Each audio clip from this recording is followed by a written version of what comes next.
Chapter 460. Ladies and gentlemen. Ladies and gentlemen.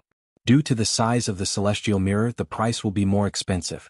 Our Strange Taste Pavilion has also considered the needs of many people, so we made some small celestial mirrors just like the one in my hand. Sun Huayuan waved his hand, and a servant immediately brought over a small and exquisite mirror. The mirror was only the size of a palm, and its outer shell was made of peach wood. It looked quite delicate, but in Sun Huayuan's hands, there was an indescribable sense of strangeness. This celestial mirror is just smaller, but the effect is exactly the same as the celestial mirror, and the price is much cheaper. It only costs 100 strings of coins, and you can enjoy the effect of the celestial mirror with 8,888 strings of coins. Ladies and gentlemen, you can take turns to come up and take a look and then decide if you want to buy it or not.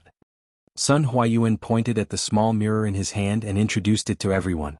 He was trying to compare the price of this small mirror with the celestial mirror because he wanted to show that the celestial mirror was cheaper. 100 strings of coins? That's quite a good deal. And after the discount with the membership card, it's only a few dozen strings of coins. Husband, I really want that celestial mirror. Can you buy it for me? Ah, good. Since my wife likes it, I must buy it. Hee. Luckily, I came early today or I would have to wait at the back of the line. My wife, you must reward your husband tonight. Yes. I will listen to you, husband. The glazed mirror's main target audience was women. A young couple was flaunting their love for each other at the side, showing off a wave of public display of affection. There are 50 celestial mirrors available today. Ladies and gentlemen, please hurry up if you want to buy them. Alright, I have finished introducing the new products of Strange Taste Pavilion today. Thank you for listening to this old man's nagging for so long. Ladies and gentlemen, please line up if you want to buy a glass cup, a glass lamp, or a celestial mirror. Seeing that he had achieved his goal, Sun Huayuan cupped his hands and stepped aside. When the crowd heard that there were only 50 celestial mirrors, they could not help but feel nervous. Those who were still observing immediately made up their minds to buy it. If they did not buy it, their wives would probably make a fuss when they returned home. Men with multiple wives and concubines were having a hard time. They were worried about how many they should buy later. What if there were only one or two left when it was their turn? Outside Strange Taste Pavilion, the rich people were buying like crazy, while the poor people were standing outside looking at the Strange Taste Pavilion and chatting. It was very lively except for one person. I was still wondering what surprise Xiaoxian was talking about. So it was a mirror. F***CK, why is this thing a surprise to others but a shock to me? Could it be that this prince's appearance is unsightly? Oh Wu Yu, tell me. How do I look? Am I as handsome as Li Li? It was Li Tai, the little fatty. Today he rode a new carriage to see what kind of surprise the Strange Taste Pavilion was going to release today. After seeing that it was the immortal mirror, he immediately thought of the hidden meaning behind Li Zishuan's words yesterday. He angrily grabbed his personal guard Wu Chundao and said angrily, "Your Highness is very talented, very knowledgeable, handsome, elegant, and elegant. In terms of talent and appearance, none of the men in Li County can compare to your Highness." Wu Chundao wiped the cold sweat off his forehead and hurriedly went against his will to flatter Li Tai. Li Tai was very pleased with himself as he listened, his little tail almost sticking up to the sky. Just as he was about to praise Wu Chundao's foresight, he suddenly heard the untimely sound of retching. The situation instantly became very stiff, and Li Tai's face also became as black as the bottom of a pot. What the hell is the meaning of this, Wu Chundao? Do you think that this prince's appearance disgusts you? Li Tai's cold voice pierced Wu Chundao's ears. The other guards could feel the cold killing intent in his words, and they were so scared that they didn't even dare to breathe loudly. Wu Chundao was the closest, so he was the first to bear the brunt. He felt like he was cold from head to toe.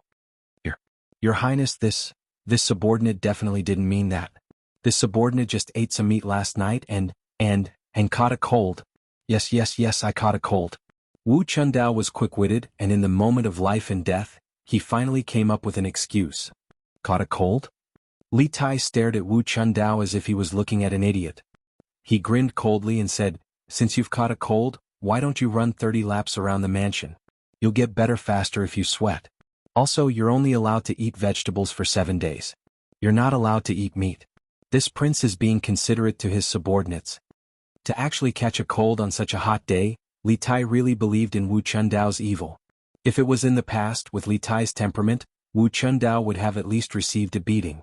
But he had been with Li Zixuan for a long time, so his hostility was much less than before. "Oh, thank you, Your Highness, for your consideration, Your Highness."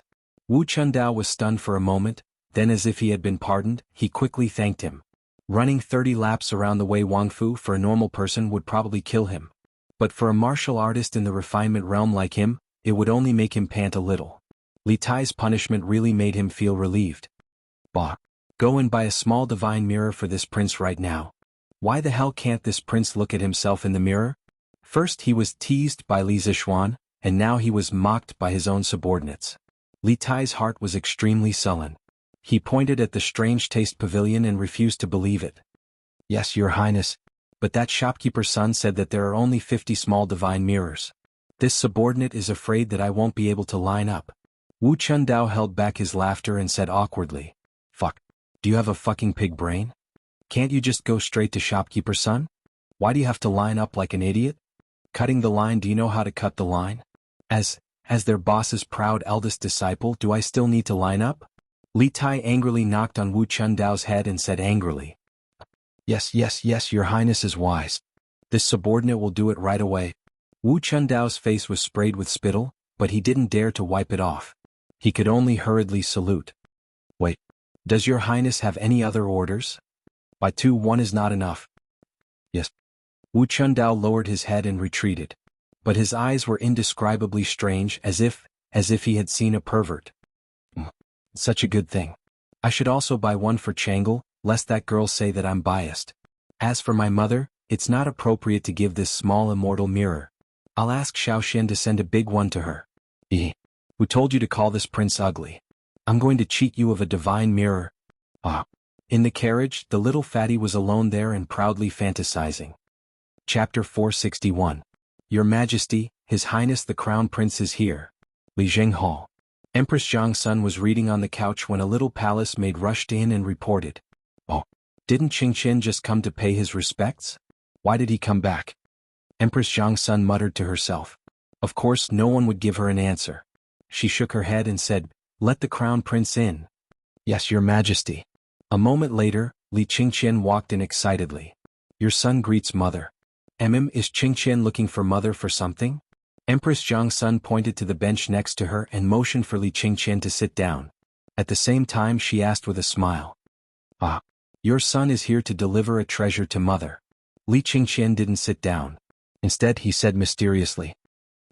"What treasure actually made Qingqian personally deliver it? It's really rare for my son to be so filial." Empress Zhangxuan's curiosity was indeed aroused. She blinked and asked. Mother will know when she sees it."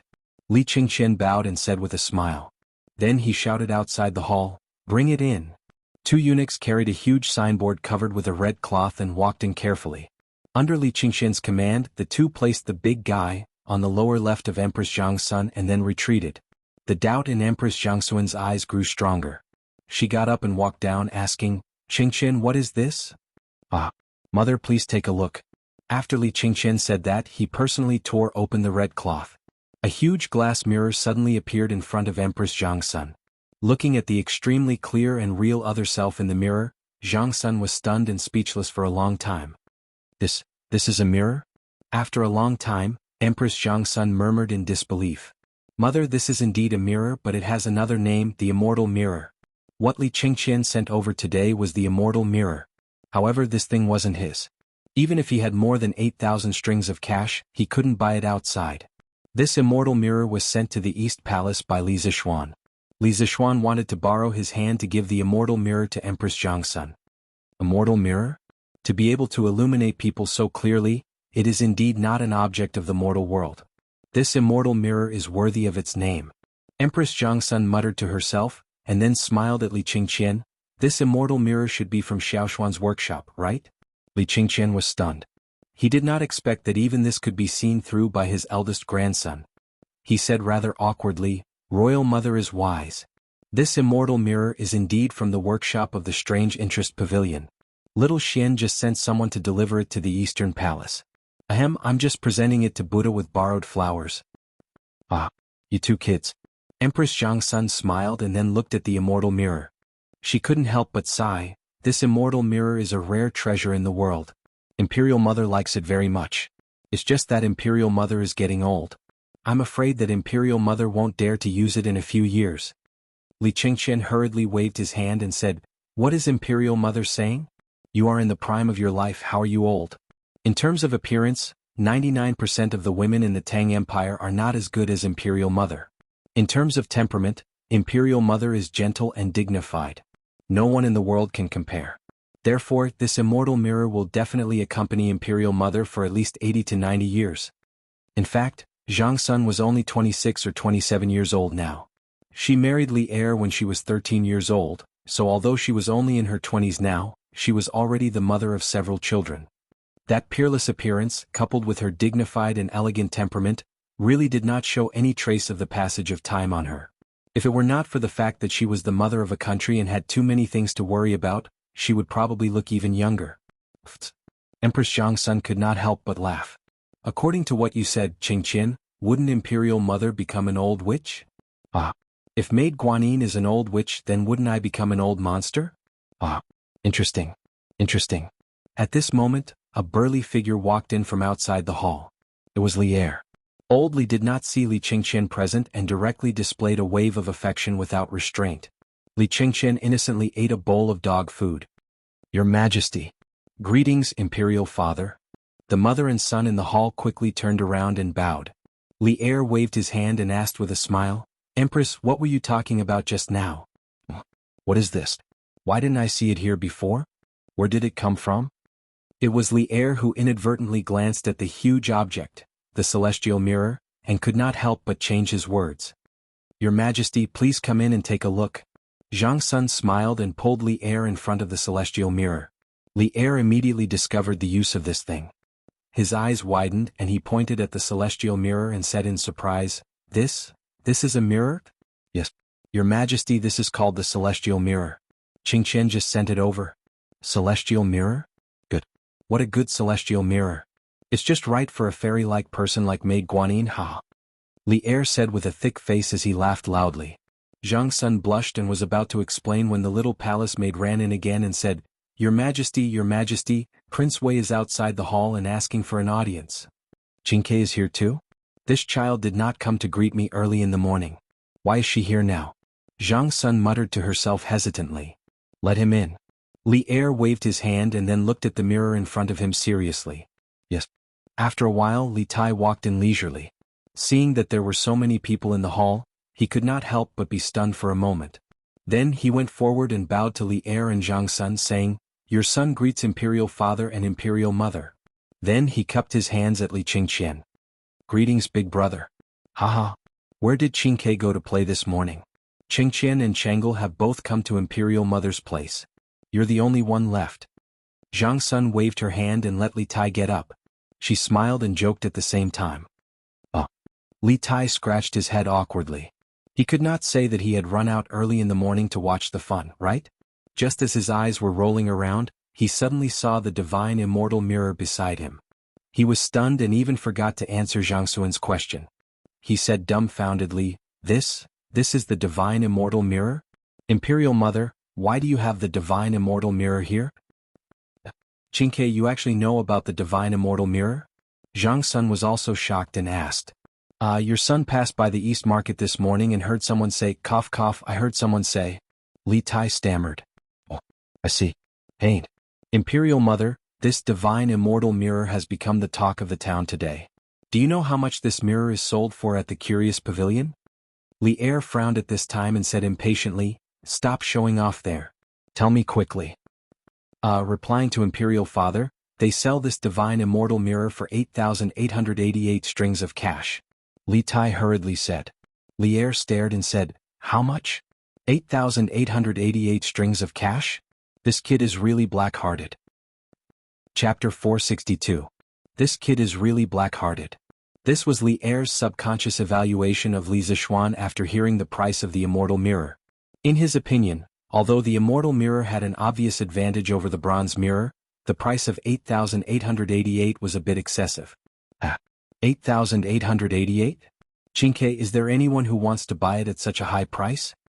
Empress Zhang Sun didn't comment and just asked with a smile. Of course there are people who want to buy it at a higher price. I heard from shopkeeper's son of the curious pavilion that there are only 2 immortal mirrors of this size today. I didn't expect Xiao Xian to give one to mother. This kid is quite generous.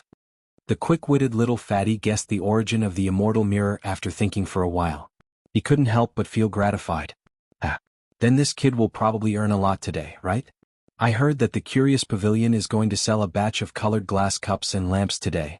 Based on his character, the price will definitely not be cheap. Li Er pinched his chin and said softly, "Isn't that just enough to alleviate that child's urgent needs? I just don't know if Xiao Xian can make up for all the money he needs to build the college." Empress Zhang's son was worried about Li Zishuan. That's hard to say. No one knows how much money that kid has. Father, as far as I know, Xiao Xian's family can take out 150,000 strings of cash now, but he needs at least 500,000 strings of cash to build Yanhuang College. He's still thinking of ways to raise the remaining 350,000 strings of cash. Today's big move by the Curious Pavilion is probably one of his measures to raise money.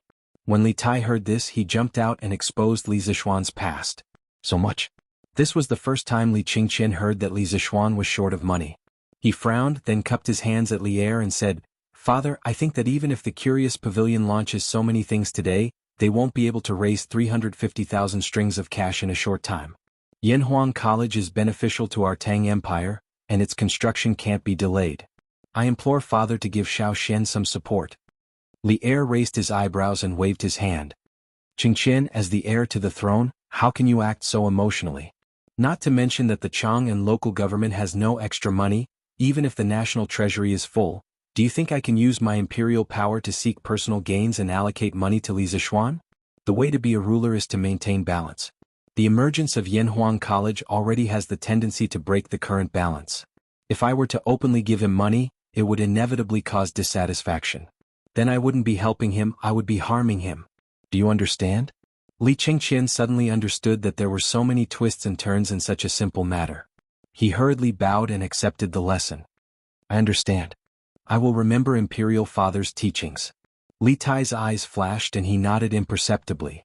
"Also, how do you know that this kid doesn't have any tricks up his sleeve? I think the only person in this world who won't be troubled by money is Li Zishuan." Li Er smiled mysteriously and said with certainty. As the old fox at the top of the food chain in the empire, Li Er's guess was not wrong. Li Zishuan certainly had tricks up his sleeve. Using colored glass to make money was just a natural move. Even without the matter of the academy, he would have launched these colored glass products. His most important trump card was cement. The cost of cement was dozens of times cheaper than glutinous rice mortar.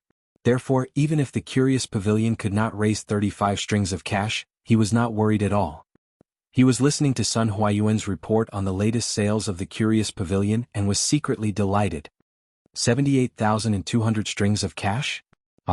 If that's the case, our Curious Pavilion sales today is likely to exceed 100,000 strings of cash. Li Zishuan said happily after listening to Sun Huayuan's report. It was noon, so 100,000 strings of cash was estimated to be very conservative. 100,000 strings of cash in a day, what kind of concept was that? That was 80 million copper coins. In the future he could brag to others and say, "If you have something to say, say it quickly. Don't waste my time. I'm a man who can earn tens of thousands of copper coins in minutes. Can you afford to waste my time?" It was quite satisfying to think about it. It's very possible. At this rate, it's very likely that the goods we prepared today will be sold out. Young master, the colored glass cup, and the immortal mirror are really too profitable. I think that our workshop can stop all other work and focus on producing these 3 items. In this way, in less than a year, you will become the richest man in the Tang Empire. Sun Huayuan was shocked by the huge profits of the colored glass products today. At this moment he excitedly expressed his thoughts to Li Zishuan. In his opinion, compared to the immortal mirror, the colored glass cup, the other products of the workshop were all rubbish. It was better to abandon them and focus on producing these 3 products. Li Zishuan shook his head and said, "That won't do. Shopkeeper's son, don't think that these 3 items are expensive now. In the future, when we sell more of them, the price of the immortal mirror, the colored glass cup, and the colored glass cup will drop rapidly. After all, these items are considered luxury goods to the people of the Tang Empire. The reason why luxury goods are expensive is because they are rare. As the saying goes, the rarer something is, the more expensive it is. When we sell more of them, they won't be as rare as before. Therefore, today's grand occasion will be very rare in the future. The other projects of the workshop must not be stopped. Technology is the foundation of our strange taste pavilion. Li Zixuan was originally an engineer. He knew the importance of technological innovation to the long-term development of a company. If he lost the motivation to innovate for the sake of immediate profits, the company would not be far from death. The current industrial technology of the Strange Taste Pavilion was far ahead of this era. He could not give up at this time. Sun Huayuan heard this and thought seriously. Then he clasped his hands and said, "Young master has great foresight and great foresight. This son admires you. It seems that this old man was too focused. I'm not as calm as young master. I'm ashamed."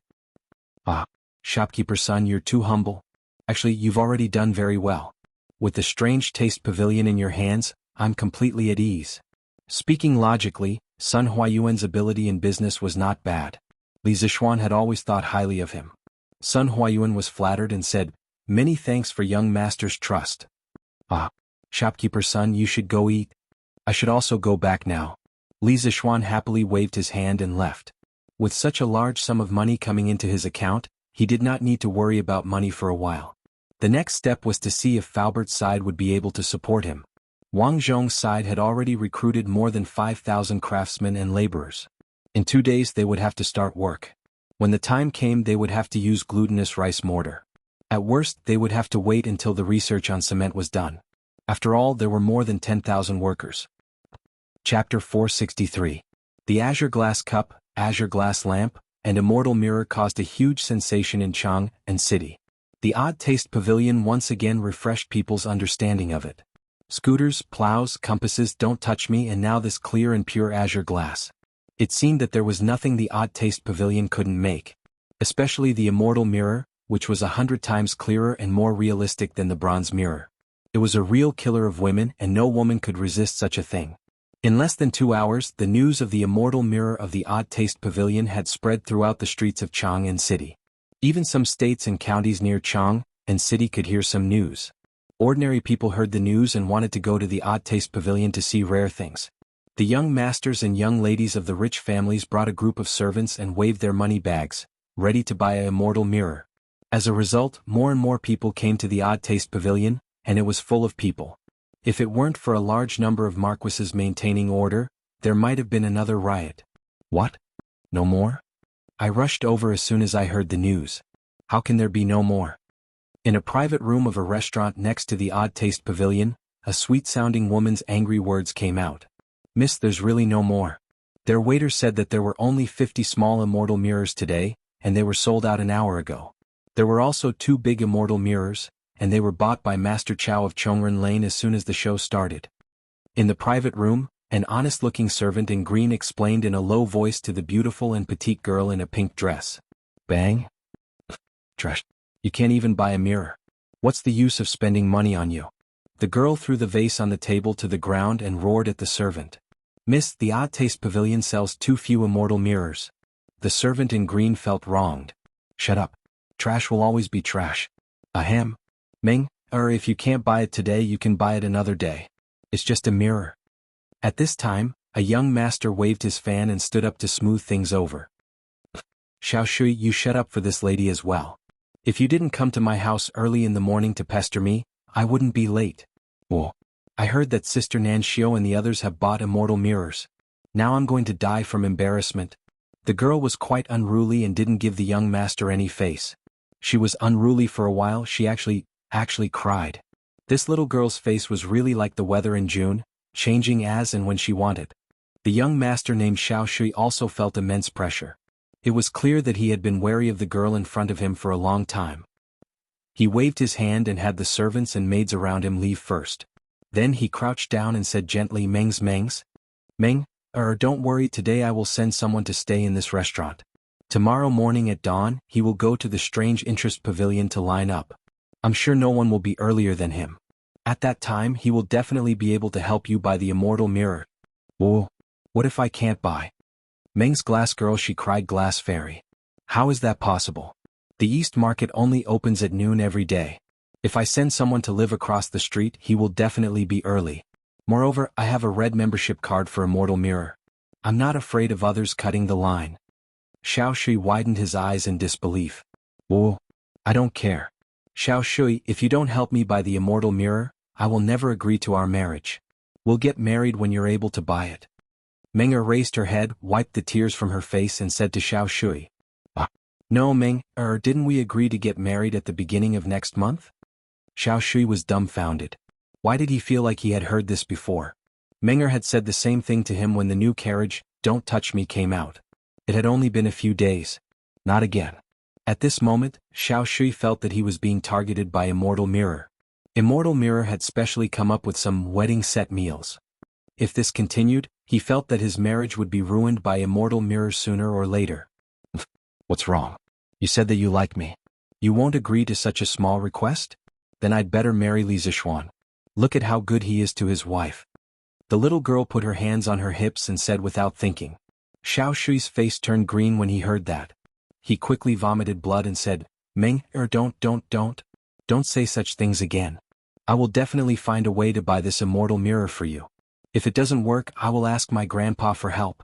Then will Grandpa Xiao think that I'm not ladylike? The little girl was delighted, but she hesitated after thinking about it. Cough cough.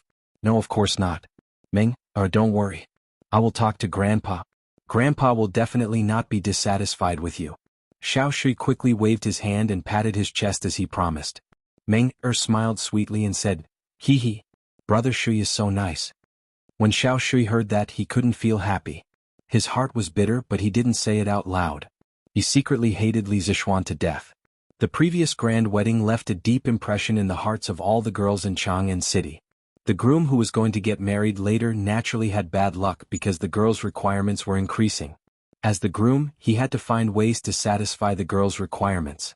Just like the new carriage that Li Zixuan used to escort the bride, it had gradually become a must-have item for marriage for many girls. Now, this glass mirror was probably going to become one of the must-have wedding packages. Xiao Shui didn't think much of these products. The Xiao family didn't lack a few thousand strings of coins. However, these things from Immortal Mirror were often in short supply. Even if you had money, you might not be able to buy them. This really made Xiao Shui hate it so much that his teeth itched. If he hadn't asked the servant to stay at the East Market in one day in advance and line up in advance the next day, he probably wouldn't have been able to buy the new carriage until now. Xiao Shui wasn't the only one in a similar situation.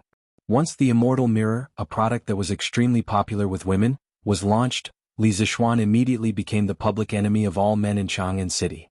Many girls who were about to get married had vaguely expressed their yearning for the Immortal Mirror to their lovers. Of course, this way of expression was tactful and implicit, and some were straightforward like Meng He. Anyway, in any case, from today on, there would be one more marriage package in Chang'an City, the Immortal Mirror. Chapter 464. Achoo. Achoo. Achoo. After waking up from his afternoon nap, Li Zixuan inexplicably sneezed a few times. Han Yushi, who was at the side, quickly came over and grabbed his arm. She asked worriedly, Husband, did you catch a cold?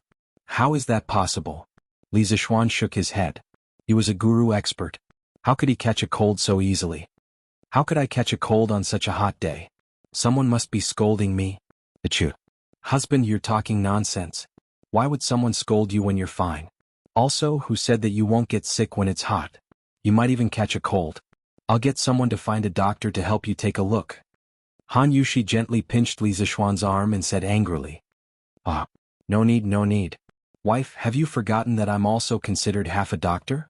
I'm definitely fine. By the way, aren't you still going to Mother's place in the afternoon? I almost forgot. Mother must be waiting anxiously, right? Han Yushi exclaimed when she heard that. However, she was still a little worried and said, Husband, are you really fine?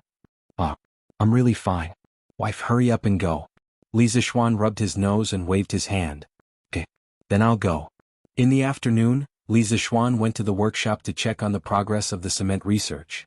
Young master, the hardness of the cement we've made so far hasn't reached your previous requirements after solidification. If it's used for construction, it's really not as strong as glutinous rice mortar. Faubert knew the purpose of Li Zixuan's visit today. He directly came over with a lump of cement and said. Li Zixuan took the cement and gently pinched it with his fingers. It instantly turned into powder. The quality was not good. Faubert, there must be a problem with this formula. Tell the craftsman to continue experimenting with new raw material ratios. Real cement will definitely be dozens of times better than glutinous rice mortar. Although he was a little disappointed, Li Zishuan still encouraged Faubert to lead people to overcome this technical difficulty, because the use of cement was really great. If they gritted their teeth and researched it, they would benefit endlessly in the future. Yes, young master. Faubert felt ashamed in his heart. He cupped his hands and sighed, but this old man heard that young master has recruited thousands of craftsmen and that the construction of Yanhuang College is imminent. This old man is really anxious.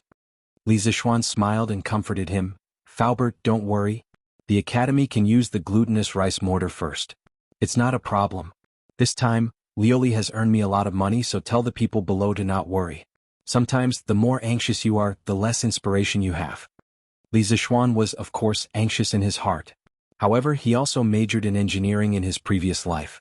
Naturally, he knew that in scientific research, when faced with difficulties, the more anxious you are, the more difficult it is to solve the problem. On the contrary, in some inadvertent moments, you can come up with some particularly good ideas. Fortunately, Li Zishuan had prepared for both sides from the very beginning.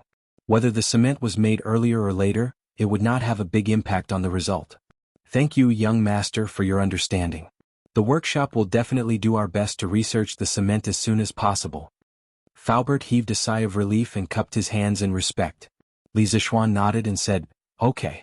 Faubert, tell the craftsmen in the workshop to prepare. In 2 days, the academy will officially start construction. Time waits for no one. So fast. Faubert was shocked. Although he knew that the academy would start construction soon, he did not expect it to be so fast. Yes. According to Butler Wang's calculations, we should be able to recruit all the craftsmen and laborers in 2 days. The earlier we start construction, the earlier I feel at ease. The reason why Li Zishuan offered such a high salary to the craftsmen and laborers was so that he could recruit all the craftsmen in a short period of time and start construction as soon as possible. Now it seemed that the effect was quite good. Money makes the world go round. This sentence was not without reason. Okay, then I will help you keep an eye on things. Although my old arms and legs can't carry things, I can still be the supervisor for you. Ah, you can't do that. Faubert, you are now the treasure of our workshop. The weather outside is so hot, I don't want anything bad to happen to you. 2 days passed in the blink of an eye. In the past 2 days, the storm of the immortal mirror had become more and more intense in Chang'an City. Those who had bought the immortal mirror before naturally showed off to their friends in various ways. The clarity and magic of the immortal mirror spread like wildfire. More and more people knew about the immortal mirror, and more people wanted to buy it.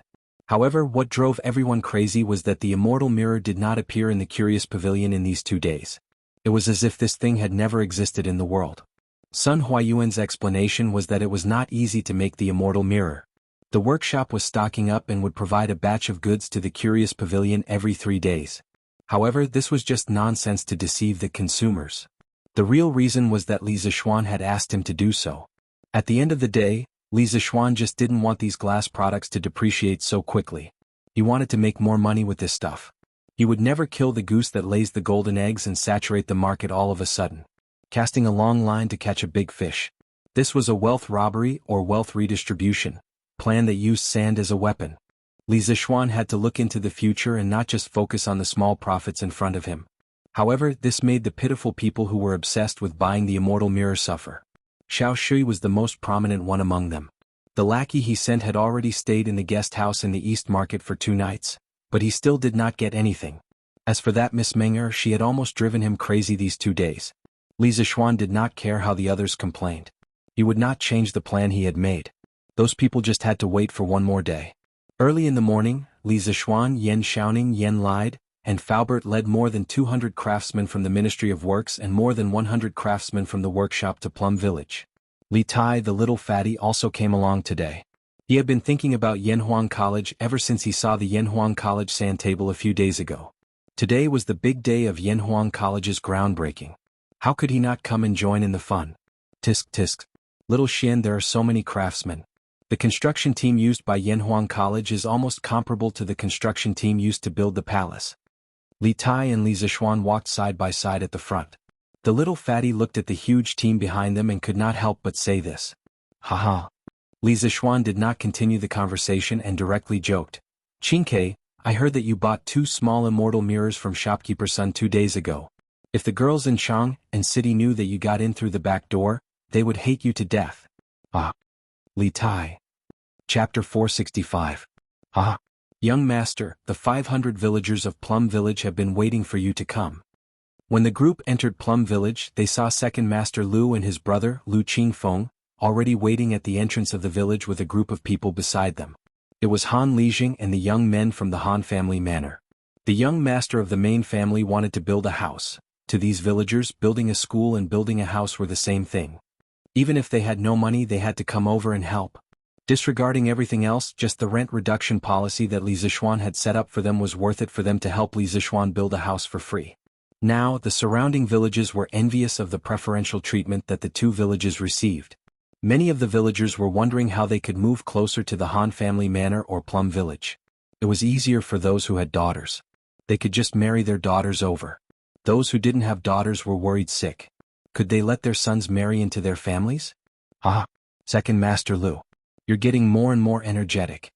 Li Zishuan jumped off his horse and walked toward Lu Wanshan with a smile. He wasn't just being polite. A few months ago, Second Master Lu's body was strong, but one could see the vicissitudes of a hero in his twilight years. Now, Second Master Lu's vicissitudes of life had all been washed away.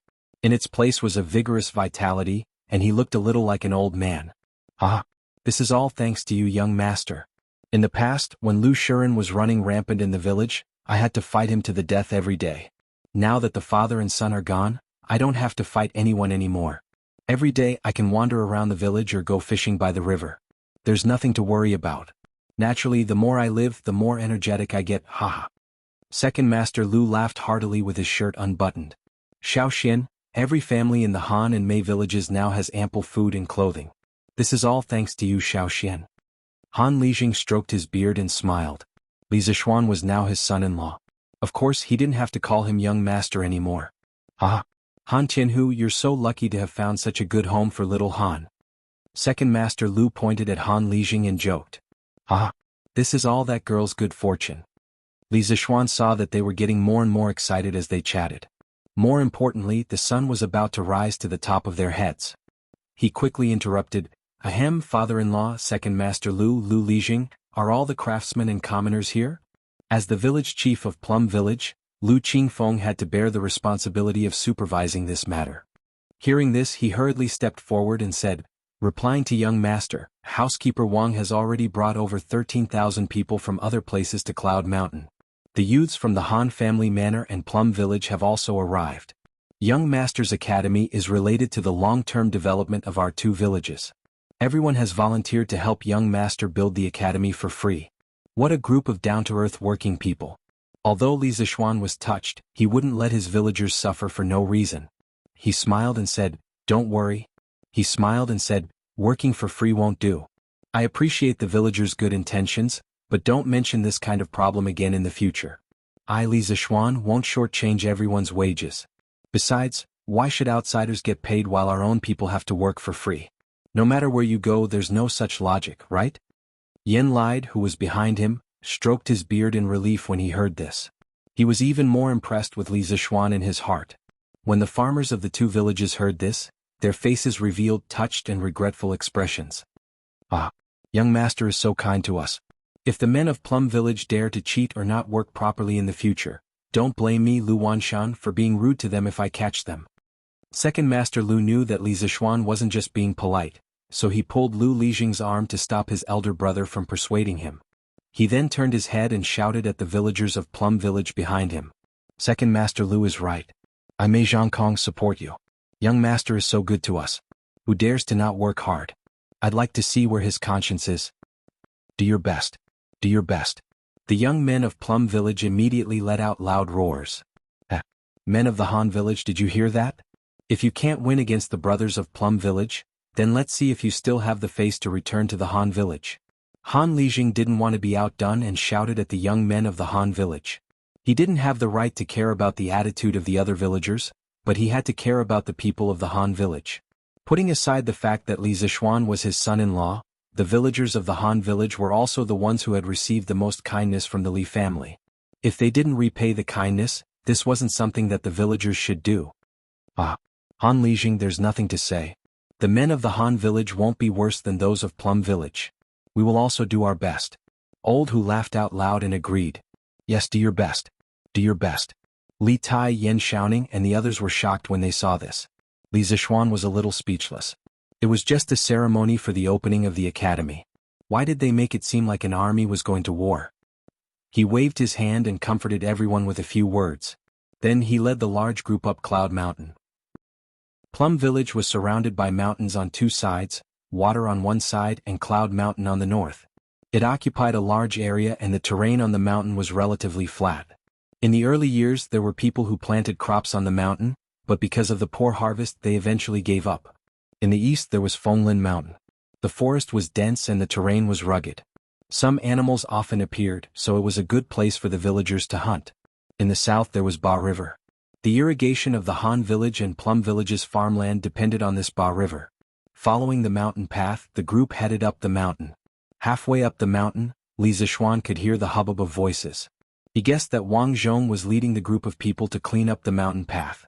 When they arrived at the top of the mountain, they saw a large group of people doing the preliminary cleaning. At this moment, Wang Zhong wished that he had 4 legs. He needed to command everywhere and it was very difficult for him. Li Zishuan frowned. Although more people could speed up the progress of the project, more people would make it more difficult for the foreman to command. If he could not reasonably assign an appropriate task to everyone, then these 10,000 people would be nothing more than a motley crew. It would only have the opposite effect. Thinking of this, he called Wang Zhong over and said, "Uncle Wang, get everyone to gather here." Wang Zhong wiped the sweat off his forehead and cupped his hands. "Yes, young master." After a full 15 minutes, all the people had gathered. What was worse was that although these people came to gather, they did not have time to idle their mouths. They were still chatting in groups of 3 to 5. The whole place was noisy. Many of these people came from the same village. Everyone had their own circle, so it was not surprising that they knew each other. If there were only 100 or 200 people here, perhaps no one would dare to talk to each other. However, there were more than 10,000 people here, so the situation was not so easy to control. Seeing this, Li Zishuan could not help but frown even more. Chapter 466. On the Cloud Mountain. Yen Lide stroked his beard and looked at Li Zishuan thoughtfully. He was curious as to how Li Zishuan would handle the situation. As the Minister of Works, he had presided over the construction of the Zhao Mausoleum and several other palaces. He had encountered situations even bigger than this. If he were to take charge, he would definitely be able to solve the problem at hand. However, Li Zishuan was different. This lad had no experience in leading an army into battle, nor did he have experience in leading tens of thousands of people to participate in a major project. Therefore, Yen Lide was very curious as to whether Li Zishuan would give him a surprise. Wang Zhong was so anxious that he was sweating profusely. He had also seen Li Zishuan's face, which was as dark as the bottom of a pot. However, faced with more than 10,000 people, there was nothing he could do. He could only command a few of his servants to maintain order around him while feeling anxious. Umph. At this moment, a cold snort resounded through the peak of the Cloud Mountain. Everyone felt as if their hearts had been hammered by a metal hammer. Hundreds of birds in the forest were so frightened that they started chirping and flapping their wings together to fly into the distance. The noisy crowd immediately quieted down. The Cloud Mountain was so quiet that one could hear a pin drop. The power of a grandmaster was terrifying. Faced with this disorderly mob, Li Zishuan didn't rack his brains to think of other ways. When a person's strength reached a certain level, they didn't like to think of ingenious schemes. Using brute force to defeat 10 was the best way for them to deal with things. Is there anyone among you who is dissatisfied with the salary I'm offering? Li Zishuan looked at the commoners and craftsmen below and asked loudly. In this era there were no loudspeakers, but Li Zishuan's voice could still be heard very far. More than 10,000 people in the field could hear him. Hearing this, the crowd looked at each other but no one dared to make a sound. First, it was because Li Zishuan's cold snort had frightened them. They were just commoners and grandmasters were very far away from them. However, they could feel that this young man in his teens was very powerful and very powerful. As for the other reason, it was that Li Zishuan's salary was indeed impeccable. All right. Since no one said anything, I'll take it that all of you are satisfied with this salary. Li Zishuan waited for a few breaths of time. Seeing that no one answered, he continued in a clear voice. Next, it's my turn to make some requests of you. First, let me introduce myself. I am Li Zishuan, the person who hired you this time. I don't care which village you're from. Since you're here and want to earn money, you have to listen to me. If anyone wants to fish in troubled waters or try to cheat money by eating and drinking, then I'll ask you to leave." At this moment, everyone below felt a chill in their hearts. Only now did they realize that coming here did not mean that they had 2 months of high-salary iron rice bowls. If they did not do a good job, they would still be chased out at any time. "This is the current Minister of Works. The academy that you will help me build in the next 2 months was approved by the current emperor. From now on, all of you will have to obey the arrangements of Minister Yan, the eldest son of Minister Yan Xiaoning. Whatever he asks you to do, you must do it. If you don't want to obey the arrangements, please leave now, lest you be chased out by me in the future and be laughed at by others." Li Zishuan mentioned Yan Lied and Li Er in order to give these people another deterrent. Since ancient times, people were afraid of officials, not to mention that the Yanhuang College was a task personally assigned by the current emperor. These people would definitely not dare to be sloppy when they were building in the future. He was right. As soon as these words came out, everyone's eyes were instantly filled with awe. There was no longer any laziness like before. After a few breaths, no one took the initiative to leave. Li Zishuan continued. "In the next 2 months, I will randomly divide you into 50 construction teams. On average, each team will consist of 300 people, 10 craftsmen, and 1 captain and 1 deputy captain. There will be groups of 10 people in each team and 1 leader. There will be groups of 10 people in each team and 1 deputy captain. Outside the group there will be groups of 10. Outside the group there will be groups of 10. Outside the group there will be groups of 10. Each group will have 1 captain and 1 deputy captain. Everyone must obey the command of Yan Xiaoning. Yan Xiaoning will distribute the tasks of each construction team to the corresponding team leader. As the team leader, you must distribute the tasks well and ensure that the tasks are completed in time. When each squad leader receives a mission, you have to divide the mission into smaller groups. You have to cooperate well with each other because you are not alone. You are a group. Don't let your sloppiness affect the entire group or even the entire squad's failure to complete the mission in time." In addition, Yan Xiaoning will form an additional law enforcement team. They will evaluate the work progress of each construction team every day. The team with the best performance that day will have the best meal the next day. You will eat the fattest meat and there will be enough of it. Of course, the team with the worst performance will also have the worst meal the next day. You will only be left with carrots and vegetables. Every 5 days the law enforcement team will make a small summary. The team leader and deputy captain will be rewarded with 2 strings of coins. The captain and deputy captain will be rewarded with 1 string of coins. The team leader will be rewarded with 500 coins. The rest will be rewarded with 100 coins. Every month, the law enforcement team will make a big summary. The team with the best performance will have their monthly salary doubled. The team leader and deputy captain will have their monthly salary reduced by half. The captain and deputy captain will have their monthly salary reduced by 40%. The team leader will have his monthly salary reduced by 30%. The rest will have their monthly salary reduced by 20%. Moreover, the law enforcement team will also evaluate the 5 teams with the best performance that month.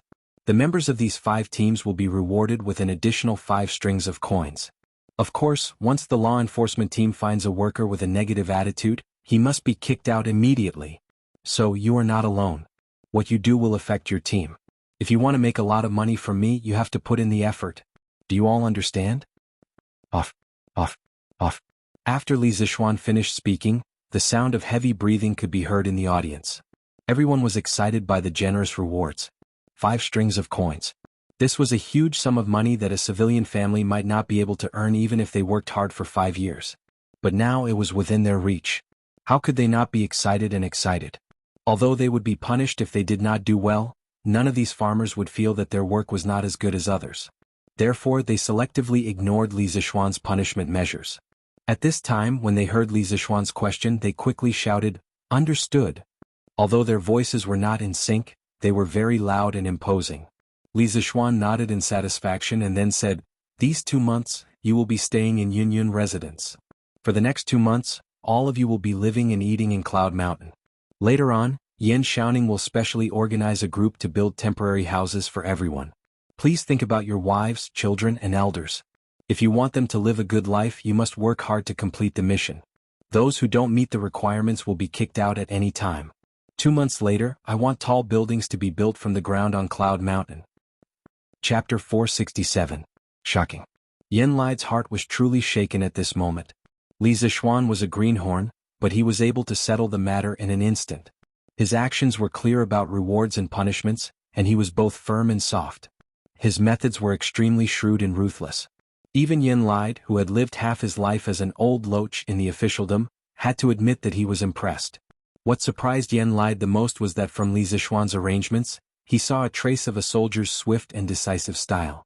Although Yin Lide was a civil official, he had experienced 3 dynasties and had also encountered chaotic times. He was very clear about the nature of the generals in the army. When Li Zishuan spoke just now, his temperament was like a general lecturing his soldiers. This was hard for Yin Lide to accept. How could a 14 to 15-year-old young man have the ability to lead an army into battle? Yin Lide shook his head and hypnotized himself in his heart. Illusion, this must be an illusion. In fact, this wasn't an illusion. Li Zishuan wanted to use military means to manage the construction team of more than 10,000 people. The punishment he mentioned wasn't to deliberately make things difficult for these farmers. He also didn't have any intention of discriminating against them. In his previous life, his father would go to the city to work when he wasn't working. The people in the city called them migrant workers. Now, this group of people was in a similar situation to his father in his previous life. Of course, he wouldn't deliberately make things difficult for these men who used their hands, labor, and even life's potential to support a family.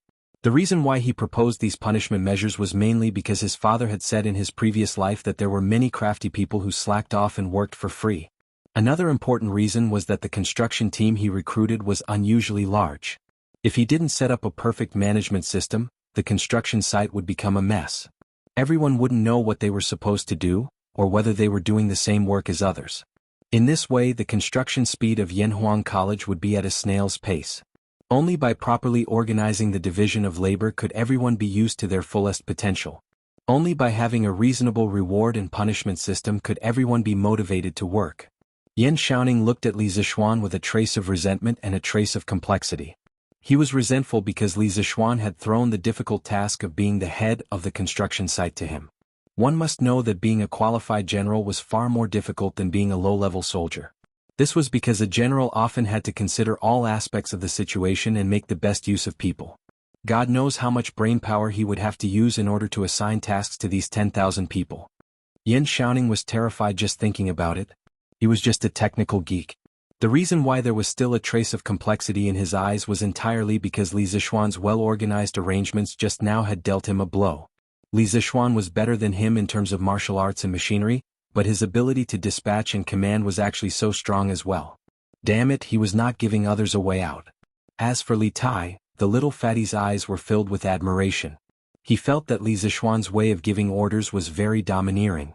In just a few months, a hater had turned into a bootlicker or a hardcore fan. This was unbelievable. Li Zishuan probably didn't expect it himself. Xiaoning, I'll leave these people to you. I know it's hard work, but you have to bear with it. It's a good opportunity for you to train yourself. After all, you'll inherit Uncle Yan's legacy sooner or later. Li Zishuan put on a smile and turned around to speak to Yan Xiaoning. At this moment, Yan Xiaoning really wanted to curse Li Zishuan, but he didn't know if he should. He looked at Li Zishuan with hidden bitterness. He wanted to refuse, but as soon as he said that, his father's scolding would probably come from the side. As for whether the slap would follow, it was really hard to say. It all depended on his father's mood. Okay. I'll try my best. After holding it in for a long time, Yan Xiaoning only spat out 6 words. Just as he had expected, his father beside him was stroking his beard and nodding in satisfaction when he heard this. Li Zishuan saw his friend's depression. He went forward and patted Yan Xiaoning's shoulder. He laughed. Don't worry, Xiaoning. Uncle Yan and I will come over to help you often. You're not the only one fighting. My father-in-law, Second Master Lu Lijing, and the rest are all on your side. With their help, what are you afraid of? Han Qianhu, Second Master Lu, and the rest quickly agreed and expressed that they would fully support Yan Xiaoning's work. As for Yan Lide, he felt that he was tricked by Li Zishuan. What did he mean by, Uncle Yan and I will come over to help you often? As the boss of the Ministry of Works, he was so busy every day. How could he have time to come over often? He told Li Zishuan that he would come over occasionally, but he didn't say that he would come over often. In fact, this was where Li Zishuan was treacherous. He kidnapped someone's son to a high position. He didn't believe that his father wouldn't come over to help him. Logically speaking, Li Zishuan really needed the help of a master architect like Yan Lide. If he could use money to invite this big shot over, Li Zishuan would be willing to pay 10,000 strings of cash. However, old Yen held an important position. How could he be invited over with money? Therefore, Li Zishuan could only settle for the second best and take the crooked path. After listening to Li Zishuan's words, Yen Xiaoning felt a little better. Although there were a lot of people and craftsmen in front of him, as the saying goes, a strong dragon cannot defeat a snake in its old haunts. This was Plum Village. He had the support of Second Master Lu and the rest. Why would he be afraid of these people rebelling? Therefore he nodded and said, "Okay. I'll try my best. If there's anything I don't understand, I'll ask you." "Ah, you're a good brother. When Yanhuang College is completed, I'll treat Brother Xiaoning to a good drink." Li Zishuan laughed. Then he pulled Yen Xiaoning over and whispered, "Xiaoning, try to use the young men from Plum Village and Han Village for the captains and team leaders in the construction team. They're all trustworthy and will be on your side. Of course, we can't rule out the possibility that there are outstanding leaders among the others. You can promote them as you see fit. As for the team leader and deputy team leader, you'd better use some experienced craftsmen. Other than being able to lead the team well, they can also give you some useful advice. It's best not to put people from the same village into a team because they're likely to group up. There are only two results of grouping up. One is that the group becomes more diligent, and the other is that the group becomes lazier. However, the latter is more likely. As for the law enforcement team, you can do as you see fit. You can also go out and recruit other people. Yes, Little Shin's advice is very pertinent. Ning, you must remember it." Yen Lide stroked his beard and looked at his son as he reminded him. "Yes, I know, Dad." Yen Xiaoning nodded. Xiaoning, you have to leave a team leader position for me. I must participate in the construction of Yanhuang College. I want to be the team leader." After Li Tai eavesdropped on the three people's whispering, he suddenly pulled Yen Xiaoning and said, Chapter 468. I want to be a regiment commander. Li Tai's words really scared Yen Lide, Yen Xiaoning and the others. As for Li Zishuan, he was thunderstruck. "Your Highness, this is not appropriate. As a prince, how can you do such a lowly thing? His Majesty will definitely not agree." Yen Lide frowned and tried to persuade him. If his son dared to be so mischievous, he would have beaten him up long ago. However, this person was Li Tai, so he could only use his mouth to persuade him patiently. A lowly thing? May I ask Minister Yen, when did hard work become a lowly thing? Li Tai seemed to be prepared for this. He cupped his hands at Yen Lide and said seriously, "Qingke has been studying engineering with you for several months. Engineering is the study of engineering. If I don't experience engineering, how can I call myself a disciple of engineering? As for my father, I will personally report to him." Yen Lide was silent. In fact, he regretted what he said just now. If he said that engineering was a lowly thing, wouldn't he be scolding himself? However, to let a prince personally participate in the construction of a project, this was somewhat unreasonable no matter what. Since your Highness has made up your mind, I have nothing to say. It's better to leave the trouble to Li Er. Yen Lide thought in his heart. Li Zishuan raised his eyebrows and looked at Li Tai in surprise. He didn't think that this little fatty would be able to speak such a serious truth. It really made him look at him in a new light. He had a bright future ahead of him. Li Tai was delighted, but Li Zishuan interrupted at an inappropriate time. "Qingke, if you want to experience engineering, that's fine. However, you don't have any experience. I'm afraid you won't be able to take on the position of a regiment commander. I'll give you the position of a captain first to train yourself. This kind of practical training will also be of great benefit to you." Li Tai was suddenly very depressed. He just helped Li Zishuan, but Li Zishuan exposed him without mercy. He really didn't give him any face at all. However, Li Zishuan's last two lines made his eyes light up. Putting everything else aside, Li Tai's cultural attainment was still very high. Knowledge on paper is ultimately shallow. I'll have to do it personally. Good, good, good. Every word you said is a gem. I've learned a lot. After seriously savoring it for a long time, Li Tai cupped his hands at Li Zishuan and said solemnly. Yen Lide also glanced at Li Zishuan in surprise. He never expected Li Zishuan to be so proficient in the Tao of poetry, to be able to recite such a beautiful line. "Ah, that's fine. Xiaoning, you can lead them and start working. Uncle Wang has the name list of all of them. You can see if you can divide them into groups. Uncle Yen and I will help you draw up an overall progress plan for the construction of the academy. You can use it as a reference in the future." Li Zishuan went forward and patted Yen Xiaoning's shoulder, urging him to hurry up and work. "Oh, okay, father, I'll go first." Yen Xiaoning nodded his head and greeted his father. "Oh, Go. Do well, don't embarrass the Yen family. Even if I'm busy with work in the future and can't come often, your second uncle will come often to assist you. Every father had the heart to see his son become a dragon. Yen Lide was no exception. He really hoped that his son could grow up quickly after going through this big project.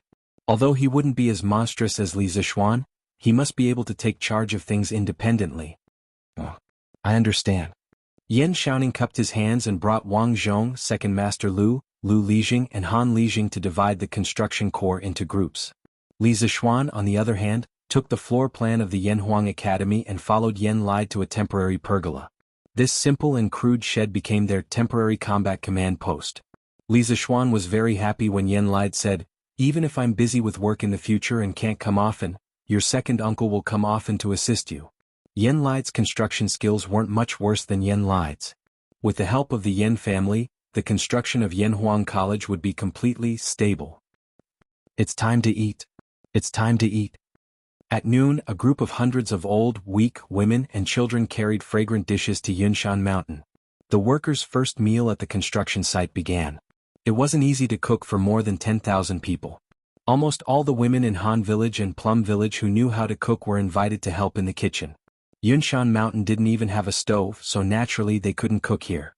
Therefore this support group brought the food up from Plum Village at the foot of the mountain. Anyway, it was summer now, so they weren't afraid that the food would get cold on the way. Leaders of each group, get your people to line up properly. Don't look like the reincarnation of a starving ghost who hasn't eaten for years. It wasn't easy to cook for more than 10,000 people. Similarly, it wasn't easy to arrange for more than 10,000 people to eat together.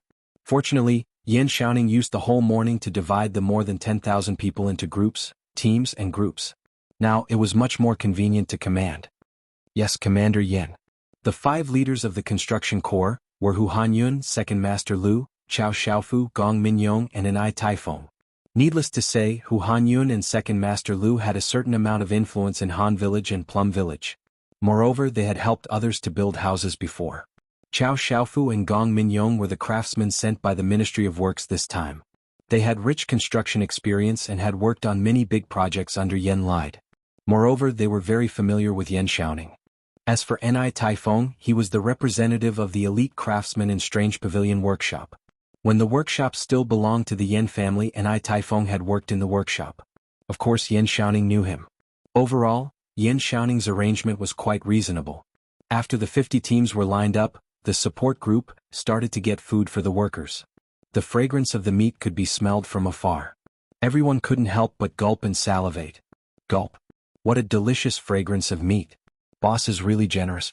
I, Ma Sanqiang, haven't smelled such a wonderful fragrance of meat in a long time. Gulp.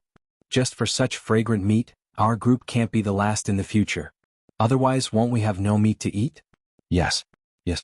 We can't be the last in the future. Tisk. Ignorant. Who in Han Village can't afford to eat meat now? We all have a meal every few days. Haha. Same for Plum Village. Amidst the envious and boastful voices of the crowd, the workers took their food one by one. Now there was no canteen on Yunshan Mountain, let alone tables and chairs. Most of these people were rough people and didn't care about the red tape. They just squatted under the shade of the tree and enjoyed their delicious lunch in groups of 3 to 5. Young master, why are you here to line up too? Please stand in front of me. As the leader, Hu Hanyun didn't have any special privileges. After he arranged everything, he came to line up. However, he realized that Li Zishuan was actually behind him. He quickly turned around and said, Chapter 469. Haha, Uncle Hu, you can line up. I'm not in a hurry to eat, so I'll line up slowly, and you guys don't worry about me. Line up in your own line. Eating is the most important thing in the world. No one is more honorable than anyone else when it comes to eating. Li Zishuan waved to Mr. Hu, and then he saw the people in front of the line looking at him hesitantly.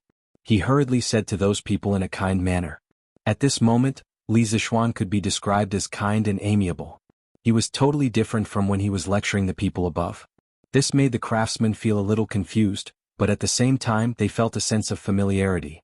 The most direct manifestation was that when the foreigners in the line passed by Li Zishuan after getting their food, they were no longer trembling with fear like before. Instead, they would smile and say, "Hello, sir," or "Hello, boss." This was also the effect that Li Zishuan wanted. As the saying goes, relax to a certain extent. Blindly making others afraid of you would not work. That would also affect the efficiency of work. Li Zixuan did not deliberately eat at the construction site to put on a show. He did not need to put on a show. The reason why he stayed for lunch was that firstly, he wanted to see how the food at the construction site was and whether it needed to be adjusted. Secondly, he had to continue to discuss the detailed plan of the construction of the academy with Yen Lide in the afternoon. It was not worthwhile to go back in the middle of the day. At this moment, the sun in the sky was the hottest time of the day. Carrying the food, Li Zixuan came to the shed. In the morning, the people below would naturally bring in tables and stools. The shed was now fully equipped. Li Zixuan came to the table and sat down. Opposite him, Li Tai, the little fatty, was staring at the big fat meat in the bowl. If it was said that Li Zixuan stayed for lunch because of the situation, then Li Tai stayed for the sake of putting on a show. The little fatty had just become the captain of the 8th team of the construction corps in the morning and could be considered as Old Hu's subordinate. He wanted to set an example and raise the recognition of the people below him. Li Tai's royal education taught him that if a superior wanted to capture the hearts of the people, he had to share weal and woe with his subordinates. In this aspect, his old man Li Er had perfected his military career in the early years. Thus, all the generals of the Great Tang were loyal to Li Er. However, Li Tai was not Li Er. This little fatty was used to living a luxurious life since he was young. He had very strict requirements for food. In this aspect, even Li Zixuan admitted defeat. Otherwise, how could he be so fat? Now, it was his first time eating such a big pot of food. Eating such fat meat, just looking at it made him feel nauseous. How could he eat it? Ah, what? You can't eat it? I told you to go back and eat, but you insisted on staying and asking for trouble. Let's see what you can do now. There are no restaurants in this wilderness, and your first team's mission in the afternoon is very important. Let's see how you can order the people below to work when you're hungry. Li Zixuan glanced at Li Tai, who was in a dilemma, and said sarcastically. Although he himself didn't like to eat fat meat, he was more witty. When he had just finished eating, he gave all the fat meat in the bowl to Old Hu. These fat meat may be inferior food to people like him and Li Tai, but for people like Old Hu, who were at the bottom of the labor force, this was top-quality food. Not only did it taste good, but it also made them hungry. If you used lean meat to exchange with them for fat meat, they wouldn't be too happy. Oh, who said I can't eat it? *CK little Shen, you actually gave me special treatment. Why is there no fat meat in your food? Li Tai was about to argue, but when he saw that there was no fat meat in Li Zixuan's bowl, only minced meat and vegetables, he immediately called out Li Zixuan for giving special treatment. Bullshit. You brat, there must be something wrong with your eyes. I just don't have fat meat in my bowl. Aren't the other dishes the same as yours? When did I give you special treatment? Li Zixuan couldn't wait to drag this brat over and stuff him into his bowl. He glared at him and said in exasperation. Oh, you should have said so earlier. Then I'll throw away this fat meat and eat vegetables like you. Li Tai didn't feel embarrassed at all because he misunderstood others. This guy thought that Li Zixuan threw away the fat meat in his bowl. He propped up his fat body and prepared to go out and throw away the meat. Li Zixuan said angrily, "Stop. Which eye of yours saw me throw away the meat? I only gave the meat to Uncle Hu. It's fine if you don't like to eat some dishes, but you can't waste food. The food you don't like to eat is a delicacy in the eyes of many people, but you would rather throw away the meat than share it with others. How hateful. Wine and meat stinks at the Vermilion Gates, frozen bones lie on the road." This is exactly what a prince in the palace who doesn't understand the suffering of the common people. This was the first time Li Zixuan said such harsh words. It was also the first time Li Tai was reprimanded by someone other than Li Er. Li Tai was so angry that his eyes turned red. If the person in front of him wasn't Li Zixuan, he would have drawn his sword and killed him. At this moment, his heart was filled with anger and grievance. Yes, it was grievance. His nature wasn't bad. He just didn't think of this method of giving away the fat meat. Wine and meat stinks at the Vermilion Gates, frozen bones lie on the road. These two lines of the poem also gave Li Tai a great shock. He clenched his teeth and didn't say a word. His face was green and white. He wanted to fly into a rage, slam the table and fight it out with Li Zixuan. But subconsciously he felt that Li Zixuan was telling him this for his own good. Moreover, he didn't want to be the main character of Wine and Meat Stinks at the Vermilion Gates, Frozen Bones Lie on the Road. He didn't want future generations to think of him, Li Tai, as a prince. If that happened, wouldn't his reputation go down in history? What? You don't agree? You think what I said is wrong? Good. Then go out and take a look. See if the fat meat you threw away is the supreme delicacy in the eyes of those craftsmen. Li Tai's face changed between green and white. Li Zishuan didn't care and continued to reprimand him. He had made up his mind to be a strict teacher today. After interacting with Li Tai for so long, Li Zishuan's attitude towards the little fatty changed from being cautious at the beginning to keeping a distance. Later on, Li Tai pretended to be his disciple and he only taught him in the name of a teacher. In the end, Li Tai accepted him wholeheartedly and wholeheartedly taught him. During this time, Li Zishuan naturally had a very deep understanding of Li Tai's personality. This little fatty's nature wasn't bad, he was just a little arrogant. In these few months of interaction, Li Zishuan felt Li Tai's intelligence, Li Tai's craftiness, Li Tai's arrogance, Li Tai's sincerity sometimes and Li Tai's funny joy sometimes. Li Zishuan felt that Li Tai was just a smart child who hadn't been completely spoiled yet. Chapter 470. Yes, strictly speaking, Li Tai was really just a child who hadn't been completely spoiled. Anyone who was born into a family like Li Tai's, who was talented and intelligent, and who was deeply doted on by the current emperor, would have a heart of pride. It could be said that if they were in Li Tai's shoes, 99% of people wouldn't do better than Li Tai. Moreover, Li Tai was sincere towards the people he approved of. Compared to those who put on a good face to everyone, but secretly schemed and plotted, Li Tai was much better. Li Zishuan's heart had always been tangled and conflicted about Li Tai. According to the trajectory of history, Li Tai was just a failed product in the struggle for imperial power, and so was his brother Li Qingqian. Li Zishuan didn't plan to get too close to Li Er's sons from the start. He didn't want to participate in the complicated struggle for the throne, and he didn't want to become cannon fodder in other people's political struggles. But man proposes, God disposes. Moreover, man wasn't a plant, so how could he be emotionless? Under various coincidences, his relationship with the two brothers, Li Tai and Li Qingqian, became closer and closer. Moreover, after interacting for so long, he found that Li Qingqian wasn't as sinister, ruthless, disloyal, unfilial, or even a homosexual as the history books said. Li Tai also wasn't as arrogant and conceited as the history books said. These two brothers treated him as a friend with sincerity and true nature.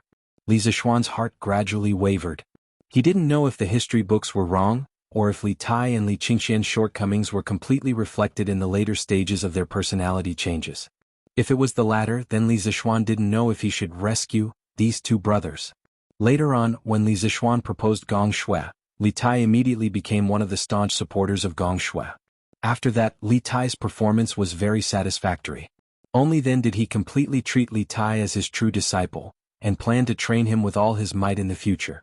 Since he had decided to take in Li Tai as his disciple, Li Zishuan naturally would not allow the little fatty and Li Tai to turn against each other in the future. He wanted to change Li Tai's fate, he wanted to change history. But in order to do this, he had to first change Li Tai's life values and get rid of some of Li Tai's shortcomings, which were also his weaknesses. Therefore, when it was time to criticize severely, he had to stand up and be a strict teacher. If Li Tai fell out with him because of this, then Li Zishuan could only say that they were not destined to be master and disciple. Bang! After struggling for a while, Li Tai slammed his chopsticks heavily on the table, and then he left without saying a word. Not sure if he really went to look at the workers outside or if he was angered by Li Zishuan's words and decided to quit. Li Zishuan did not chase after him. He didn't even look outside the door. Taoists practiced following one's heart, governing by doing nothing and letting nature take its course. If Li Tai really quit because of this or even quit Gong Shui, Li Zishuan could only express regret. He definitely would not kneel down and beg Li Tai to change his mind. He spread Gong Shui out of interest, not for his own benefit. Without Gong Shui he could still live a simple life. But logically speaking, Li Zishuan felt that with his understanding of Li Tai would most likely not give up his initial ideals and pursuit. He believed in his own judgment. Haha. Smells good. I didn't expect to come here to work. Not only is the salary high but the food is also so good. It's almost the same as our family's New Year's meal. Oh, who said it wasn't? TSK, such delicious meat. If it weren't for the boss's rule that we have to stay at the construction site at night, I would want to bring these back home for my wife and children to eat. Sigh. Yes. My eldest child hasn't eaten meat for half a year. We can't eat such delicious meat even during the New Year. Sigh. I don't know if the boss is recruiting children. My son is taller than me, and his strength is almost as strong as mine. It's just that he's too skinny. It would be great if the boss could recruit him. Just for every meal with meat, it's worth it even if the salary is reduced by half. Ah. Wulawa, you really know how to scheme. Sigh, I heard that the villagers of Plum Village and Han Village can eat meat every few days. I don't know if it's true. Of course it's true.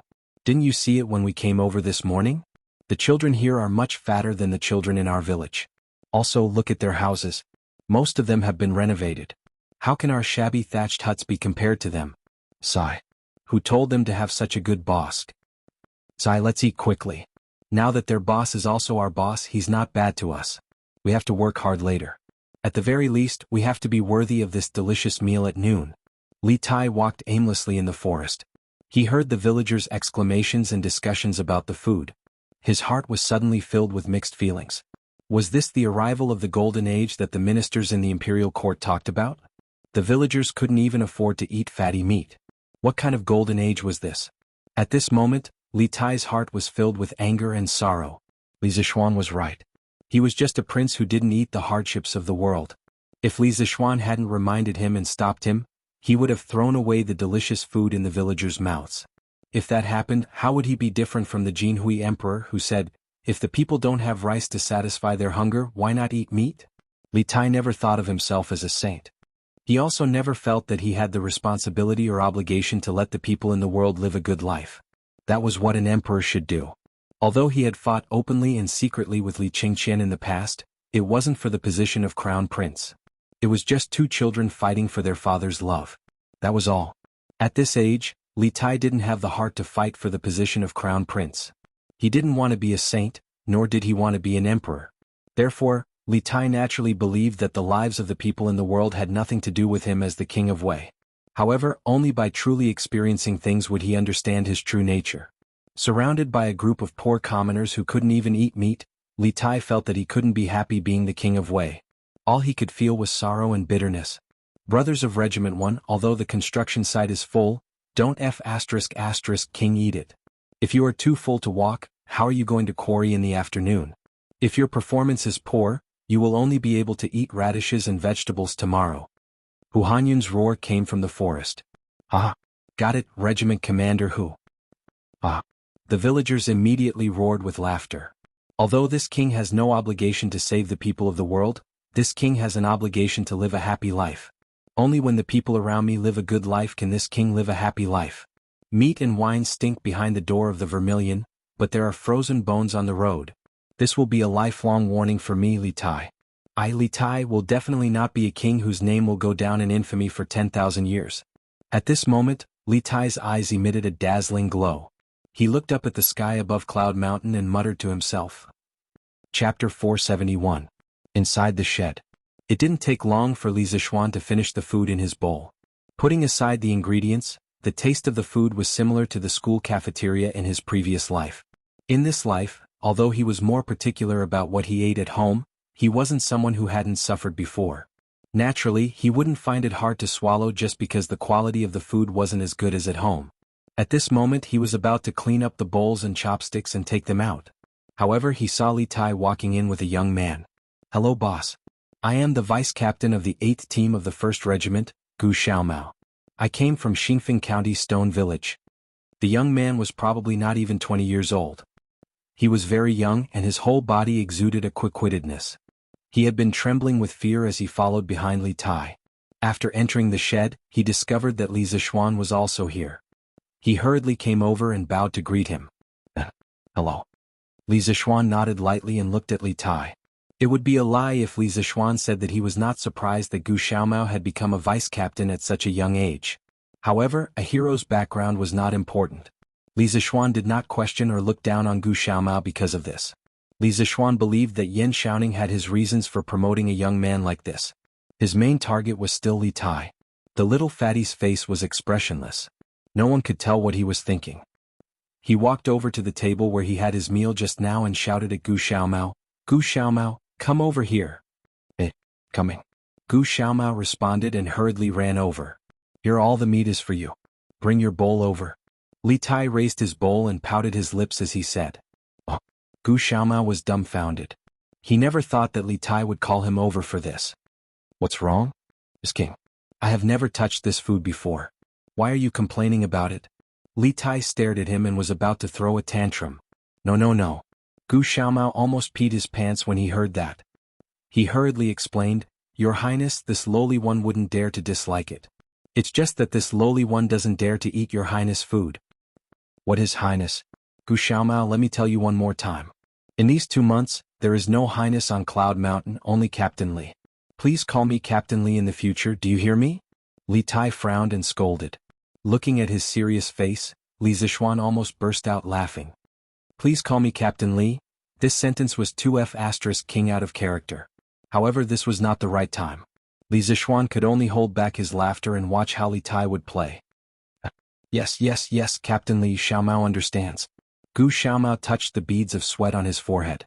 This was not sweat from the heat, but cold sweat from fear. Only the heavens knew how painful it was to be the vice-captain of a prince. Anyway, Gu Xiaomao was under a lot of pressure. "Then why aren't you bringing your bowl over?" "Oh, thank you, Captain Li."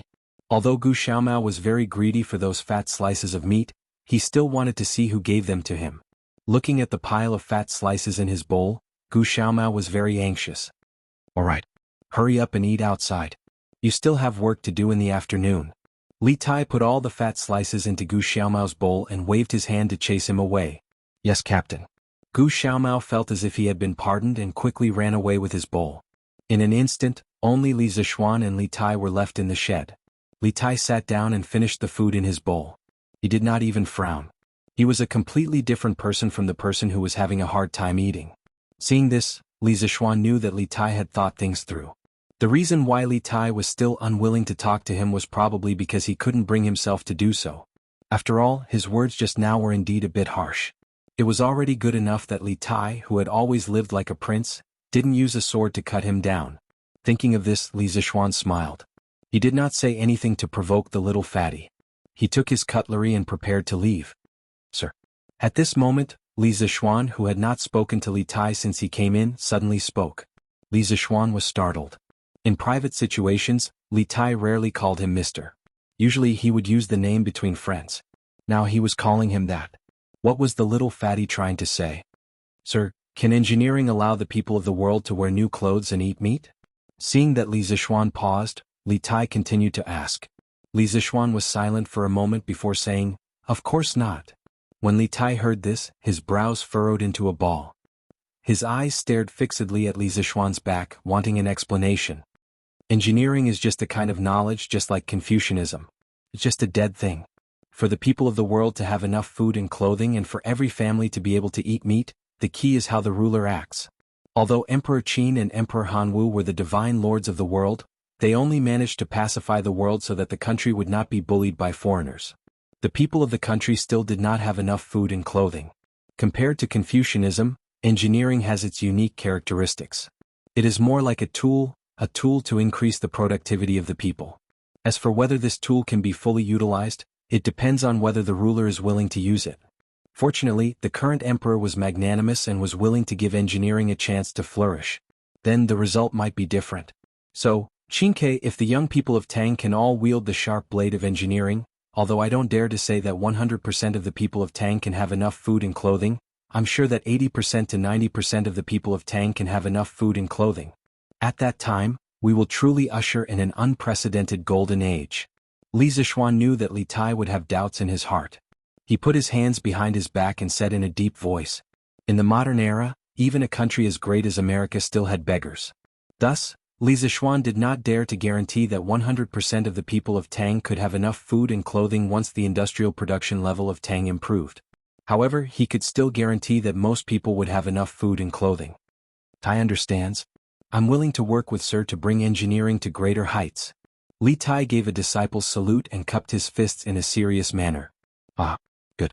I hope that when Yanhuang College leads the people of Tang to have enough food and clothing, there will be a great achievement in it. Li Zixuan waved his hand with a smile and went out the door. Li Zixuan was very happy that Li Tai could walk out of his inner demons and comprehend such principles. In the end, he still valued Li Tai very much. If it were someone else, he would not have put in so much effort. I Li Tai don't need great achievements. I just want to live happily. Li Tai looked at the door and mumbled to himself. Chapter 472. Hu Hanyun's first construction corps was mainly responsible for the supply and transportation of construction materials at the construction site.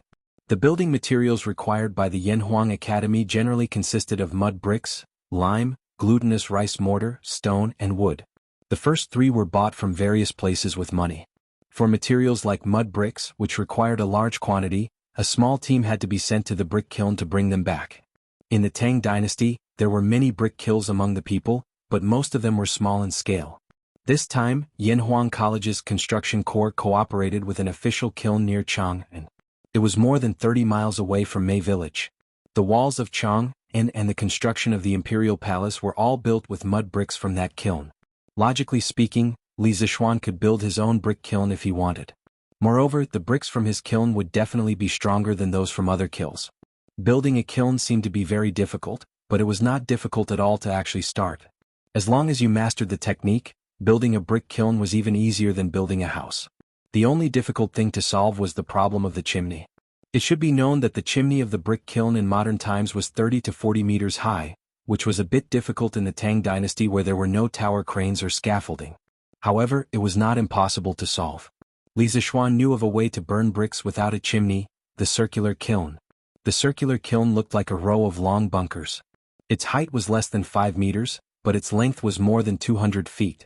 The biggest advantage of the circular kiln was that it could burn bricks in a circular manner. It could build 20 kilns and each kiln could be lit individually. Compared to the conjoined kilns of this era which had 8 kilns in each group, the circular kiln was more efficient and more fuel efficient. Although there were many advantages to building his own brick kiln, Li Zixuan did not intend to do so. He could not build all the materials by himself, could he? That would take a lot of effort and this kind of monopolization was not good. He had to leave some profits for others, right? In the afternoon, Hu Hanyun took more than 3,000 people of the 1st Regiment to hunt in the mountains. To be precise, they were going to cut wood. They had to bring back a batch of wood and hand it over to the other regiments to build temporary housing for the workers. For the entire construction corps, this was the first day of work. Other than the division of formations, there was only the construction of a place to settle down. The official building of the academy would have to wait until the next day. Fortunately, it was summer now, and the workers' residences only needed to be able to block the sun and rain.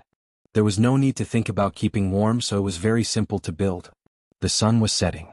Cloud Mountain was still very lively. Rows of small sheds were arranged in the forest, and there was a number hanging in front of each shed. 99% of the workers did not know how to read, let alone Arabic numerals. However, there were so many sheds that Li Zixuan could only order each of them to remember the number on the sign of their shed in order to prevent the workers from going to the wrong place at night. Seeing that the city gate of Chang'an was about to close and the workers' residences at the construction site were about to be completed, he asked someone to find Li Tai and prepare to return to the city. As the chief commander of more than 10,000 people, Yan Shaoning felt that he was shouldering a heavy responsibility. The workers' residences had not been completed yet, so he would not go back with them at night. As for Yen Lide and Faubert, they had already gone back 2 hours ago. Asked Xiaoxian, why don't you go back alone? There are still 2 people in the 8th squad of the 1st Regiment who haven't finished building their residences yet. Li Tai seemed to be intoxicated. This was the first sentence he said when he was called to Li Zixuan. Li Zixuan heard this, stared at him and scolded, "Go away. If you stay outside the city, His Majesty and Her Majesty will skin me alive if they know about it. If the residences are not ready, just leave it to Gu Xiaomao. What are you doing here?" Li Tai came back to reality, and remembered that he was a child with parents.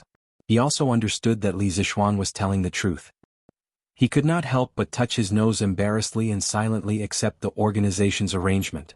Li Zixuan glanced at him unhappily, then said to Gu Xiaomao, "Xiaomao, I'll leave the remaining tasks of the 8th squad of the 1st Regiment to you. Is there a problem?" Gu Xiaomao was very perceptive. He knew that this was an opportunity for him to perform. He quickly said loudly, "Boss, no problem, absolutely no problem. You and the captain can go back to the city without worry." "Did you hear that? They're fine here. Qingke, why don't you get on the horse? It'll be bad if the city gate closes later," Li Zixuan urged. "Okay. Gu Xiaomao, I'll leave the 8th squad to you. I'll come back tomorrow morning." Li Tai nodded his head and mounted his horse. However, he was still a little worried as he warned, Yes, Captain. Don't worry." The 2 of them rode at full speed and finally returned to Chang'an City before sunset. Li Zixuan naturally returned to Yongla Lane. As for the little fatty, he had to go to the palace before returning to Prince Wei's residence. After all, he had decided to participate in the construction of Yanhuang College today, and he had not gotten Li Er's permission yet. Qingke, where did you go and sweat so much? And I haven't seen you all day. At the Li Zheng Palace. Li Tai saw Li Er and Empress Zhangsun. They had just finished their meal because Li Tai could still smell the leftover aroma of the food in the air. He did not eat well at noon and did not eat well at night. The little fatty was now so hungry that his chest was sticking to his back. Of course, he would be more sensitive to the aroma of the food. Father, Yanhuang College started construction today. I went to Yunshan with the teacher and was busy the whole day. I just returned to the city and did not have time to take a bath. That's why I lost my composure. Please forgive me, Father. Li Tai answered Li Er's question, but he was thinking about how much food he should ask the chef to prepare when he returned to the prince's residence later. Qingke, you actually went to Yanhuang College to help? How could Li Er not know Li Tai's nature? That was why he was so surprised when he heard Li Tai's words. Empress Zhangsun also interrupted, Qingke, you left the city for the whole day without a word. I didn't expect you to go to the wilderness. It's a hot summer day. You must have suffered a lot, right? Thinking about what he had experienced today, Li Tai felt that it was hard, but he felt that it was more fulfilling. This day was equivalent to a month before. Mother, I didn't suffer. Instead, I learned a lot. I plan to help the teacher build the college in the next 2 months. I hope Father and Mother will allow it. What? Li Er raised his eyebrows and stared at Li Tai. He asked, you have never experienced construction before. How are you going to help Li Zishuan build the college? Empress Zhangsun also frowned and asked, Qingke, as far as Mother knows, Shaoxin has invited more than 10,000 craftsmen and commoners to participate in the construction of the college. The construction progress is naturally not a problem. Qingke, you have lived in the depths of the palace since you were young. How can you go and suffer? Chapter 473.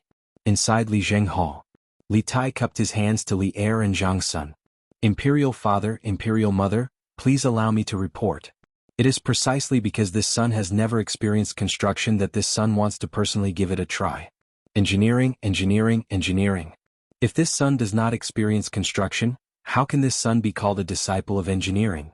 What is learned on paper is shallow, and what is learned must be done personally. I believe that personally practicing is far more useful than reading books in the classroom. What is learned on paper is shallow, and what is learned must be done personally. Could these 2 lines be your new work, Qingke? Li Er's eyes lit up. He did not mention whether Li Tai should go to the construction site, but instead he was concerned about the poems. Li Tai was stunned and replied, Imperial Father, this was written by Mr. Li. That kid? A few days ago he wrote 2 love poems. I thought it was a coincidence. Now, it seems that Li Zishuan has some talent in poetry. What are the other 2 lines of the poem? Li Er rubbed his chin and asked with interest. Li Tai was instantly speechless. His original intention was to share his insights at the construction site with Li Er and Zhang Sun, but before he could finish, Li Er was concerned about the 2 lines of the poem. Wasn't he going too far off the topic? Imperial Father, Mr. Li only said 2 lines of the poem. I know nothing about the rest. Li Tai said gloomily. Li Er nodded, then frowned and did not speak. Empress Zhangsun was not as unreliable as Li Er. After all, as a mother, she doted on her son more. At this moment, she frowned and said worriedly, although what you said makes sense, it will be even hotter on Yunshan in this scorching summer. You have never suffered since you were young. How will you be able to stand it? Li Er also snapped out of his daze and nodded. Yes, Qingke, your imperial mother is right. It is easy to get heat stroke in the summer. Don't get involved. If you want to experience engineering practice, there will be plenty of opportunities in the future. As an emperor, Li Er had always been strict with his sons. However, Li Tai was fat. Fat people were naturally afraid of the heat. Therefore, Li Er was also very worried that Li Tai would get a heat stroke on this hot day. However, Li Tai's mind was now filled with the thought of leading his team to cause trouble. Why would he care about this little bit of difficulty? When he heard that Li Er didn't agree, he quickly said, Imperial Father, Imperial Mother, this son is not afraid of the mere heat. This son only arranged for others to do the work and did not personally do the work, so it is not that tiring. The ones who worked really hard were the commoners. They were also Imperial Father's people. Normally they couldn't even afford to eat fat meat, but they had to do the hardest and most tiring work at the construction site. Just for a few dozen copper coins a day they were willing to sweat like rain. If I don't go to Cloud Mountain today, I'm afraid I won't know these things for the rest of my life. This son doesn't want to be a prince who doesn't work hard, doesn't know the 5 grains, and doesn't care about the hardships of the commoners. I implore Imperial Father and Imperial Mother to fulfill my wish. These words were said sincerely by Li Tai. Li Er and Zhang Xuan's expressions also gradually became solemn. The atmosphere in the main hall became very heavy for a moment. After a long time, Li Er stood up and came to Li Tai. He patted his shoulder and sighed. Ah, Qingke, you have really grown up. I didn't expect you to be able to understand so much in just a short day. I'm very gratified. Li Zishuan is a qualified teacher. Not bad, not bad. Qingke, since you have already thought it through, then go ahead and do it. Imperial Father supports you. Empress Zhang Sun opened her mouth, but she wasn't completely a loving mother. She hesitated for a moment, then came to her son's side and said softly, Imperial Mother is also very gratified that you can say such words. Go. Just take good care of yourself. Li Tai was both happy and touched. He hurriedly said, Thank you Imperial Father and Imperial Mother for your support. By the way, I am very curious about what happened in Yunshan today. It actually made you feel so much all of a sudden. Come, tell me and your Imperial Mother. At the second watch period, the moon hung above the treetops. Li Tai had just come out of the Lizheng Palace. The moment the little fatty came out of the palace, he immediately became a runaway wild horse. Wu Chundao, hurry back to the prince's residence and ask the kitchen to prepare food for this prince. Hurry, hurry, hurry. Li Tai sat in the carriage and hurriedly ordered the guards outside. He only wanted to eat meat now. Yes, Your Highness. Wu Chundao was stunned. This was the first time he had received such a strange order. He responded, then urged the warhorse under him to gallop out. In the carriage, Li Tai rubbed his stomach and sank into the sofa. He let out a long breath and said, Ha!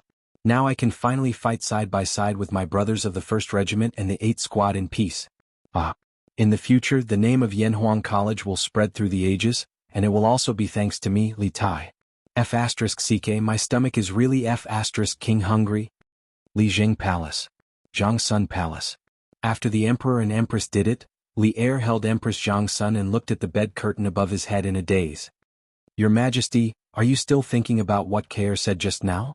Empress Zhang Sun leaned on Li Er's chest and asked softly. She had been husband and wife with Li Er for many years. Of course, they still had this bit of tacit understanding. In fact, what Li Tai said just now also touched Zhang Xuan's heart. Ah, that's right. Wine and meat go to waste at the door of the Vermilion, and there are frozen bones on the road.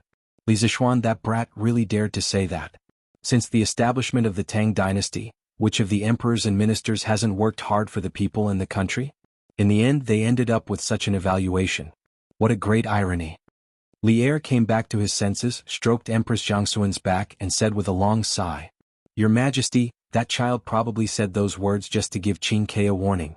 He didn't mean anything else, but his words were indeed a little too harsh. I was thinking that with Qingke's temperament, she actually didn't break off with Xiao Xian after hearing those words. I have to say, ever since followed Li Zishuan to study, his temperament has changed a lot. Empress Zhang Sun first helped Li Zishuan a little by saying a few words. After all, those 2 lines of the poem that satirized current politics still had some treason in it, and then sighed with emotion at Li Tai's recent changes. Li Er nodded and said, I understand what Guanyin Maid means. Qingke has indeed changed a lot recently. Li Zishuan's knowledge is outstanding. He paused, then continued, It's a good thing for young people to have dreams. I also hope that he and Qingke can build Yanhuang College well and carry forward the study of engineering. I give them a chance, and I only hope that in my lifetime, I can see the eternal prosperity that they speak of. Erlang, you definitely will. Chapter 474. The next morning. The sun had just risen, and Li Zishuan was practicing Tai Chi with the 3 beauties in the west courtyard. It had to be said that in terms of work and rest, he could be called a healthy bro. The reason why he was so healthy was because he was enjoying the wonderful time in the morning. If he was asked to practice Tai Chi with a group of men in the morning, this guy would definitely stay in bed and not get up. Before he finished 1 round of Tai Chi, he heard from the servants that Li Tai was here. The servants were very sensible. Everyone knew that Li Zishuan had a reserved program in the west courtyard in the morning, so it was not convenient for outsiders to come in. So this time, Li Tai wanted to barge in like before, but he was stopped by the servants at the door. Li Zishuan was very satisfied with the comprehension of the servants. Because it was summer now, when the beauties practiced Tai Chi with him in the morning, They all wore very soft and close-fitting training clothes. In this era there was no underwear. Wearing such clothes one could still see some spots on the outside. Li Zixuan was not willing to let this little fatty take advantage of him. In this aspect, Li Zixuan had always been very stingy. "Qingke, why are you here so early? Have you eaten?" Li Zixuan asked his wife to continue practicing with Xiao He and Xiao Shi. He walked out of the west courtyard alone and saw Li Tai drinking tea in the front hall. He asked the servants to serve breakfast and asked, "It's almost morning, how is it early?" Li Tai rolled his eyes and said sarcastically, "I heard from your servants that you haven't woken up yet, so I didn't go in." "Sir, you are so lazy, you are not setting a good example for the students." "Get lost. It's you who woke up too early today. You must have been too excited from being a team leader last night, right? Don't you know what time you used to wake up every day?" Li Zixuan scolded with a smile. Logically speaking, he was already very diligent, okay? He was a proper model worker. "Nonsense. I am worried about the progress of the construction of the academy," Li Tai said stubbornly. Li Zixuan chuckled. Just then the servants served breakfast. His breakfast was also very simple. There was a plate of pickled vegetables and a bowl of very thick rice porridge. There were no steamed buns or buns. There was no baking powder in this era, so the steamed buns were not very tasty. Therefore Li Zixuan only ate steamed buns and porridge in the morning. No one would believe that he, a nouveau riche, who earned hundreds of thousands of dollars every minute, had such a shabby breakfast. "Qingke, did you eat it or not? If you haven't eaten, I'll get someone to bring you a bowl." In his own home, Li Zixuan didn't have to be polite. He sat down at the table and prepared to eat. He asked Li Tai, "I've eaten. Xiao Xian, quickly finish your meal and follow me to the construction site." Li Tai looked at the shabby breakfast and shook his head as he urged. As a foodie, the little fatty must have eaten before he came over. If Li Zixuan had something new for breakfast, he might have sat down and tried a few bites out of respect. But now, forget it. Li Zixuan ignored him and started eating. As for his speed, it was neither too fast nor too slow. He was not in a hurry. Slurp, slurp. It had to be said that the porridge and pickled vegetables were a match made in heaven. Li Zixuan ate with gusto. After a while he finished the bowl of porridge. Li Tai looked at him suspiciously and thought, "Isn't it just a bowl of porridge? Is there a need to eat so happily?" Suddenly the little fatty noticed the black strip of vegetables on the plate. He asked curiously, "Xiao Xian, what is this? Why is it so black?" "This is my family's homemade pickled vegetables. It goes with rice. It's crispy." "What? Qingke, do you want to try it?" There was no accurate statement about the origin of pickled vegetables. According to the relevant evidence, pickled vegetables originated from the Bronze Age. But pickled vegetables made from radish, at least in this era, did not exist. Don't doubt that there were no radish in the Tang dynasty. China was the country with the richest radish germplasm resources in the world. There were about 2,000 local varieties of radish. In the Book of Songs there was a sentence, "Kai Feng Kai Fei." Generally people thought that fei was radish. In the Han Dynasty literature, radish had 8 of the top 10 characteristics, such as luo fu, etc. The main ingredients were nothing more than refined salt and soy sauce. There was a lot of refined salt at home, but it was very expensive. As for soy sauce, this thing was also available in the Tang dynasty. Soy sauce evolved from soy sauce. As early as 3,000 years ago, there were records of soy sauce being made in China's Zhou dynasty. The invention of soy sauce brewing by the ancient Chinese Han working people was purely an accidental discovery. China's ancient emperors used condiments. The earliest soy sauce was made from fresh meat. It was similar to the process of making fish sauce today. Because of its excellent taste, it gradually spread among the people. People who read a little bit of ancient Chinese probably knew the story of Fan Zhongyan's cutting rice porridge. Fan Zhongyan's family was poor when he was young. He lived in a temple and studied hard. Every day he cooked a pot of thin porridge. After it was condensed, he divided it into 4 pieces, 2 in the morning and 2 in the evening. He only ate chopped pickled vegetables. Not only that, but he also tasted the marrow and knew the taste, and wrote an essay called Fu Fu, in which there was a line like, "Inside the Tao family's urn, pickled dark green and yellow, in a big mouth chewing out gong shang jiu." It was a dish of pickled vegetables that was only for the poor to eat, but it was written in a very good tone and color, and Tao were very happy. Such hardships had caused him to develop a firm and unyielding, hard-working and thrifty style, and he had a deep understanding of the hardships of the people. In the future, no matter high in the temple, or far away in the martial arts world, he would take the world as his own responsibility. He would worry about the country and the people, get rid of corruption and benefit the common people. Then I'll try it. Li Tai was interested. He pursed his lips and hesitated. Li Zixuan glanced at him. He knew that this was a guy who wanted to save face. He was too lazy to argue and directly asked someone to add a pair of chopsticks. After a while the dishes were served. Li Tai picked up the chopsticks and copied Li Zixuan. He ate 2 pieces of pickled vegetables and a mouthful of rice. Li Tai immediately felt that the pickled vegetables tasted really good. He smiled and said, "Oh Xiao Xian, this pickled vegetable is really good. It's full of flavor and texture. No wonder you enjoyed it so much." Hee. Is there a need to say it? Is it because with this kind of dish the porridge will taste better? Li Zixuan nodded and smiled. Ah, it's true. Xiao Xian, I'll bring some pickled vegetables back from you later. Li Tai was very happy to find new food. Okay, I can give you some. But you are the Prince of Wei. Won't you feel embarrassed if you eat pickled vegetables with rice? Li Zixuan asked a very practical question. Chapter 475. Slurp, slurp, slurp. Oh, whoever wants to say that I'm an embarrassment, let them say so. It's fine as long as I eat comfortably. Go get another bowl of porridge for me. Li Tai finished a bowl of porridge and pickled vegetables very quickly.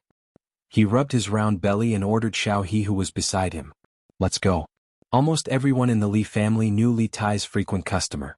Xiao He rolled her eyes when she heard such an impolite order, but she still took the empty bowl to get more rice. Li Zixuan glanced worriedly at Li Tai's round body and said, "Chinke, with your body shape, is it what? What's wrong with my body shape?" Li Tai looked down at his waist and legs and said innocently, I want to say, Chinke, shouldn't you consider losing weight? You think I don't want to, but the feeling of being hungry is worse than killing me. So, I'll just keep on being like this." Li Tai rubbed his head in frustration and said gloomily. Li Zixuan sighed and said helplessly, "Anyway, be careful. Being too fat isn't a good thing for your body." Okay, I got it. Xiao Xian, you're so long-winded. Li Tai waved his hand impatiently and said. At this moment Xiao He brought a bowl of porridge for Li Tai. Li Tai ignored Li Zixuan and focused on enjoying his second breakfast. Li Zixuan shook his head and stopped persuading him. He took the empty bowl out. Unlike Li Tai, who was a glutton, he was already full. Burp. Xiao Xian, let's go. I'm afraid the construction site has already started. Li Tai had already eaten breakfast in the morning, but he still ate 3 bowls of porridge at Li Zixuan's place. How big his stomach was really depended on how much food he had. Oh, Chinke, you go first. I still have to make some arrangements. Li Zixuan raised his head and looked at the rising sun in the east. He thought for a moment and said, "Arrange what?" Li Tai thought that Li Zixuan wanted to slack off, so he walked over and asked. "Look, Chinke, it's not even 7:30 in the morning, 7:45 in modern times, and the sun is already so solid. You can imagine how hot the weather is today. I'm afraid it's even more unbearable on the Cloud Mountain. I have to arrange for people to buy a batch of things to relieve the heat. Otherwise it would be bad if the craftsmen and commoners get heat stroke." Li Zixuan said with a serious expression. The Li Zixuan had a lot of ice cubes. Li Zixuan wasn't afraid of the hot weather, but the 10,000 or so commoners couldn't help but be afraid. With the medical standards of this era, heat stroke was life-threatening. Previously, Sanbao had gotten heat stroke while helping him test the telegraph machine. She had been lucky enough to escape death. What little Xian said made sense. By the way, don't you have a lot of ice cubes at home? Can you help me bring some ice cubes over later? Li Tai said hurriedly. He still had lingering fears when he thought about yesterday's hot afternoon. Okay. But didn't you want to share Wheel and Woe with your subordinates? If you use ice cubes, then what about the members of your team? First of all, I don't have that much ice cubes at home. Li Zixuan looked at little Fatty and said with a smile that wasn't a smile. That's true. Li Tai scratched his head and said, "Then little Xian, what method do you plan to use to relieve the heat for the craftsmen and commoners?" Li Zixuan thought for a while and said, "It's nothing more than cold melon and cold bean soup. Also, it seems like we can't let the commoners work for 2 hours in the afternoon." Cold melon was watermelon. In this era, there was no such thing as watermelon. According to historical records, it had been introduced to the southeast coastal area of our country 5 generations ago. However, it wasn't called watermelon. Instead, it was called cold melon because of its cooling properties. As for cold bean, it was the modern mung bean. This thing had a long history of planting in China and could be traced back to the Han Dynasty. Okay, that's it then. If the others can bear it, then I'll be fine too. I'll go to the construction site first. Li Tai waved his hand and went out to lead his imperial residence guards to Cloud Mountain. Li Zishuan called Wang Zhong and asked him to go to the East Market to purchase a batch of watermelons and mung beans. At this time the gatekeeper, Ah Fu, walked over and said, "Young master, there's a letter for you." "Who sent it?" Li Zishuan frowned and asked. "It's from the Shao Mansion." Ah Fu bowed and said, "Shao Mansion?" Li Zishuan was even more confused. He didn't know many people with the surname Shao in Chang, and it was useless to ask more, so he opened the letter and read it. However, after reading it, Li Zishuan's expression became even more strange. This was a letter from Xiaoyu. What was important was that Xiaoyu wrote the letter to ask for the immortal mirror for his grandson. Li Zishuan was really confused. What the hell was this? Xiaoyu was the former cabinet elder and the current minister of civil affairs. He was a proper big shot in the imperial court. He wrote the letter just to ask for a mirror. Was today April Fool's Day? Li Zishuan's mouth twitched slightly and said to Wang Zhong, who hadn't left in time, "Uncle Wang, ask manager's son to send 3 small immortal mirrors to the Shao Mansion." Oh. Wang Zhong's eyes widened. He suspected that he had misheard. "What's wrong?" No, young master, this old man will go and ask manager's son." Wang Zhong quickly came back to his senses and said. Li Zishuan nodded understandingly. He was still a little confused. Inside the Taiji Palace, Xiaoyu, who was in the morning court, was a little depressed. He didn't want to write that letter. Xiaoyu had been wise all his life and was quite wise in the literary world, but in the end, for his grandson, he threw away his old face to ask for a mirror. If outsiders knew about it, he would have no place to hide his old face. That's right, Xiao Shui was Xiaoyu's eldest grandson. Therefore, he had no choice but to write the letter because his grandson was still relying on this deceiving immortal mirror to marry his wife. However, with his identity, it was definitely not appropriate for him to personally ask for the immortal mirror. After thinking about it, Xiaoyu felt that it was more appropriate to write a letter to Li Zishuan. He thought that Li Zishuan would also give him face. "Meng, are you relieved now? If Grandpa personally asks, there will be no problem." Xiao Shui smiled fawningly at Meng in the Shao Mansion's courtyard. "But what if Grandpa Xiao doesn't ask?" Meng frowned and said, "Hey, that's impossible. Which minister in the current imperial court will not give my grandpa face? Even the emperor. Even the emperor is very concerned about my grandpa." Xiao Shui wasn't stupid. He knew that there were some things that could be said and some that couldn't. He quickly stopped the second half of the sentence and changed his words. "Well, that's true. Then this lady will forgive you this time." Chapter 476. Then Menger, is our wedding date going to be as planned? Xiao Shui, who was soft-hearted, was like a lackey at this moment. He licked his lips and asked, "If the Strange Taste Pavilion really sends the mirror over, of course it will be as planned." But Menger rubbed her chin and mischievously stopped at a key point. "But what?" Xiao Shui's heart trembled. He suddenly had a bad premonition.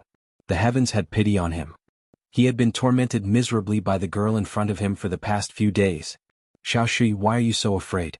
I just want to ask, do you really like me?" Unlike other young ladies, Menger was quite bold. She didn't blush at all when she said this. There was only purity in her eyes, the kind of purity that didn't know anything about the mortal world. Xiao Shui's heart melted at this moment. How could he say anything else? He nodded like a chick pecking at rice and said, Yes, of course I really like you." "I, Xiao Shui, swear to the heavens." "Hee. I don't want you to swear." Menger giggled and placed her finger on Xiao Shui's lips. Then, she stood up and twisted the hair in front of her forehead and said, "I want to say that since you really like me, then when we get married, you have to compose a poem like, 'I don't have the wings of a colorful phoenix, but our hearts are as one. I want Sister Nan Xiao and the others to be envious of us.'" Xiao Shui was dumbfounded. He screamed crazily in his heart, "Li Zishuan, you're so king deceitful." "Young master, you brought so many cold melons.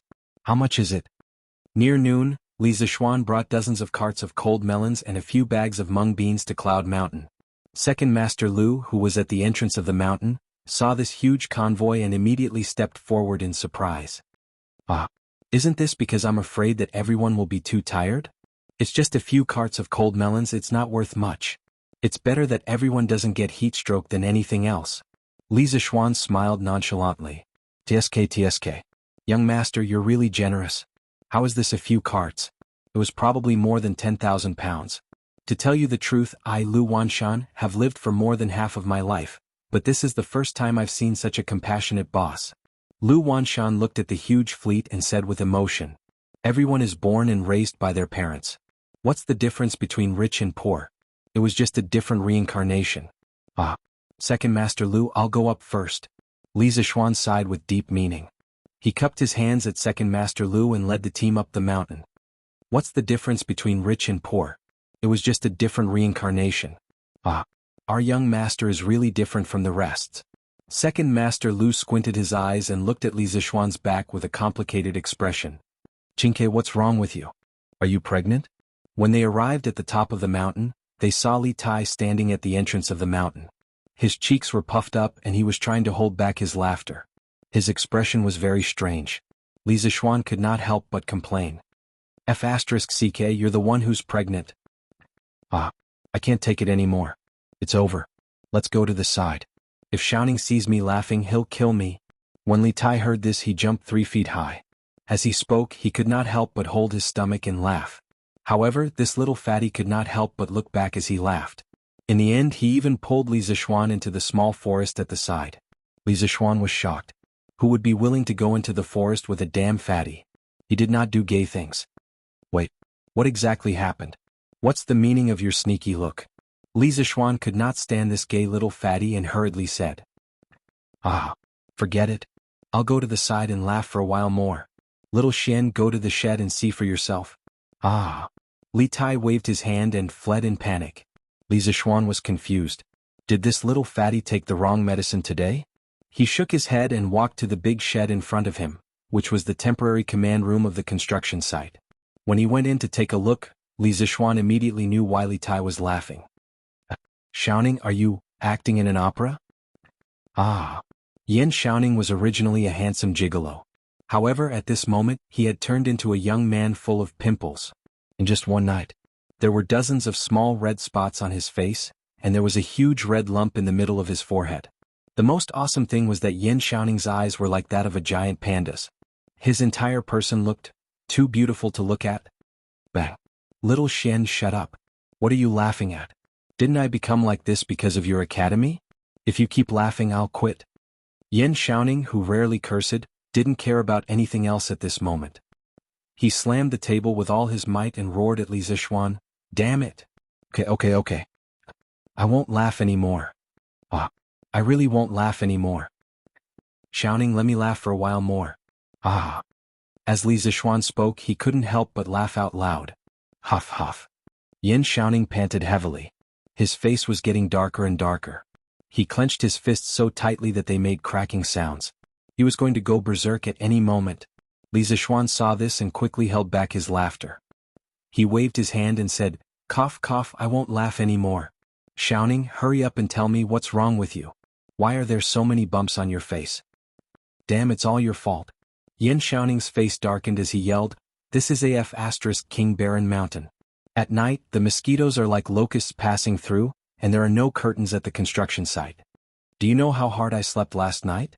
Li Zishuan suddenly realized that Yan Xiaoning's head was full of mosquito bites last night. Speaking of mosquitoes, whether it was in Chang and city or in the middle of nowhere, there were a lot of them in summer. Li Zishuan did not feel it before. First, the Li family often burned mosquito repellent. Second, the Li family's bed had curtains similar to modern mosquito nets. Third, Li Zishuan's bedroom would put a lot of ice cubes every day. Usually it was 30 to 40 degrees outside, but only 15 to 16 degrees inside. It was like turning on the air conditioner. Mosquitoes did not like such a cold environment, so he was not bothered by mosquitoes usually. But at the construction site it was completely different.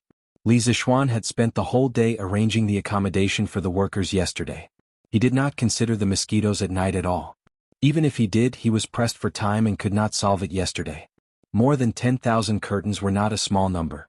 Even if he had money, he could not buy so many curtains in such a short time. Chapter 477. Inside the shed at the peak of Yunshan, Li Zishuan took a few deep breaths and forced himself to calm down. Yan Xiaoning did not have it easy. If he continued to laugh, it would really hurt his heart. Oh, Xiaoning, did the others not sleep well last night? Li Zishuan thought about it and asked. If the mosquito problem was too serious, he had to find a way to solve it. Yan Xiaoning glared at him and said unhappily, "What do you think? Don't tell me those mosquitoes specifically caught me and bit me? Everyone basically did not sleep well last night. Oh, not only mosquitoes, we also heard a tiger's roar last night." Tiger's roar? Li Zishuan was shocked. He hurriedly asked, "The world has been peaceful for a long time. Why are there still tigers nearby? No tigers broke in last night, right?" Yan Xiaoning replied, "That's not true. The tiger's roar was very far from here. According to Second Master Lu, it came from Fenglin Mountain. The terrain there is steep, dense forest and few people go there. It is not surprising that there are one or two wild beasts there. Yunshan is close to Plum Village and Han Village. There are many people here, so those wild beasts would not dare to come here for no reason." Li Zishuan was relieved. He nodded and said, "That's good. But from now on each team must send 2 people out to keep watch at night in case of any accidents." Yan Xiaoning knew the severity of the matter. He nodded and said, "I understand. Don't worry. Yes. F***. I really suffered a huge loss this time. My body is really King itchy." As Yan Xiaoning spoke, he could not help but scratch the parts of his body that were bitten by mosquitoes last night. Li Zishuan then noticed that not only Yan Xiaoning's face, but also his arms were also left with many mosquito kisses. This good brother of his had indeed sacrificed a lot for Yanhuang College. Li Zishuan clasped his fist and said, "Xiaoning has indeed troubled the college. I will get someone to send some alcohol over later. You can apply it on the mosquito bites. It should stop the itch quickly. In the afternoon, get a couple of people to collect some mugwort and wormwood. Smoke it for everyone's residence. It should be much better at night. I'll get someone to send another batch of mosquito-repellent sachets over and let everyone hang them on the bedside. With this multi-pronged approach, I'm sure the mosquitoes won't be as rampant as last night." In the Tang dynasty, there were no mosquito repellents or chemical repellents like dichlorvos, but people still thought of many ways. Wealthy families would have curtains on their beds and mosquito-repellent plants in their bedrooms, such as insect-eating grass, patchouli, violets, balsamine, chrysanthemum and so on. These plants could not only repel mosquitoes but also purify the air. Carrying a perfume pouch was also one of the habits of the ancient people. Many of the herbs in the perfume pouch were also believed to have the effect of repelling mosquitoes, such as patchouli, peppermint, perilla, calamus, lemongrass, star anise and so on. This was equivalent to carrying "mosquitoes don't bite" on one's body. Of course, the most common method was to burn mugwort and wormwood to smoke mosquitoes. The cost was low, the killing area was large and the effect was good. Well, it was worth mentioning that since the Song dynasty, there were mosquito-repellent incenses. At that time it was called mosquito smoke, or mosquito repellent. The main ingredients were mugwort, realgar and duckweed. The product was similar to incense and there was a special workshop. During the Ming and Qing dynasties, the production of mosquito-repellent incense had further development. The raw materials kept increasing, including ferula, qianghua, chuanxiong, sulfur, camphor, tobacco and so on. So don't say that mosquito-repellent incense didn't exist in the ancient times. But it definitely didn't exist in the Tang dynasty. Yan Xiaoning raised his head and said, "Mugwort, wormwood and perfume pouch are all fine. I thought about it before, but isn't alcohol used to make medicinal wine? Can it really stop the itch? Xiao Xian, don't lie to me." Previously, when Li Zishuan treated Qin Qiong's illness, he only made one type of medicinal wine. Those who were well informed knew that one of the key ingredients was alcohol. Li Zishuan also specially bought a batch of alcohol for the military, so Yan Xiaoning was very suspicious of Li Zishuan's suggestion. "Of course. Xiaoning, when have I ever lied to you? I'll ask someone to send the alcohol over later. You'll know when you try it." People in the modern world would usually apply toilet water after being bitten by mosquitoes. When the main character of a time travel novel went to ancient times, they would also make toilet water to make money. However, Li Zishuan found it troublesome. He felt that this thing was flashy and a waste of time. He didn't lack the money for toilet water now. Why was toilet water able to stop the itch? Actually, it was mainly because of the alcohol in it. Toilet water was a type of perfume product that used floral oil as the main ingredient and was refined with alcohol. The essence used in toilet water was slightly inferior, and the content was also lower. It was usually 1% to 3%, so the fragrance was not as long-lasting as other alcohol solutions. The concentration of alcohol in toilet water was 70% to 75%. This kind of mixture could easily penetrate into the bacteria and denature the proteins in the protoplasm and cell nuclei, causing them to lose their vitality. Thus, the disinfectant effect was strong. Oh, then I'll believe you this time. If you're lying to me, I won't be the commander anymore. Yan Xiaoning curled his lips and threatened. Li Zishuan's face was full of black lines. How untrustworthy was he? He couldn't help but say gloomily, Okay. If it doesn't work, Xiaoning, feel free to look for me. Come out with me now and distribute the cold melons outside to everyone. It's not easy on such a hot day. Yan Xiaoning's eyes lit up. He said happily, Ha! At least you have a conscience. You even know to send us cold melons. Hiske, nothing is better than cold melons on such a hot day. Then hurry up and distribute the things. It's almost lunchtime. I've already sent a batch of cold beans to my father-in-law at the foot of the mountain. Everyone will have cold bean soup to drink in the future. Li Zishuan patted Yan Xiaoning's shoulder and smiled. Yan Xiaoning nodded. The two of them left the work shed. Yan Xiaoning went to gather the leaders of the various regiments to collect the cold melons. Li Zishuan went to the construction site and wandered around to check on the progress of the project. Captain, it's almost noon. Why is Captain Hu asking us to go over? In the forest, Gu Xiaomao led 20 people and followed Li Tai to the 1st Regiment's encampment. After spending more than a day together, Gu Xiaomao knew that Li Tai was easy to get along with, so he asked, Hey, why are we going over? We're going over to distribute the good stuff. Everyone is going to have a good meal at noon. Ah. Li Tai smiled and leaked some inside information to Gu Xiaomao. This was also why Li Tai was so awesome compared to the other team leaders. Wow. Is there good food coming? Gu Xiaomao licked his lips and said excitedly. The villagers behind him also had their eyes lit up. They all stared at the back of Li Tai's head and prayed to hear the answer they were hoping for. Chapter 478. You can say that. It's a batch of cold melons that Xiao Xian brought over to relieve the heat. Our brothers in the team did well yesterday and it should be because our team did well, at least we weren't last place, hee. Everyone can't let down their guard today, understand? Li Tai didn't forget to instruct his men as he turned around and said to the people behind him. Understood, Captain. We will definitely not embarrass you. Gu Xiaomao cupped his hands and said seriously. It's actually cold melons? Boss is so generous. Captain, there's nothing to say, just based on how good boss is to us, we will definitely do our best. Yes, we will definitely do our best. And don't worry, our brothers will definitely not be worse than the other teams. In this era, it wasn't that ordinary people couldn't afford to eat cold melons. It was just that most people didn't have the means to eat it every day. Eating it once in a while was already a great enjoyment. And Li Zishuan actually brought over a batch of cold melons for more than 10,000 people. Of course they were grateful from the bottom of their hearts. And it's good that you have this intention.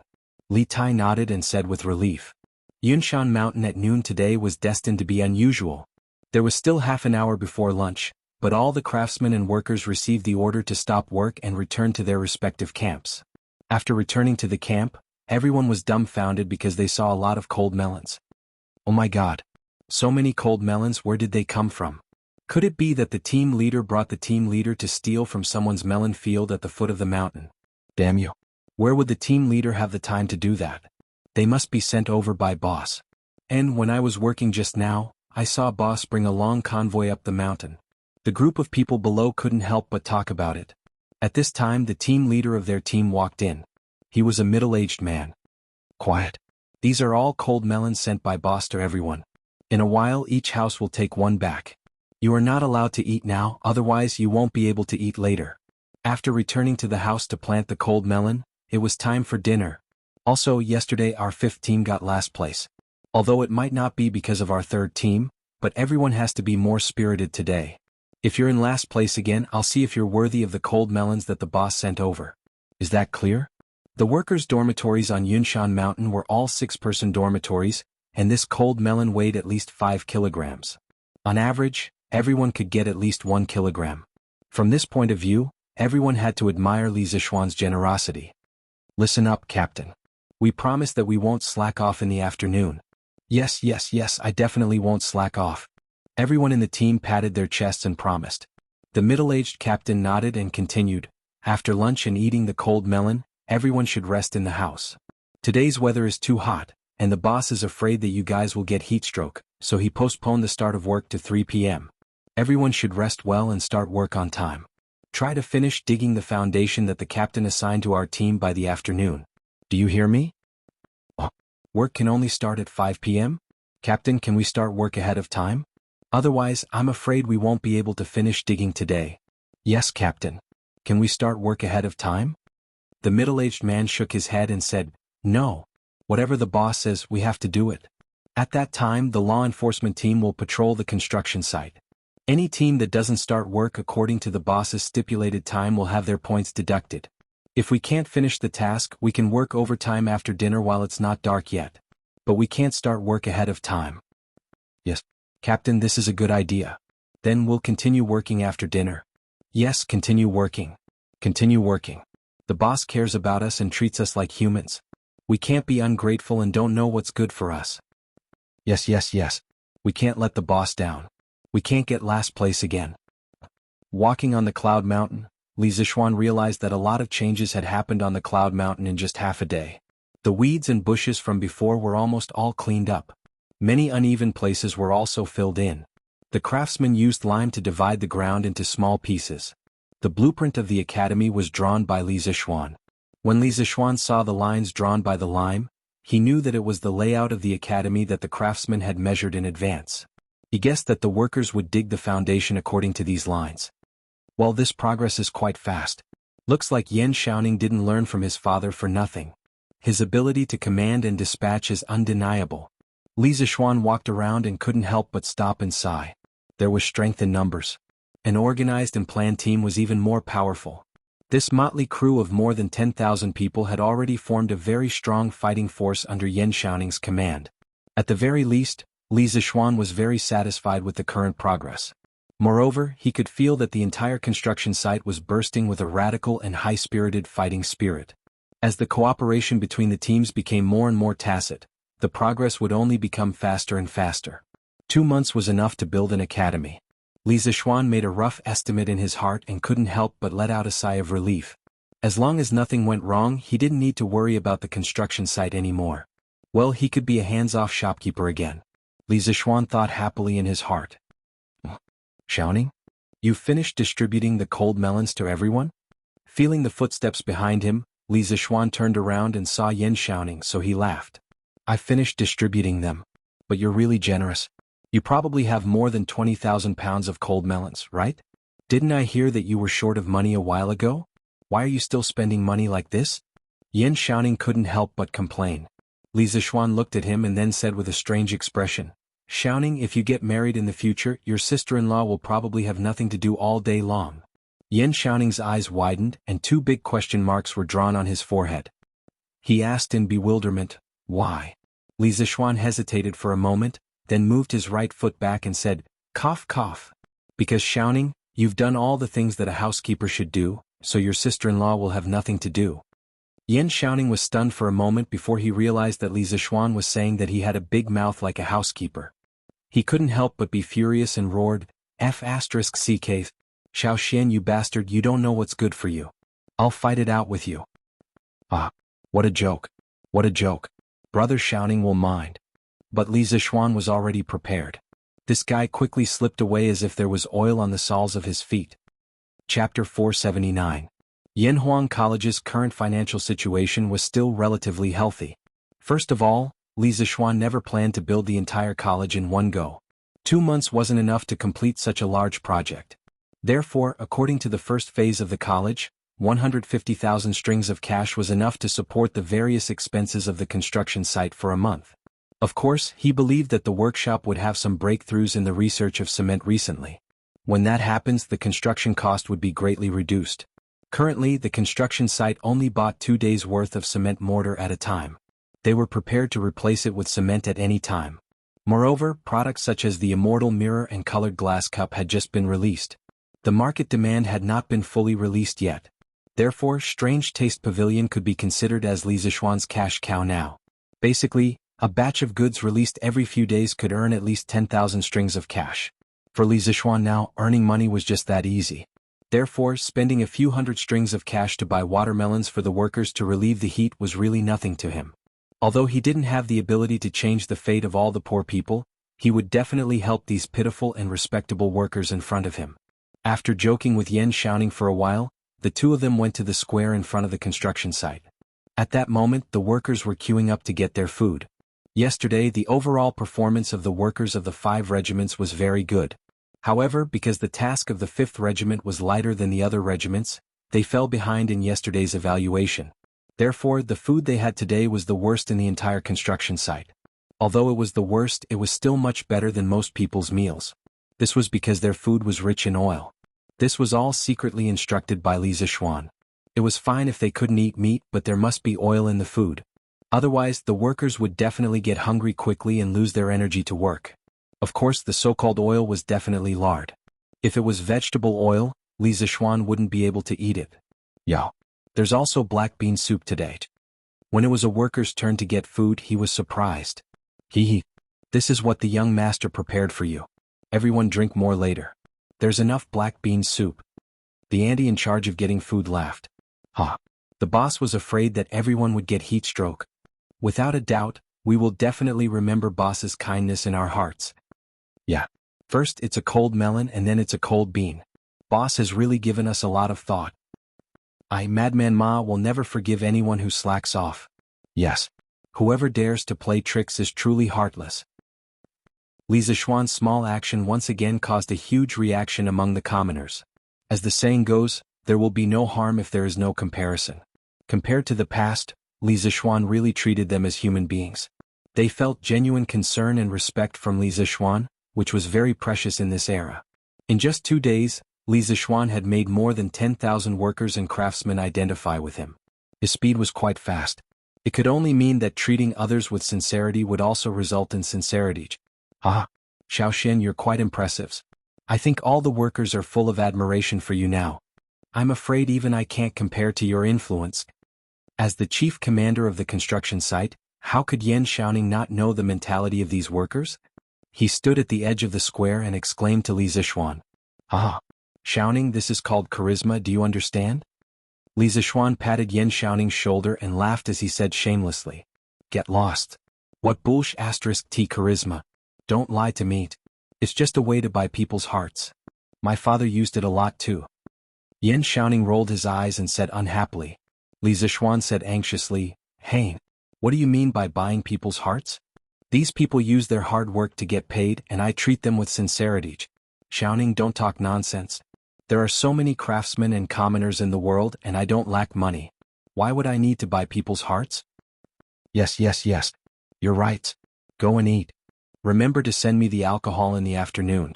Yan Xiaoning waved his hand and went to get food. After having lunch at the construction site, Li Zishuan didn't go home immediately because the weather was really hot. The whole earth felt like it was being baked in a furnace and it was extremely hot. In his previous life, Li Zishuan thought that the ancient times would be cooler because modern society had developed for so many years and would be affected by the global greenhouse effect. In the ancient farming society, the natural conditions were not destroyed, and even if the summer was hot, it wouldn't be too hot. But after experiencing it, he knew that it wasn't the case at all. At the very least, he was extremely hot now. Luckily, all the sheds at the construction site were built in the forest, or else the workers would be in a worse situation in the wilderness. Li Zishuan stayed in Yan Xiaoning's temporary residence for 2 hours until the sun outside wasn't so solid anymore. Then he took the carriage back to Chang'an City. When he got home, Li Zishuan took out a bottle of 75% medical alcohol and asked the servant to send it to Yan Xiaoning. Not long after, Sun Huiming came. Old Sun's face was flushed red. He came to the Li residence to report the results of the day to Li Zishuan. Today, the Strange Taste Pavilion had another batch of glass products for sale. Young master, great news. Today we have prepared 400 colored glazed cups, 400 colored glazed lamps, and 200 small celestial mirrors. The number of people lining up at the Strange Taste Pavilion did not decrease. Instead, it increased by several times. Many people stayed at the restaurants in the East Market last night. This morning, the Strange Taste Pavilion had not even opened its doors, and there was already a long line of people waiting outside. Until now, we've sold out all our stocks. Today we sold more than 80,000 strings of coins worth of goods. It's amazing. Sun Huayuan said excitedly. Li Zishuan nodded indifferently. All of this was within his expectations. The high profits of these colored glass products would definitely continue for a period of time. He smiled and said, "Yes, shopkeeper's son, you've done very well. In the future, the glass cups, the small celestial mirrors, and the small celestial mirrors will be sold in batches every 3 days, and then the large celestial mirrors will be sold in batches every 10 days. We have to control the quantity and don't let the celestial mirrors become cheap goods that can be seen everywhere." Sun Huayuan had been a manager for so many years, and his understanding of business wasn't low. After hearing this, he immediately understood Li Zishuan's intention. He quickly cupped his hands and said, "Young master, you're really far-sighted. I'll definitely do as you say." "Ah, manager son, you flatter me." Chapter 480. Xiao Mansion. Menger look. The strange interest pavilion just sent 3 small immortal mirrors. "Ah." Xiao Shui carefully took the 3 wooden boxes to the backyard and laughed at the cute girl on the swing. "Wow. Is that true? Is that true? Let me see." The little girl quickly stopped the swing and stabilized her body. She trotted to Xiao Shui and said excitedly, "Hee. Of course it's true. Here, take it." Xiao Shui handed over the 3 exquisite wooden boxes. Menger took them and opened one of them. Suddenly, a palm-sized shiny mirror appeared in front of her eyes. She took it out, but the smile on her face could not be hidden. "Wow. It's really the immortal mirror. It's really the immortal mirror. The person inside is so clear. Grandpa Xiao is amazing. He got 3 immortal mirrors at once. Sister Nan Xiao and the others will be envious of me." Hee. Menger held the 3 immortal mirrors and said happily from the bottom of her heart. However, her words completely broke Xiao Shui's heart. "Menger, although Li Zishuan gave my grandfather face, I was the one who asked my grandfather. I risked being scolded to beg my grandfather. How can you forget my contribution?" Xiao Shui said pitifully and gloomily. "Well, that's right. Then Menger thanks brother Shui." Menger tilted her head and thought for a while and finally smiled. "Hee. You're welcome. You're welcome." Xiao Shui's heart was greatly satisfied. Hearing this, he scratched his head and laughed. 2 days later. On this day, Li Zishuan had just finished his breakfast when he heard that Faubert had come.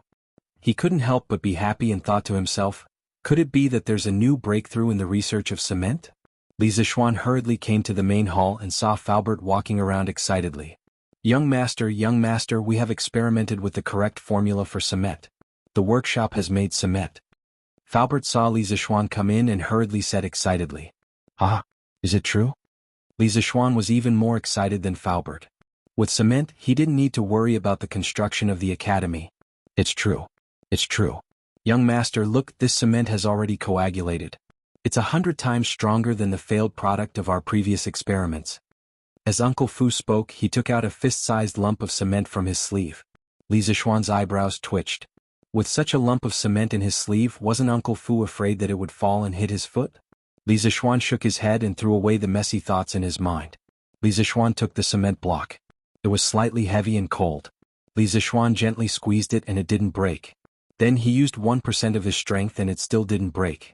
Faubert stroked his beard proudly and said with a smile, "Ha, young master, what's cracked?" Before Uncle Fu could finish his words, he saw the cement block shatter with a kacha sound. Li Zishuan had used 5% of his strength, and the cement block couldn't hold on and turned into powder. Uncle Fu's face suddenly became very interesting. He was stunned on the spot and didn't know what to say. Li Zishuan looked up and saw Faubert's embarrassed expression. He quickly waved his hand and said, "Cough, cough. Faubert, you don't have to be like this. I just wanted to test the endurance of the cement on a whim, so I used a bit of my true chi which caused the cement block to break. The cement you made this time has actually reached the standard. It's hard enough for ordinary people. The workshop did very well and didn't let me down." Only then did Uncle Fu recover. He more or less knew that Li Zishuan was a martial arts grandmaster. He just didn't expect that a martial arts grandmaster would be so frivolous, thinking about playing all the time. What a motherf asterisk cur. Since young master said so, this old man is relieved. Then I'll go back and ask people to mass-produce this cement and send it to Yunshan. Resisting the urge to complain, Fu Bo cupped his hands and said, "Ah, thank you for your hard work. Then I'll go to the workshop with Faubert and take a look." Li Zishuan thought and said, "Okay." The two of them rode the carriage to the workshop. Li Zishuan was taken directly to the cement kiln by Faubert. "Young master, because the demand for lioli in the Strange Interest Pavilion has been quite high recently, so in order not to affect the production progress of lioli, This old man has asked people to dig a new kiln for burning cement. In the future, the construction site will definitely need a lot of cement. We have to dig more kilns. Faubert pointed to the kiln in front of them and said. Li Zishuan nodded and said, well, Faubert, you can decide on these. Don't delay the construction of the academy. Faubert cupped his hands and said, yes, young master. Young master, look, this piece of ground is covered with the cement we made. It has just solidified this morning. It is really smooth and hard. It is much better to walk on than the bluestone road. If we use cement to build roads, how comfortable would it be for the carriage to walk on it? Li Zishuan couldn't help but laugh. Faubert's ability to draw parallels was quite strong. He really thought of another use of cement. Ah, Faubert, you are right. This cement can not only be used to build houses, but it can also be used to build roads when mixed with sand and stone. This thing is the best road building material. As Li Zishuan spoke, he couldn't help but squat down and gently touch the cement floor with his hand. The familiar hard and rough feeling made him feel absent-minded. Cement floor, this is the most common and representative thing in modern industrialized society. Who would have thought that it would appear in the Tang dynasty? He had introduced a modern product into the Tang dynasty. Thinking about it, in a few decades, there would be cement roads everywhere and cement brick houses everywhere. Such a scene, how similar would it be to modern society? Since he was destined to not be able to go back, then he would try his best to create a society similar to modern society. It could also be considered as a kind of emotional sustenance. Li Zishuan's eyes were a little red. Faubert noticed something strange and quickly asked, young master, what happened to you? Nothing. Li Zishuan recovered from his distant thoughts and quickly shook his head. There was a gust of wind just now and the sand on the ground was blown into my eyes. Faubert looked at Li Zishuan suspiciously. He didn't feel the wind at all just now. Ahem. In order to cover up his embarrassment, Li Zishuan coughed and said, Faubert, get people to hurry up and produce cement. Now that we have cement, the academy is even less short of money. The relocation plan of the workshop can also be pushed forward. Find a time and pick a group of people to build the new workshop there. And yes, young master. Chapter 481. After leaving the workshop, Li Zishuan asked San Bao to drive the carriage to Azure Dragon Lane. Wang Renbiao had told him the address of his house in Chang'an. Azure Dragon Lane was located in the southeast corner of Chang'an. Not far from it, it was Chang'an's most prosperous and famous public garden and scenic tourist area. Half of it was in the city, occupying about 2 lanes. The other half was outside the city, extending southward. It was located in a low-lying area at the head of Fengqi Plain. Due to the accumulation of water, it formed a pool. The pool's banks were like the Guangling River, hence the name Chu River. As an otaku, Li Zishuan rarely went out unless he had something to do. He had never been to this area before. As he stood outside Azure Dragon Lane and looked at the beautiful scenery of Chu River, he was momentarily captivated by the winding banks and the scenery of Changzhou-like waters. Sanbao, what river is that? Li Zishuan had never been to Chang'an in his previous life, nor did he remember being here in this life. Hence, he did not know that this was Chu River. Young master, that is Chu River Pool. There is a palace dedicated to His Majesty on the shore. There are also pavilions built by various departments of the imperial court. It is very prosperous. Not only can the emperor's concubines and high-ranking officials come here, but even ordinary citizens can enjoy the scenery here. It is especially lively here on the 3rd of March every year during the Shangxi festival. As a native of Chang'an, Sanbao was very clear about this. When he heard his young master's question, he hurriedly spilled the beans and told him everything he knew. Oh. Li Zishuan nodded and thought to himself, wouldn't it be a pity if I didn't go and play in such an excellent tourist spot? I can bring my wife and little sister here to row a boat and have a barbecue in the future. Let's go to Wang Renbiao's house. Li Zishuan looked at Chu River Pool, then got back into the carriage. Yes, young master. Yo? Lord Zhu, why are you here? Come in. When Wang Renbiao heard that Li Zishuan was here, he personally came out to welcome him. Ah, long time no see. Renbiao is getting more and more suave. Li Zishuan cupped his hands and said half-jokingly. Ah, Lord Zhu must be joking. Please come in first. Yao, or get someone to serve tea. Wang Renbiao instructed in a low voice before leading Li Zishuan around the screen wall in the front yard to the main hall.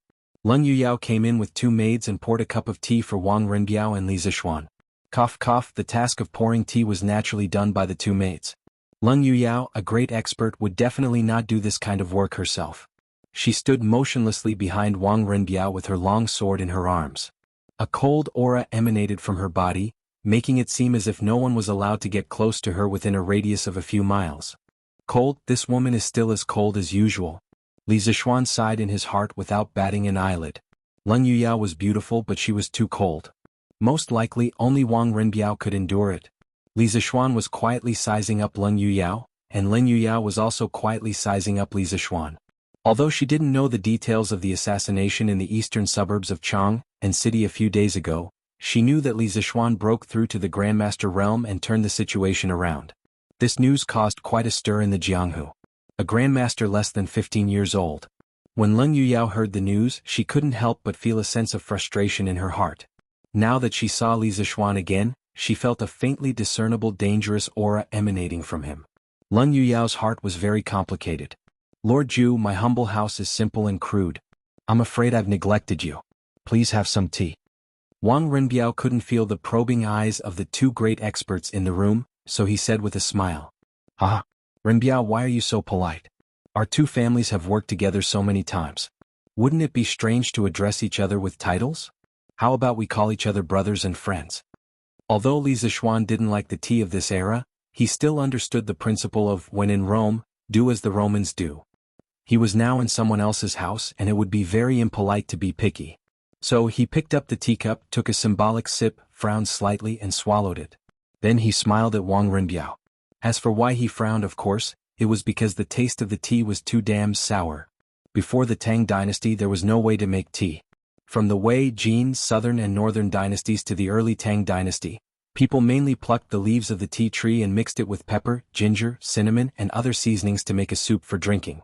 Drinking tea was just like drinking the vegetable tea soup today. The Wu people called it Ming porridge. Just by looking at the ingredients, one could imagine the taste of the tea soup. Cough cough, don't even think about it. How ruthless. Haha, then Renbiao, it would be impolite to refuse. My father has always valued you, Xiao Xian. He has always hoped that the Wang family can maintain a good relationship with the Li family. Wang Renbiao said with a smile on his face. Haha. Provincial Governor Wang is honest and upright. If I go to Sui province to play in the future, I'll have to ask your father to take care of me. The Sui province of the Tang dynasty was roughly near the present-day Sui province of Hubei. However, the area under its jurisdiction was much larger. Li Zixuan's hometown in his previous life was not far from here. He really wanted to take some time to go there and see what his hometown was like in the Tang dynasty.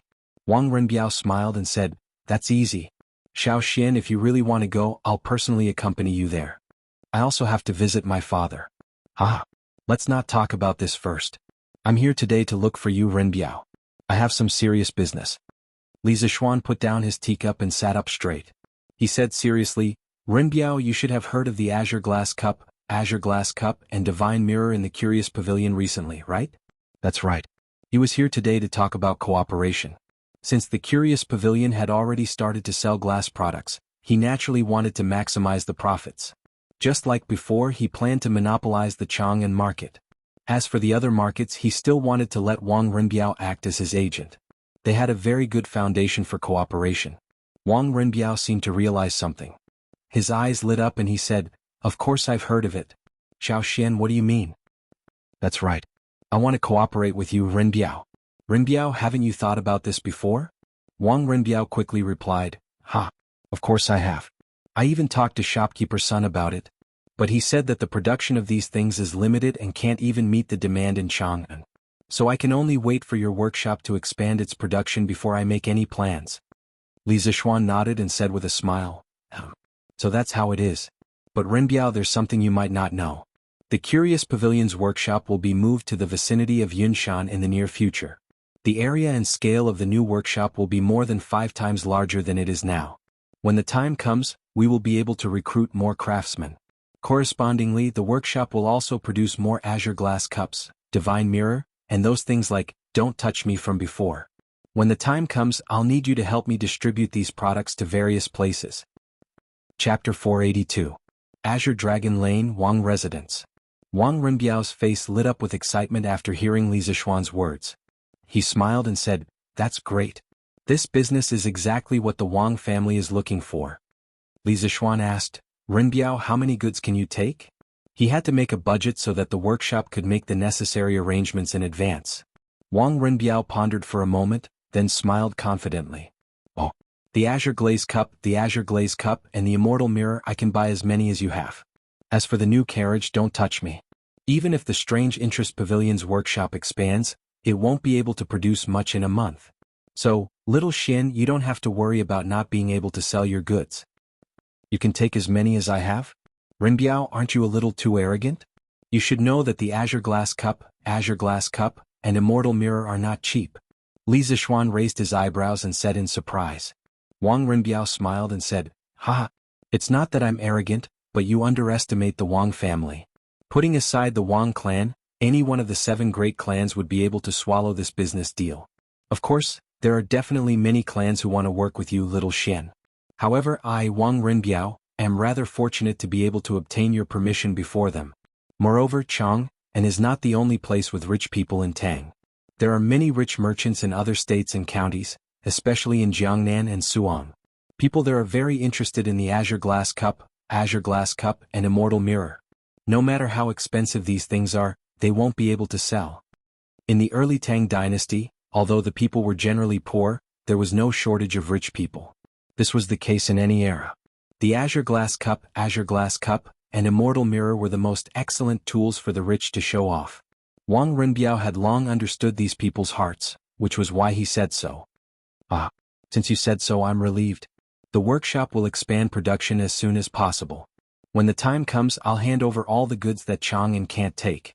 As for the cooperation method, let's do it like before. I still have something to do, so I'll take my leave first." Li Zixuan stood up and waved his hand. Previously, the Wang family had taken on the task of distributing the Scooter, Drunken Immortal, Gentle Village, and Detang daily to all parts of the country except for Chang'an. Therefore, when they worked together again, there was no need to explain anything else. "Since little Xian is busy, I won't force you to stay. I'll send you off." Wang Rinbiao also stood up and walked Li Zixuan to the gate with Leng Yuyao. The two of them cupped their fists and bid farewell. At this moment, Leng Yuyao suddenly asked, "I heard that Li Xiannan has broken through to the Supreme Power Realm. Is that true?" Li Zixuan was stunned. He did not expect that the cold-faced beauty who had been silent for a long time would actually speak to him. He nodded and smiled. "There is indeed such a thing. What does Miss Yuyao have to say?" A rare blush appeared on Leng Yuyao's face as she said, "I don't dare to teach you. I'm just curious as to why you're able to advance so quickly in your martial arts at such a young age. I wonder if you can share a thing or two with me." Aside from Wang Rinbiao, the only thing that Leng Yuyao cared about in this world was martial arts. Therefore, although she was a little unhappy with Li Zixuan before, she still braced herself to ask for his advice at this moment. Wang Rinbiao looked at Leng Yuyao thoughtfully, but he did not blame her for being rude. "Ah, why can't I say it? Since Miss Yuyao wants to hear it, then I'll tell you briefly." Li Zixuan did not use this opportunity to make fun of Leng Yuyao. He thought for a moment before replying, "On the path of martial arts, studying hard and practicing hard is never wrong. However, I've always been busy with mundane affairs, so I'm definitely not as diligent as you in practicing martial arts. Therefore, ever since I left the mountain and returned home, my martial arts have been stagnant and have not made any progress." At this point, Li Zixuan paused. After Leng Yuyao heard it, she almost vomited blood. It was really infuriating to compare oneself to others. The reason why I was able to break through this time was mainly due to my comprehension. I comprehended some Tao from a very mysterious Taoist martial art. Coupled with the life and death crisis I encountered during the assassination, it stimulated all the potential in my body, and finally, I broke through in one fell swoop. Therefore, in short, my martial arts is based on comprehension, so it may not be suitable for you. Everyone has their own martial arts path, and it's impossible to be the same." Li Zixuan said these words sincerely. Leng Yuyao's nature was not bad, and she even helped him once before. If he could help Leng Yuyao improve on her martial arts path, Li Zixuan would be very happy. "Thank you." After listening, Leng Yuyao thought for a moment, and then solemnly cupped her fist and said to Li Zixuan, You're welcome. You're welcome." Li Zixuan was a little uncomfortable being treated so politely all of a sudden, and hurriedly waved his hand. "Oh, that's right. Xiaoxian. The assassin who tried to assassinate you that day, did you catch him?" At this time Wang Rinbiao asked. "Not yet. How can it be so fast?" Li Zixuan shook his head and said, His Majesty has already ordered the imperial government to step up the investigation, and Magistrate Hua also personally asked me for clues. I also told him everything, but there's no progress so far. Wang Renbiao pinched his chin and said in a low voice for a moment, Xiao Xin, if it's convenient for you, tell us the specific details of the assassination that day. Yao has been in the martial arts world for more than 10 years, so she might be able to find some clues. Leng Yuyao also nodded at this moment, and cast her gaze on Li Zixuan. What's there to be inconvenient about? I'll tell you all again now. Li Zixuan's heart skipped a beat. According to Qin Xiong's analysis, the black-clothed assassin was very likely from an unknown evil sect in the martial arts world. However, Qin Xiong knew very little about the forces in the martial arts world today, but Leng Yuyao was different. She was able to reach this level at such a young age, and Li Zixuan definitely didn't believe that she didn't have a master behind her. Regarding the martial arts world, she should know a lot more than Qin Xiong, so he might be able to get some clues from Leng Yuyao. It's like this. That evening, I brought... Li Zixuan recalled for a moment and recounted all the details before and after the assassination in detail, including Qin Xiong's guesses and analysis a few days ago. 7th cultivator of true blood palm? 7th cultivator of true blood rain? Igis. After listening to Li Zixuan's detailed description, Leng Yuyao's face suddenly changed and she exclaimed, Who is it? Miss Yuyao, could it be that you know something? Li Zixuan quickly asked. Chapter 483.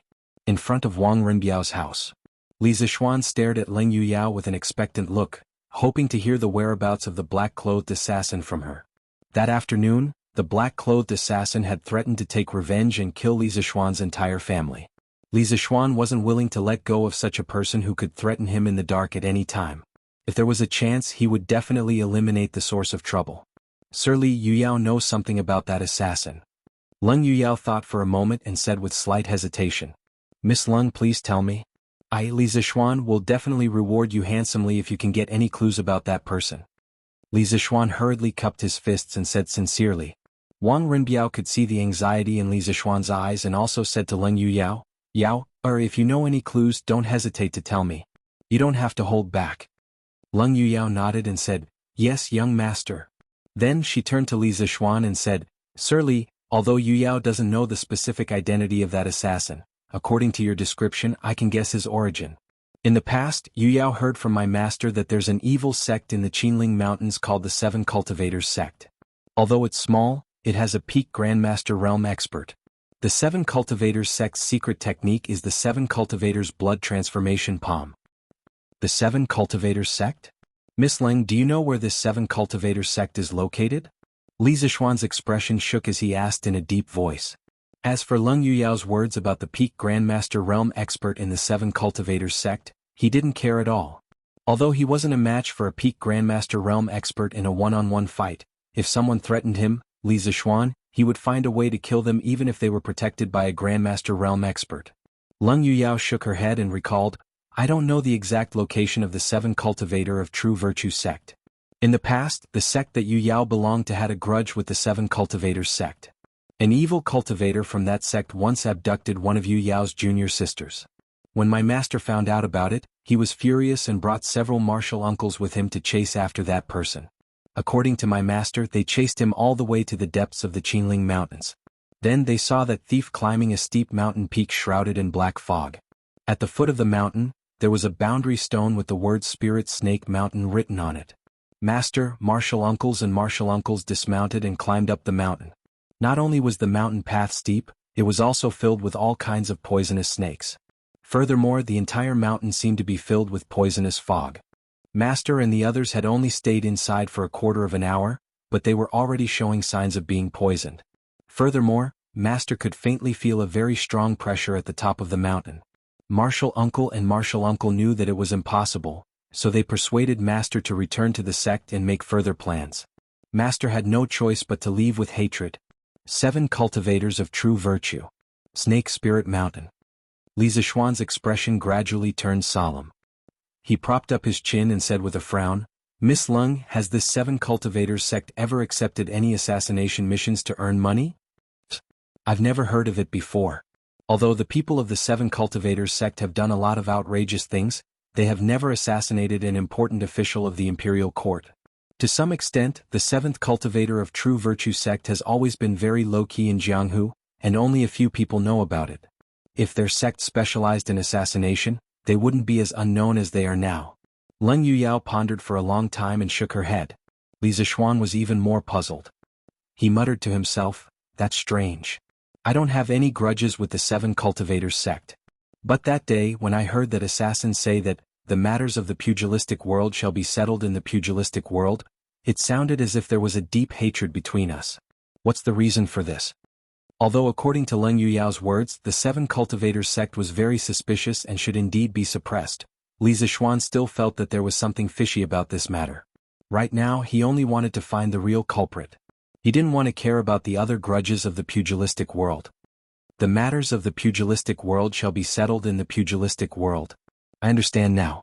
Leng Yuyao was startled for a moment and suddenly said loudly, "I wonder if Lord Li remembers the battle of northern Mang Mountain's Bloody Wind stronghold a few months ago?" Li Zixuan didn't know what she meant. He looked at Leng Yuyao with a baffled expression and nodded, "Of course I remember." Leng Yuyao then continued, "At that time, Lord Ju went to Mang Mountain alone and challenged the Bloody Wind stronghold. Did you personally kill a young man named Flying Snake?" Li Zixuan seemed to have guessed something. His brows furrowed even deeper. After pausing for a while, he nodded and said, "There is indeed such a person. Now that you mention it, I remember that Flying Snake's strange movement technique is 80% similar to the assassin who tried to assassinate me that day. Could it be that there is some connection between the two of them?" Leng Yuyao replied, "When the Bloody Wind stronghold group kidnapped Lord Ju's wife at Rhinoceros Slope, I saw Flying Snake make a move. That move is undoubtedly from the Seven Cultivators sect.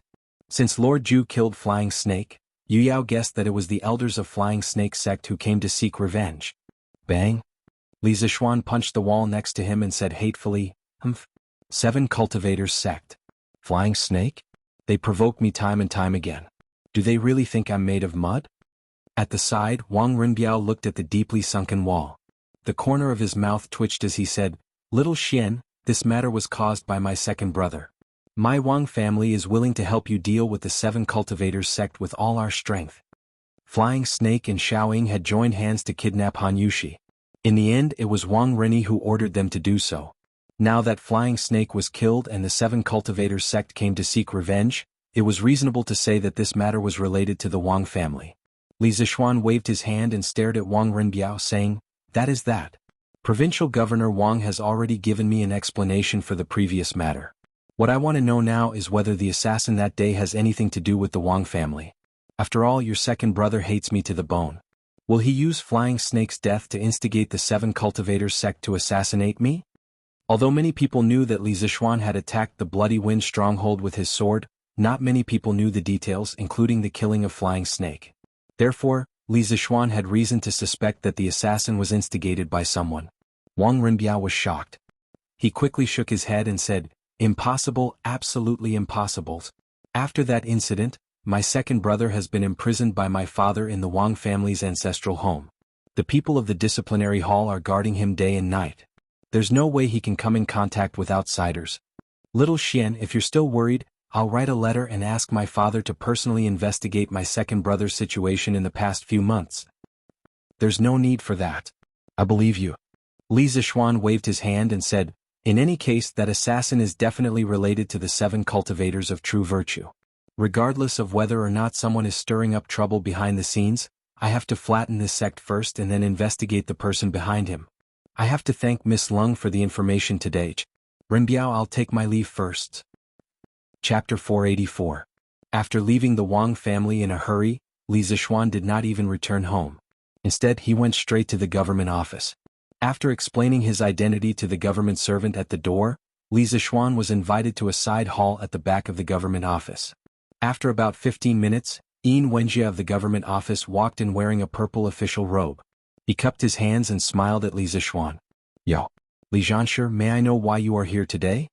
Things were different now. Li Zixuan was the Crown Prince Zixuan, a rising star of the empire. He was no longer the little teacher of the Imperial College. Even Hua Wenjie had to be polite when he saw him. "Ah, greetings, Magistrate Hua. I have something I need your help with today."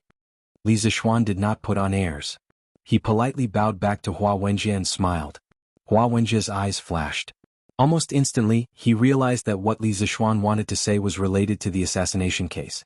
Normally, he did not have any contact with Li Zixuan. If there was any interaction, it would only be the assassination case a few days ago. Thinking of this, Hua Wenjie's expression brightened. He quickly waved his hands and dismissed his servants. He sat down beside Li Zixuan and said, "Li Zixuan, if you have something to say, just say it. As long as it is within my power, I will definitely do my best to help." Li Zixuan nodded and said, "I think Magistrate Hua can also guess a thing or two. That's right, I am here today because of the assassin. I have already investigated the assassin's background, but I need Magistrate Hua to help me find the assassin's hiding place." Li Zhanshi, quickly say it. Where did the assassin come from? Hua Wenjie's face flashed with a hint of excitement as he quickly said. Actually, he was bitter in his heart. The 10-day deadline given by Li Er was about to arrive, but the constables of the governor's office failed to find any useful clues. On the contrary, many ruffians and scoundrels in Chang and city were arrested these days. It couldn't be said that the bailiffs of the capital government were incompetent. It was just that Li Zixuan had provided too few clues. They knew nothing about the black-clothed assassin's appearance, age, background, and so on. How could the bailiffs catch him? This era was not like the modern era, where there were surveillance cameras in key places. When there was a murder case, one could find the murderer through the surveillance cameras at each intersection. The investigation of this era relied on the clues left behind by the murderer to gradually investigate. The worst part was that Li Zixuan could provide very little useful information to the capital government. How could the bailiffs even begin their investigation? Now that Li Zixuan could provide the identity and origin of the assassin, how could Hua Wenjie not be excited? At least he could keep his official position. According to my investigation, the assassin came from a small sect in the depths of the Qinling Mountains called the Seven Cultivators of True Virtue. That sect is located at a place called the Serpent Mountain. Today I came here to ask Magistrate Hua to send someone to help me find out where the Serpent Mountain is located in the Qinling Mountains. Once you find out, I will deal with them. Li Zixuan looked at Hua Wenjie and said with a serious face, "Seven Cultivators sect? Snake Spirit Mountain?" Hua Wenjie muttered a few words and then nodded. "Okay. This old man will send someone to investigate. If there is any news, I will inform Li Zhanshi immediately." "Thank you for your trouble." "Thank you." Li Zixuan cupped his hands and thanked him. The Qinling Mountains traversed the central part of China, starting from southern Gansu in the west, passing through southern Shaanxi to western Hunan. Its main body was located at the junction of southern Shaanxi and northern Sichuan provinces. It was about 1,500 kilometers long from east to west, including hundreds of mountains of various sizes. If Li Zixuan didn't have anyone to help him, who knew how long it would take him to find it? The next day, on top of the cloud mountain, the morning sun reflected the rosy clouds, covering the whole mountain with a golden coat, making it look exceptionally beautiful. The craftsmen who got up early to work were running around, digging foundations, building walls, quarrying rocks, chopping trees and sawing wood. The division of labor was clear and the scene was bustling with activity. At 7:45 a.m., a convoy of 4 or 5 ox carts arrived at the top of the mountain along the mountain path. Some of the sharp-eyed workers guessed that the boss had sent something good to the workers again. "Faubert, why are you here?" The shed that Yan Xiaoning stayed in during the day was very close to the mountain gate. He raised his head and saw Faubert in front of the convoy, so he quickly stopped his work and went out to greet him. "Ah, young Master Yan, this old man is here to send you new materials today," Faubert said to Yan Xiaoning with a smile as he directed the crowd to unload the bags of cement. "New materials? Is that all? What are they used for?" Yan Xiaoning didn't know that the workshop was secretly developing cement during this period of time. He was busy with the division of labor at the construction site. "Ah. This is the cement that the workshop made according to Lord Ju's instructions. It is used to replace the cement mortar and used to build walls. This stuff can not only be used to build walls, but it can also be used to build roads. Lord Ju said that the roads of the academy will be paved with a layer of cement mixed with sand and stones in the future," Faubert said with a sense of accomplishment as he stroked his beard. "Cement? Why is this name so weird? Is this stuff really that easy to use?" Yan Xiaoning opened a bag of cement and looked at the gray powder inside as he asked doubtfully. Faubert nodded and said, "Of course. The craftsmen in the cement workshop have all done experiments before. There is no problem at all. Xiaoning, you can let someone try it now." Young Master said that the construction of the academy must be done with cement in the future. Okay, I will try it. Faubert, how do I use this stuff? Yin Xiaoning nodded in agreement after hearing Faubert's solemn answer. Ah, this is simple. Let me tell you the ratio of the water mixture. Done? That's it? But it doesn't look sturdy at all? If you push it hard with your hand, this wall will probably collapse. Under Faubert's guidance, the workers mixed some cement paste and then used it to build 2 walls. However, Yin Xiaoning felt that this thing wasn't very sturdy, so he asked Faubert. We still have to wait for the cement to solidify. Even if we use glutinous rice mortar, won't the newly built walls be very fragile? Xiaoning, you don't have to worry about these 2 walls today. You can take a look at it tomorrow. At that time you will find out how magical this cement is. Generally, cement mortar will reach its final solidification after 5 to 8 hours at 20 degrees Celsius. At that time, it won't be able to move with fingers. Faubert was very confident about this, so he said to Yin Xiaoning with certainty. Okay. Then we will take a look at it tomorrow. If the effect is really good, then we won't buy glutinous rice mortar in the future. Yin Xiaoning thought for a while and nodded in agreement. In his opinion, Li Zixuan's foresight and decisiveness were very trustworthy. Chapter 485. Yao there. Send this letter to my father with a pigeon immediately. Azure Dragon Lane, Wang family residence. Wang Renbiao stuffed a slip of paper into a small bamboo tube, then handed it to Leng Yuyao and solemnly instructed. Yes, young master. Leng Yuyao took it with both hands. Seeing that Wang Renbiao had no other orders, she took the letter and left. Around 3000 BC, the ancient Egyptians started using pigeons to send letters. China was also an ancient country that raised pigeons. During the Sui and Tang dynasties, pigeons were used to send letters in places like Guangzhou in the south. Although pigeons were many times faster than relay stations, it was not something that ordinary people could afford. Pigeons were sensitive to the Earth's magnetic field, and they were especially homesick. This was their innate advantage. But to become a carrier pigeon, the main thing was training. The main purpose of raising carrier pigeons was to fly, compete, and use them. In order to obtain an ideal carrier pigeon, other than careful breeding and scientific breeding, the most important thing was training. The training of a carrier pigeon was very complicated. It had to be trained from a young pigeon, from simple to complicated, from near to far, from day to night, and from basic training to professional training. Therefore, an ideal carrier pigeon was very expensive to train. Even if it was a rich family, they would only use carrier pigeons for urgent letters.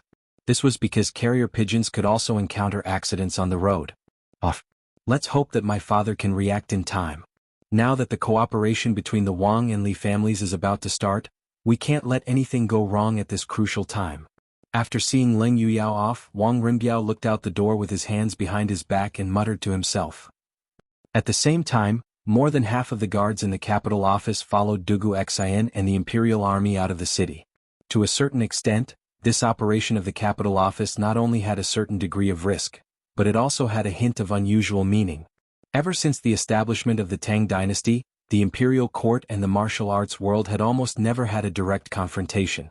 On one hand, the martial arts sects were very weak at this time. As long as no one was stupid enough to deliberately cause trouble, the imperial court would not take those sects seriously. Of course, the absolute disparity in strength also made the sects in the Jianghu abide by the rules and regulations in recent years. No one dared to go against the imperial court, much less assassinate an important official of the imperial court. It had to be said that the black-clothed man who tried to assassinate Li Zixuan had taken the lead this time. Moreover, he was the one who did not please either the martial arts world or the imperial court. Even though the imperial court was not afraid of these martial artists, the regular yamen runners of the imperial government were. That was why Magistrate Hua had invited Dugu Xian to lead the imperial army to help. In any case, Li Er had said that Dugu Xian would help him. It would be a waste not to use such a powerful helper. Once Dugu Xian made his move, Li Er would naturally receive the news. After all, Li Er had absolute control over all the armies of the Great Tang. Any movement of the imperial army had to be approved by him. 7 cultivators of true virtue? Snake Spirit Mountain? How dare you? Li Er leaned over the imperial table and supported his chin with his hand as he said angrily. In front of him was the secret memorial written by Hua Wenjie. I don't care who the sect leader of the 7 cultivators of virtue is. If you don't give me an explanation for challenging the authority of the imperial court, I will annihilate your sect. Li Er thought coldly as he closed the secret memorial. What is this gray thing? You guys are actually using it to build walls? On Cloud Mountain, Li Tai had just ordered his team to transport back a batch of wood. However, he saw that the usual yellow glutinous rice mortar had disappeared and was replaced by a gray paste that he had never seen before. Furthermore, the workers were still using it to build walls. He could not help but mutter to himself in confusion. This is the latest cement developed by the workshop. It's specifically used to replace glutinous rice mortar. It said that once this thing solidifies, it's even more durable than glutinous rice mortar. Furthermore, this thing can be brushed on the surface of walls and roads to form a flat and hard outer layer. Yan Xiaoning, who was also observing the cement mortar, walked over and said, "Is it really that magical? But I think this thing is just a pile of gray mud. It doesn't seem as amazing as you said, Xiaoning." Li Tai's eyes widened as he said in disbelief, "Oh, I also heard about this. As for whether it's really that magical, we'll know tomorrow."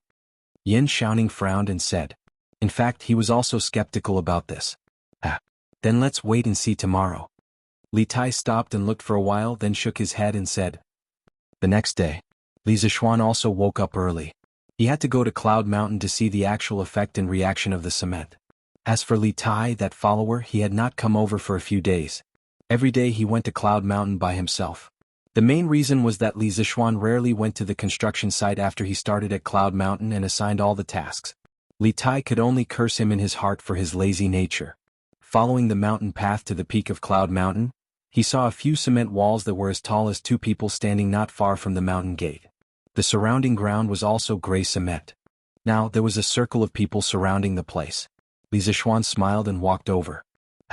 This road is hard and flat. Even if it's raining, it won't be affected at all. I didn't expect this. This cement is actually so magical. An old craftsman touched the road with his hand and exclaimed emotionally, "Damn. Little Shen may not be good at other things, but he's still reliable when it comes to researching new things. Xiaoning, this cement is really better than glutinous rice mortar. This cement road is not bad. It's even smoother than the limestone road. No. This Princess Palace also needs to use cement to level the road in the future." Li Tai touched here and there, then he jumped up and patted Yan Xiaoning's shoulder as he laughed heartily. As for why he jumped up, cough, of course it was because of his height. This little fatty only ate and did not exercise since he was young. His horizontal development was too great, and his vertical development was basically not much. Li Zishuan had just walked to the periphery of the crowd when he heard the little fatty's words. His old face could not help but darken. He quickly walked up to Li Tai and slapped him on the back of his head. "What do you mean by I can't do anything? Chinke, tell your master which part of me can't do?" As a man, the taboo thing was for others to say that he couldn't do anything. This already involved a man's dignity. Li Zishuan was not willing to let this little fatty off easily. Chapter 486. Cough. So it's Xiao Xian. Why are you here today? Li Tai, who was in an extremely complacent and overly excited state, was almost scared out of his wits by this sudden attack. When he heard Li Zishuan's words that carried a slightly dangerous aura, the little fatty hurriedly changed to a smiling face and jested. "Don't try to change the topic. What did you say just now? It seems like you have a lot of opinions about me. Why don't we find a time to have a good chat?" Li Zishuan lightly patted the dust on Li Tai's shoulder and said with a faint smile, No.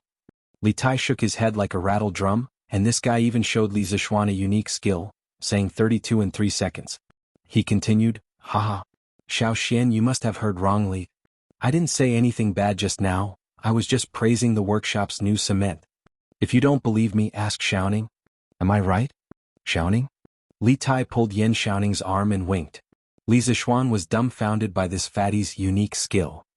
He shook his head and without waiting for Yan Xiaoning to cover up for the little fatty, he said, Heat. I'll settle this with you later. After saying that, he walked forward and began to check the quality of the cement wall and the cement road. After pressing and hammering everywhere, Li Zishuan turned around and smiled at Yan Xiaoning with extreme satisfaction. Xiaoning? How is it? This cement can completely replace glutinous rice mortar, right? Yan Xiaoning nodded and said, Of course it can, and it's even better than that. Glutinous rice mortar can't satisfy the functions that cement can achieve. Also, I feel that the academy you design can only match the design style of Yanhuang College if it's built with cement. Li Zishuan laughed in his heart. Yan Xiaoning's taste was really good. Yanhuang College's design style was based on modern universities. If it wasn't built with cement, of course it would look quite strange. Ah, that's good. That's good. In the future, the workshop will fully supply the cement for the construction site. In terms of construction costs, we will save a lot of money. In this way we only need to build the academy step by step. Li Zixuan said with a smile as he stood up and led Yan Xiaoning and Li Tai to the shed. And then? Yan Xiaoning glanced at Li Zixuan in annoyance, as if he had seen through all the conspiracies in the world. Then there's no then. Li Zixuan said awkwardly. Ah. Then you won't have to come here every day, right? *CK. I knew it, little Xian, your stomach is filled with lazy bugs. Yan Xiaoning said rather crazily. Yes, Xiaoning is right. Little Xian, you are really filled with lazy bugs. When Dr. Sun comes to Chang, and next time, you must ask him to treat you properly. Li Tai felt deeply about this. A few days ago he was privately complaining about Li Zixuan's laziness. In the beginning he could come to the construction site every day, but he only came once every 2 or 3 days. What was worse was that according to Li Zixuan's words, he might not come in the future. This boss was really infuriating. Chinke. Looks like we need to have a good talk. Li Zixuan squeezed a piece of cement in his hand lightly, and it instantly turned into powder. Then he looked at Li Tai and asked calmly. No. Li Tai showed off his unique skill again and then waved his hand and said, Haha, you should talk to Xiaoning slowly. I have to bring my team to do a mission. After saying that, he turned and ran away. Li Zixuan then stopped joking and said to Yan Xiaoning seriously, Xiaoning, it's not that I'm lazy, but I have other things to do recently. The academy is already on the right track. Whether it's the funds or the allocation of personnel, they are all in place. I don't think there will be any more problems. When I'm done with this, I will come again to take a look. Yan Xiaoning saw that Li Zixuan was serious and didn't seem to be joking. He also became serious and asked, Little Xian, are you in trouble? If you need help, just let me know. Even if I can't help you, my father can think of a way to help you. It's nothing. I can solve this myself. Xiaoning, you can focus on building the academy. Li Zixuan waved his hand and said casually. This was his personal grudge and he didn't want to drag his good brother into it. Okay. Since you don't want to say more, I won't ask. Anyway, if you need help, just let me know. Yan Xiaoning was silent for a while and sighed. Good brother. Don't worry, I'll be fine. Feijis. The brothers have been patrolling around the mansion for the past few days. Did you notice anything strange? In the afternoon, Li Zixuan called the security captain at home, Brother Chicken, over and asked in a deep voice. Strange? I didn't hear anything strange from the brothers. Lord Ju, what's wrong? Did something happen? Pang Feiji was confused at first, then asked in a panic. The security captain was also under a lot of pressure. Nothing. But recently, asked the brothers to be more alert. If they notice an unknown master sneaking in, don't fight blindly. Warn them immediately to avoid unnecessary deaths and injuries. Li Zixuan thought for a while and said seriously to Brother Chicken. Lord Juice, could it be that there will be more assassins? Pang Feiji's eyes suddenly lit up and he asked with a little excitement. Brother Chicken had been idle for so long, he expressed that his big knife was thirsty for blood.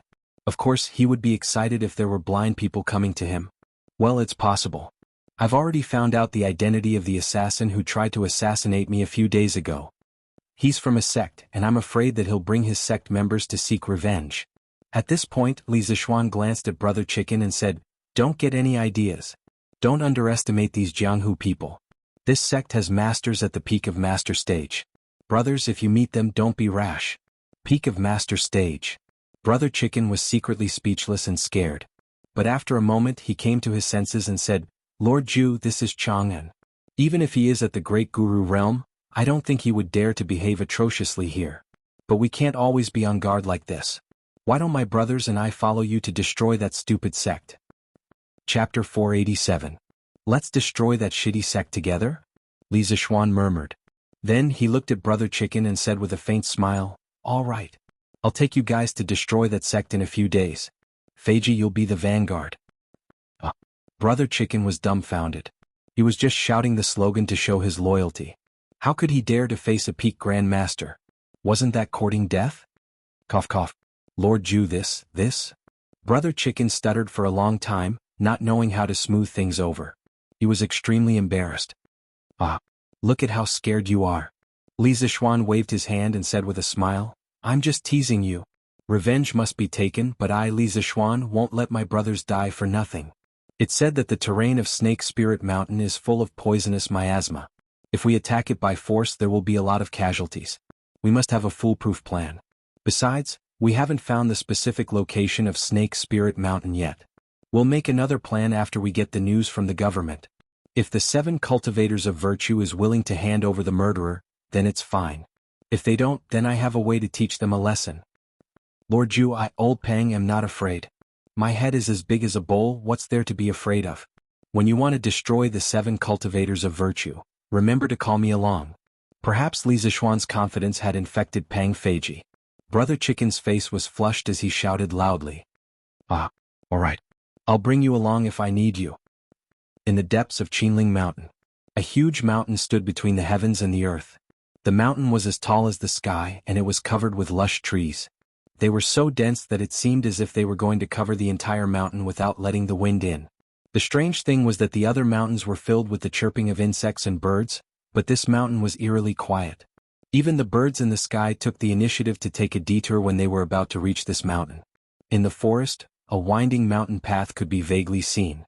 If one looked carefully, they would find that the whole mountain was surrounded by a faint black fog, which looked extremely evil. And at the bottom of this mountain, there was a huge rock that was half the height of a person. On it there were 3 blood-red words, Snake Spirit Mountain. At the top of the mountain, houses of various sizes were sparsely distributed. One could vaguely see groups of 2 or 3 young people dressed in green robes walking on the small paths. The sleeves of their robes were embroidered with a giant 7-headed snake, looking exceptionally terrifying. This was the headquarters of the 7 cultivators of virtue. Junior brother, you are really muddle-headed. That Li Zixuan is the founding father of the dynasty. Now he is the crown prince Zhan Shi. How could you dare to assassinate him? In a secret room, a tall man with red hair said to the thin man in black who was meditating in the corner, Senior brother, ever since I returned to the sect the day before yesterday, how many times have you said these words to me? That Li Zixuan killed my most beloved disciple. If I don't exterminate his entire family, how can I still call myself the Snake King? How can I face my disciple who died so tragically? So what if he was a county man? If worst comes to worst, I will perish together with him.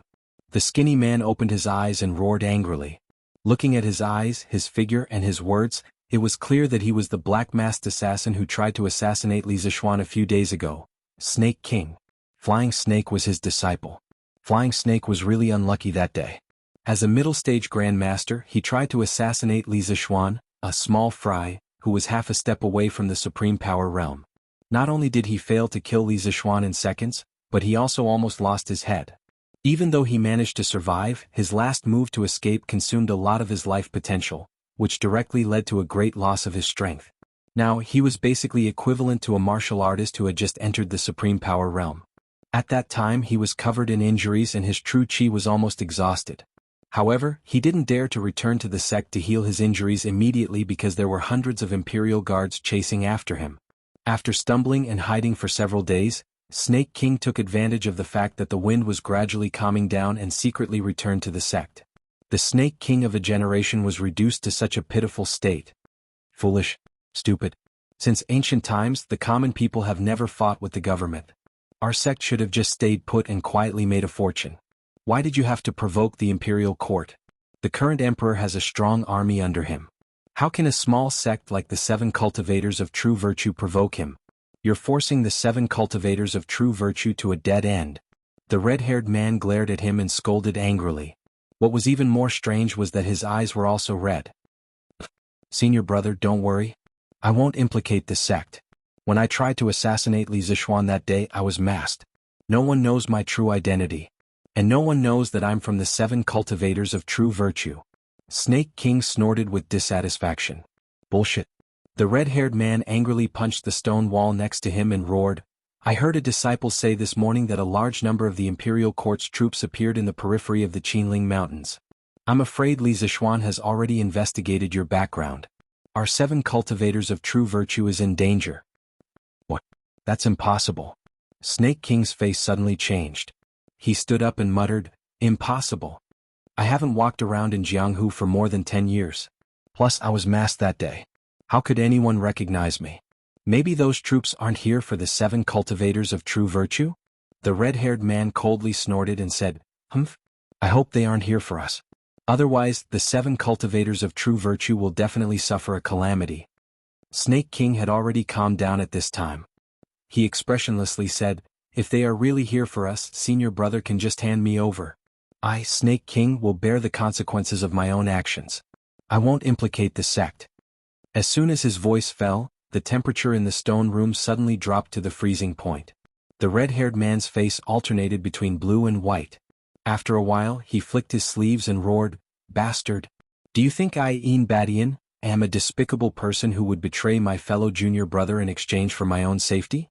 Even if you made a mistake, I, as your senior brother, will shoulder it with you. At worst, the entire 7 cultivators of true virtue will die with us. Senior brother? Snake King was startled. A touched expression appeared on his face as he said, I've implicated senior brother this time. Although I, Badian, won't betray my fellow disciples, junior brother, you were too reckless this time.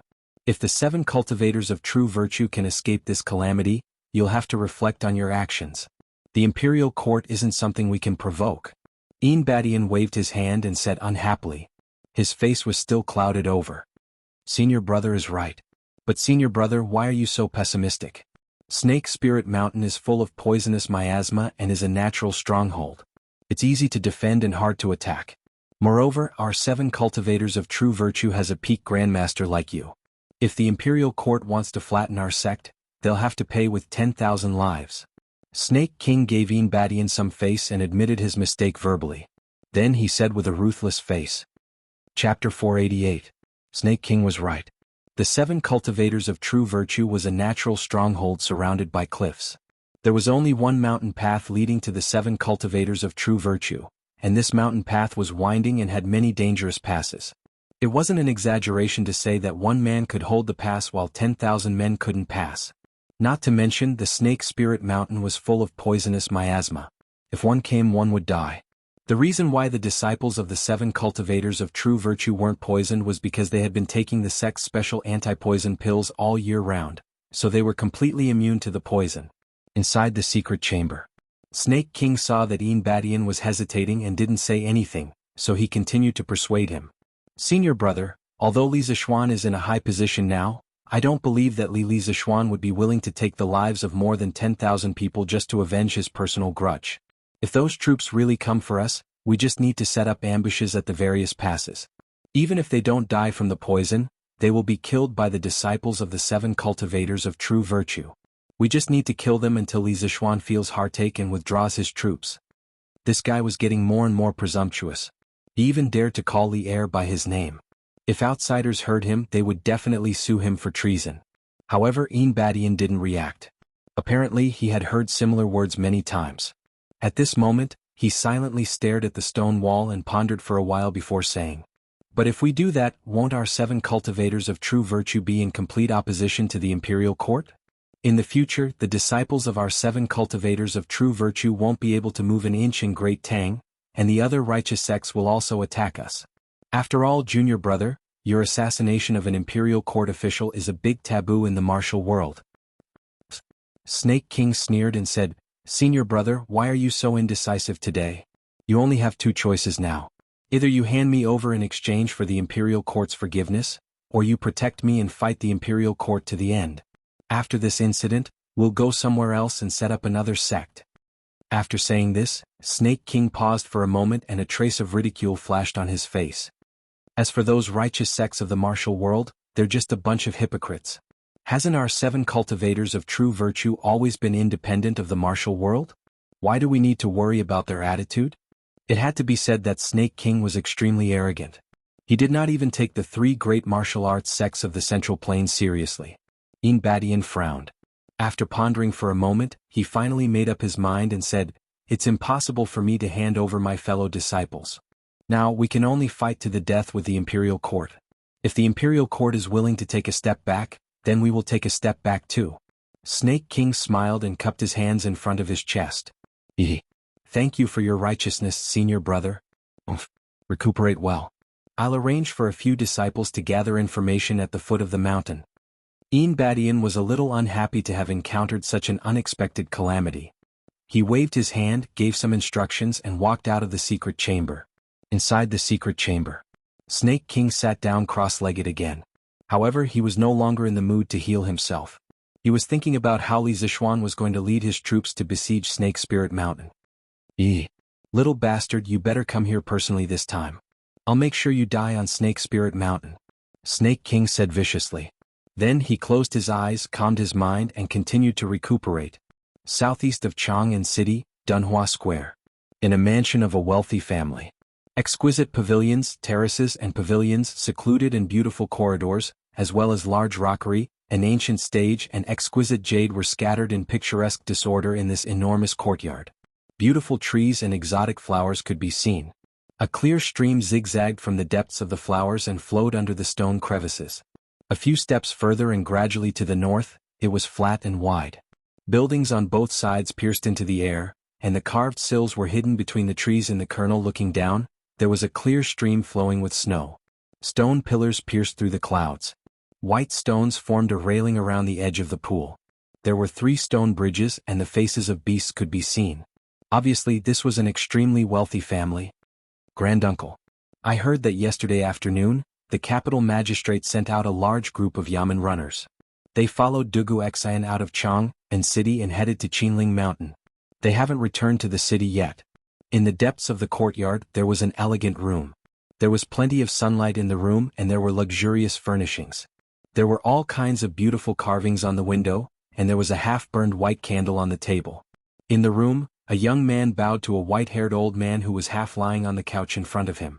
The white-haired old man was like a man on the verge of death. He always looked listless. After a long time he opened his mouth and asked, "What's the matter?" After a long time he asked, "So, Li Zishuan has found out about Snake King's background?" The young man bowed and answered, "Most likely. Ever since the assassination, the imperial court hasn't given up on investigating Snake King. According to our informants, Li Zishuan went to the capital magistrate yesterday afternoon. Not long after he left, the capital magistrate and Dugu Xian acted at the same time. Therefore I'm guessing that Li Zishuan most likely has clues about Snake King."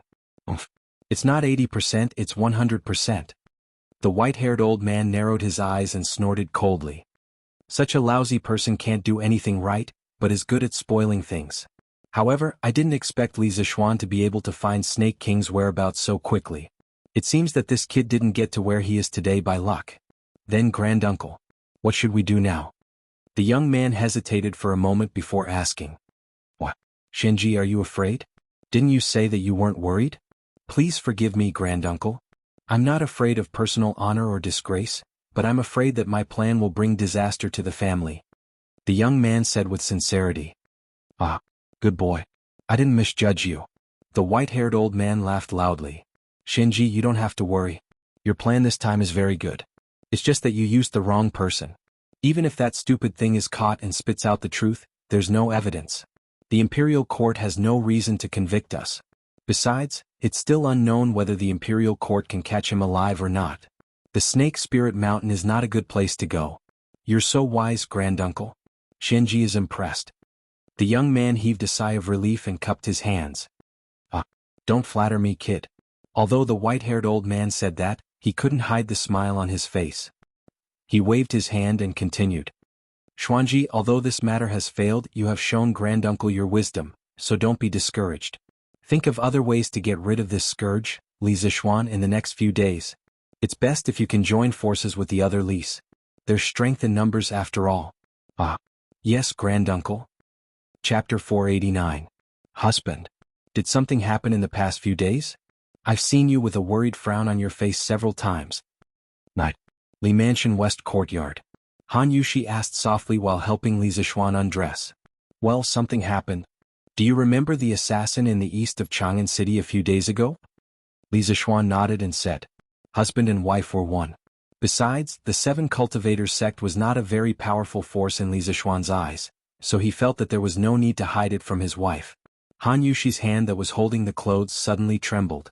She frowned and her voice suddenly became cold as she replied, Of course I remember. That person injured you. If I had the ability, I would definitely tear him into pieces. Li Zishuan chuckled, turned around and pulled Han Yushi into his arms. Ah. Let the men do the fighting and killing. Wife, you just need to eat, drink and rest well. Han Yushi angrily said, Eat, drink and rest well? Wouldn't I become a pig? Ah, what's wrong with pigs? Pigs are the second smartest animals in the world. Go away. Husband, don't joke around, let's talk business. What did you mean by the assassin just now? Could it be that you met him again in the past few days? Han Yushi rolled her eyes at Li Zixuan and asked seriously. Oh, that's not it. Li Zixuan pulled Han Yushi to lie on the bed together and then continued, Yesterday I accidentally heard the origin of the assassin from Wang Renbiao's house. It was said that he was from the Seven Cultivators sect of Snake Spirit Mountain. Then, I went to the capital office and asked Magistrate Hua to help me find the specific location of Snake Spirit Mountain. I think there should be a result in a few days. Snake Spirit Mountain? Han Yushi muttered it again. In the end, she still felt that she had never heard of it before. She then said, I hope that the capital government can bring this assassin to justice. Otherwise, my heart will always be uneasy. Although Li Zixuan knew in his heart that this matter would not be resolved so easily, he still comforted him. Of course. I'll definitely catch the assassin this time. Wife, let's rest early. Okay. This cement is really interesting. In the Sweet Dew Hall, the candlelight was still lit even in the middle of the night. Li Er played with a palm-sized cement block on the dragon table and smiled meaningfully. Beside him sat Empress Zhang Sun. This husband and wife were not sleeping in the Li Zheng Hall in the middle of the night. Instead, they came to the Sweet Dew Hall to work. Who knew what they were thinking? Your Majesty, did Qingke bring this back today? Empress Zhang Sun asked curiously. Ah, that's right. It said that this is a new material that Li Zixuan asked the Strange Taste Pavilion workshop to develop to replace glutinous rice mortar. Now, it seems that the effect is unexpectedly good. Li Er sighed and then handed a large piece of cement to Empress Zhang Sun. Speaking of which, who knew where Li Tai broke a piece of cement road from the construction site and brought it back? It was estimated that some craftsman would curse again tomorrow. Wow, it's so sturdy. Your Majesty, is this large piece all made of cement? Empress Zhang Sun took it and squeezed it with her hand. She was immediately shocked and asked hurriedly. Yes indeed. The shaping ability of this cement is completely superior to that of glutinous rice mortar. Li Zixuan has brought a new, more practical and cheaper thing to our Tang dynasty. Li Er sighed with emotion. Your Majesty, how did you know that this cement is cheaper than glutinous rice mortar? Empress Zhang Sun asked curiously. Needless to say, it's easy to guess. If the cost of this thing is higher than that of glutinous rice mortar, why would Li Zixuan spend so much effort to study it? I estimate that the composition of this cement should be just some sand and lime. It doesn't contain any expensive raw materials. If Li Zixuan were here, he would definitely give Li Er a wave of 6666666. Old Li's preliminary guess was simply too awesome. In that case, if this cement had appeared 10 years earlier, wouldn't the city walls of Chang and city save a lot of money? Besides, if the city walls were built with cement, they should be stronger, right? Empress Zhang Sun said with regret. The predecessor of the Tang dynasty's capital, Chang'an, was Daxing City built by Yuan Kai in the early Sui dynasty. The Yuanhe County Atlas recorded, Sui's camp capital, Yuan Kai had 6 high slopes in the north and south of Vermilion Bird Street, which were the signs of the Qian hexagram. Therefore, he built the palace with 92 to be the residence of the emperor, and established 100 departments with 93 to be the number of gentlemen. He didn't want ordinary people to live there, so he built Xuandu Temple and Xingshan Temple to guard it. It meant to refer to the theory of Zhou Yi's signs and the Qian hexagram's 6 lines to carry out the overall layout design of the capital. In the first year of Wuda, the Tang dynasty was just established. Li Yuan ordered Yen Lai to rebuild the outer city of Chang'an City. The mileage of the Tang dynasty was 360 steps for 1 li, and 300 steps for 1 li for 1 li. The big foot was 12 inches and the small foot was 10 inches. At that time, the total length of the outer city walls of Chang'an City had reached about 36 kilometers. This was undoubtedly an unparalleled grand project in that era. Of course, the money spent was also an astronomical figure. Therefore, Empress Zhang Sun felt a little regretful when she saw the cement. Ever since the Wei River Alliance last year, Li Er had been worrying about money. Empress Zhang Sun was naturally especially sensitive and concerned about saving money. Now that things have come to this, it's useless to say more. Moreover, no matter how strong the city walls are, they will be useless in the face of a truly strong enemy. The soldiers of the Tang dynasty are the strongest city walls of the Tang dynasty. If the descendants of the future generations fail to live up to expectations and are attacked by foreign soldiers, they can only hide within the city walls. Then, I feel that it's better for the country to perish. My Tang dynasty must have the 4 barbarians submit and all the country's fear. No one will be able to attack Chang and city anymore. Speaking of the city walls, Li Er suddenly remembered that last year, Xieli and Tuli Khan led 200,000 Turkic soldiers to the Wei River and attacked Chang and city. At that time, if Xieli was a little braver and attacked Chang and city recklessly, even if the city walls of Chang and city were tall and majestic, they would not be able to withstand the attack of these 200,000 soldiers. This made Li Er have a new view of the city walls. It was better to attack forcefully than to defend to the death. This was the difference between Li Er and the emperors of the future generations. If Li Zixuan had time traveled to the Song dynasty or the middle to late Ming dynasty, if he were to create cement again, there was a 90% chance that the emperors of that time would use the cement to strengthen the city walls and defend against foreign enemies. They would increase the defense and ensure their survival. However, what Li Er pursued was completely to use offense as defense. When all the enemies were terrified, naturally, there would be no need for the city walls to defend against foreign enemies. Chapter 490. Rua. In the Ganlu Palace, Empress Zhang Sun looked at the lofty and ambitious Li Er. Like a young girl who always liked heroes, a hint of admiration appeared in her eyes. She slowly praised him. Your Majesty's words are true and reasonable. This is the blessing of the Tang Empire's people. Ah! Being praised by his own woman, Li Er naturally had reason to be happy. He laughed heartily and said, Guanyin maid, don't praise me. Otherwise, if I get carried away and make any mistakes in government affairs, Wei Xuanqing will scold me to my face again. As the ruler of a country, he was actually afraid of a subject. Li Er could be considered to be a first. At this time, Li Er was still at the stage where he was working hard to govern. He liked to listen to his subjects' remonstrances. However, Wei Zheng's way of remonstrance was really difficult to accept. Every time Wei Zheng tried to persuade him, Li Er would feel both pain and joy. Empress Zhang Sun covered her mouth and laughed. Your Majesty really knows how to joke. However, if all the cities in the Tang Empire follow your Majesty's strategy of using offense as defense, wouldn't this cement have less use for it? Li Er touched his stubbled chin and pondered. That won't happen. The superior performance of cement determines that it will be suitable for many places, such as the official roads. At this point, Li Er became a little high-spirited. He said hopefully, if all the official roads in the Tang Empire are built with this cement, then the time spent on the road to other places in the future will be greatly reduced. Correspondingly, once a war breaks out somewhere, the imperial army can also arrive as soon as possible. Therefore, this cement really has a wide range of uses. Congratulations, Your Majesty, on finding such a talent. Empress Zhang Sun laughed with a double meaning. Ah! Deep in the Qinling Mountains, countless small groups of soldiers could be vaguely seen searching in different directions and then gathering together every once in a while. This was a small strategy that Dugu Xian came up with. He divided his soldiers into teams of 5 and spread out in different directions to search. They agreed to meet up a few miles ahead. The entire team was like a spider weaving a web, slowly covering the entire Qinling Mountains. This kind of carpet search made it impossible for the mysterious Snake Spirit Mountain to escape. Today was already the 3rd day since the army entered the mountains. In these 3 days, the army would camp at night and continue to search during the day. Everyone suffered greatly. After all, the living environment in the mountains during summer was not good. On the contrary, it was somewhat bad because there were many mosquitoes and poisonous insects. Reporting. General. An evil mountain peak was discovered in the southwest direction. The words Snake Spirit Mountain were written on a stone tablet at the foot of the mountain. Dugu Xian had been paying attention to the state of the army, and it was not an exaggeration to say that they were exhausted. Just as he was wondering if he should bring the army out for a day of rest, he saw a rider galloping over from afar. Then a soldier dismounted and ran up to him excitedly saying, "Brother Dugu Xian, you're exhausted. What? Did you find the Snake Spirit Mountain?" Dugu Xian asked excitedly. Reporting to the general, "We found it. I found it." Ah. Dugu Xian laughed loudly, then ordered, "Pass down the order. All teams gather here immediately."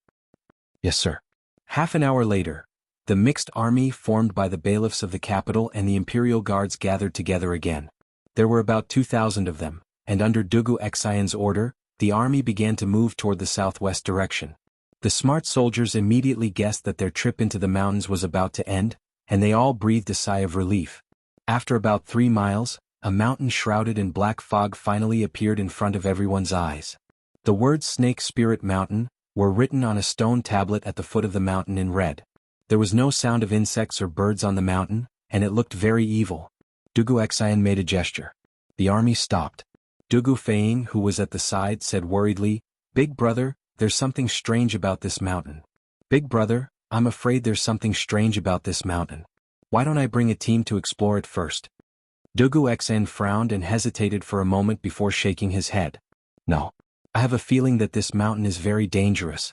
How about this, Feiying? Bring 2 men out of the mountain immediately and return to Chang, and to report the situation here to His Majesty. If we want to force our way up the mountain, we won't be able to do it. I'm afraid this mountain is really filled with poisonous miasma like what Li Xianen said." "Yes, big brother." Dugu Feiying cupped his fists and replied. Then he picked 2 men, mounted his horse, and prepared to leave the mountain to report. Wait. Dugu Xian suddenly stopped Dugu Feiying. "Is there anything else, big brother? When you enter the palace to meet His Majesty, send someone to Yongla Lane and inform Li Xianan as well." Dugu Xian thought about it and said, "Got it, big brother." "What? You found the Snake Spirit Mountain? Then why did Dugu Xian send you back? Did you run into some trouble?" Ganlu Palace. The morning court had just ended, and Li Er had changed into casual clothes and was about to review some memorials in Ganlu Palace when he heard a servant report that Dugu Feiying was requesting an audience. He quickly let Dugu Feiying in, but he didn't expect to hear such news. "Your Majesty is wise. The army has indeed found the Snake Spirit Mountain and is currently stationed at the foot of the mountain. There is indeed a reason why they haven't attacked the mountain yet." Dugu Feiying went forward and explained the situation of the Snake Spirit Mountain to Li Er in detail. After hearing it, Li Er stood up and said without hesitation, "Dugu Xian, take another 3,000 imperial guards and go support Dugu Xian. You must make 7 cultivators of virtue hand over the assassin. Otherwise take the army and attack." "Yes, sir." Dugu Feiying cupped his fists and replied. Li Er looked at Zhao Song and said, "Pass down the decree. Order the Imperial Physician Bureau to send 2 imperial physicians who are experts in detoxification to go with Dugu Feiying. Tell them to find the antidote as soon as possible." "Yes, Your Majesty." "Ha! I finally found these guys who were hiding their heads but showing their tails." Translated by Kayomura. "Little brother, please wait for a moment. I'll go with you." Yongla Lane, Li Mansion. When Li Zishuan heard the news from the messenger, he was so excited that he accidentally said the dirty words he learned from watching live broadcasts in his previous life. He had been anxiously waiting for news for the past few days. The messenger soldier was confused, but he still understood the last part. He quickly cupped his fists and said, "Yes, sir. Sir." Although Dugu Xian didn't say that he could let Li Zishuan go with him, he couldn't do anything if Li Zishuan made the decision. He was just a small soldier. Chapter 491. Hiya. At noon, Li Zishuan didn't even have time to eat lunch. He led Pang Feiji and the other marquises to meet up with Dugu Feiying, who had just come out of the palace. The army of more than 3,000 people rushed out of the city and headed toward the depths of Qinling Mountain. "Ha. Feiying. I didn't expect to fight alongside you 2 brothers again. Awesome. Li Zishuan and Dugu Feiying walked side by side at the front of the army. Dabai was very powerful. Its speed was not inferior to Dugu Feiying's horse at all. "It's my honor to fight alongside you, Lord Jute." Putting aside his official status, Li Zishuan was a martial arts grandmaster. Dugu Feiying didn't dare to be arrogant and quickly replied humbly. "Ah, what do you mean, Lord Ju? If you 2 brothers didn't save me in time last time, I might have gone to meet the King of Hell." Li Zishuan looked at Dugu Feiying and laughed. "Feiying, just call me by my name in the future. I still owe you 2 a drink for what happened last time. After we take down Snake Spirit Mountain, let's go to the Drunken Immortal restaurant for a drink." Dugu Feiying was very happy to gain the friendship of a martial arts master. He quickly said, "My brother and I were just doing our job last time. We don't dare to take credit for it, but the Drunken Immortal restaurant's wine is famous in Chang'an. So let's have a drink together." "Ah." Li Zishuan thought that Dugu Feiying would humbly decline, but he didn't expect to hear such an answer. Dugu Feiying was much easier to get along with compared to Dugu Xian's cold personality. Li Zishuan couldn't help but laugh. "Ah, good. Feiying is very generous. After this battle, we'll drink until we're drunk." "We'll drink until we're drunk."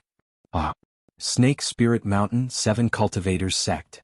Sect Leader Bad News. A large number of soldiers have arrived at the foot of the mountain. Snake Spirit Mountain has been surrounded. The exit was also heavily guarded. Just now, a disciple from the kitchen went down the mountain to buy groceries and was caught red-handed by a group of soldiers. The general leading the group said that he would not withdraw his troops unless you hand over the culprit. Now, our sect's people can no longer leave the mountain. In the highest hall of the Serpent Spirit Mountain, a green-robed disciple walked in and bowed to Badian.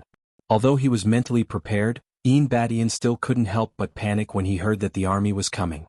He sorted out his thoughts and forced himself to calm down. I understand.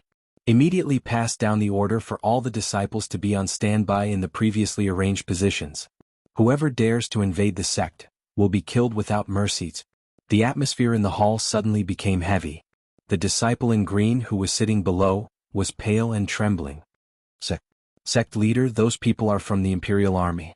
If we kill them, won't we be? What's the point of keeping you if you don't obey the sect leader's orders? Badian and Snake King were bold, but that didn't mean that the other ordinary disciples in the sect had the courage to go against the Imperial Army. Just as the green-robed disciple was about to say, "It's the same as rebelling," a black figure suddenly flashed in from outside the door. As the figure flashed, a thin line of blood appeared on the green-robed disciple's neck. The figure stood still and Snake King appeared in the hall. He looked at the blood on his spikes, turned around and coldly said to the disciples in the hall, "The 7 Cultivators sect has nurtured you for decades. Now that the sect is under siege, instead of repaying the kindness, you intend to rebel. How despicable. From now on, all of you must work together to resist the enemy. If anyone dares to surrender, he will end up like you." The green-robed disciple just happened to fall to the ground, holding his neck. His blood dyed the ground red, and the temperature in the hall immediately dropped to the freezing point. What's wrong? My words to the sect leader no longer have any effect? While everyone was silent, Snake King's emotionless voice once again reached everyone's ears. The disciples in the hall immediately came to their senses and trembled as they said, "We obey the sect leader's orders. We obey the elder's orders." Then why aren't you going? Snake King indifferently glanced at everyone and coldly said, "Yes." The disciples in the hall hurriedly rushed out in a line. Badian sat on the seat of honor and expressionlessly watched Snake King's self-directed performance. At this time he said, "Junior brother, have you fully recovered from your injuries?" Snake King shook his head and replied, "I've only recovered 60%. Now that the situation is urgent, how can I be at ease and recuperate alone in the secret chamber?" At this time, he glanced at the green-robed disciple on the ground and bowed to Badian. "I had no choice but to kill Qin Fei earlier to calm the people down. I hope senior brother can forgive me." Clearly, Snake King was also afraid that his overbearing action would make Badian unhappy, so he could only lower his head and beg for forgiveness. Badian waved his hand and said, "It's fine. Ever since Master passed away, although we're called senior brother in name, we're as close as real brothers. I won't take such a small matter to heart. The most important thing now is to think of a way to make the imperial court retreat as soon as possible. After all, defending the mountain to death is not a long-term plan." Senior brother is right. However, the reason why the soldiers haven't attacked yet is probably because they already know the power of the Snake Spirit Mountain's poisonous miasma. We don't have to panic too much. Moreover, our sect's food reserves are enough to last for half a year. If we continue to waste time like this, the imperial court won't be able to hold on for long. Snake King nodded and analyzed the situation for Badian. "Junior brother, you should hurry up and recuperate.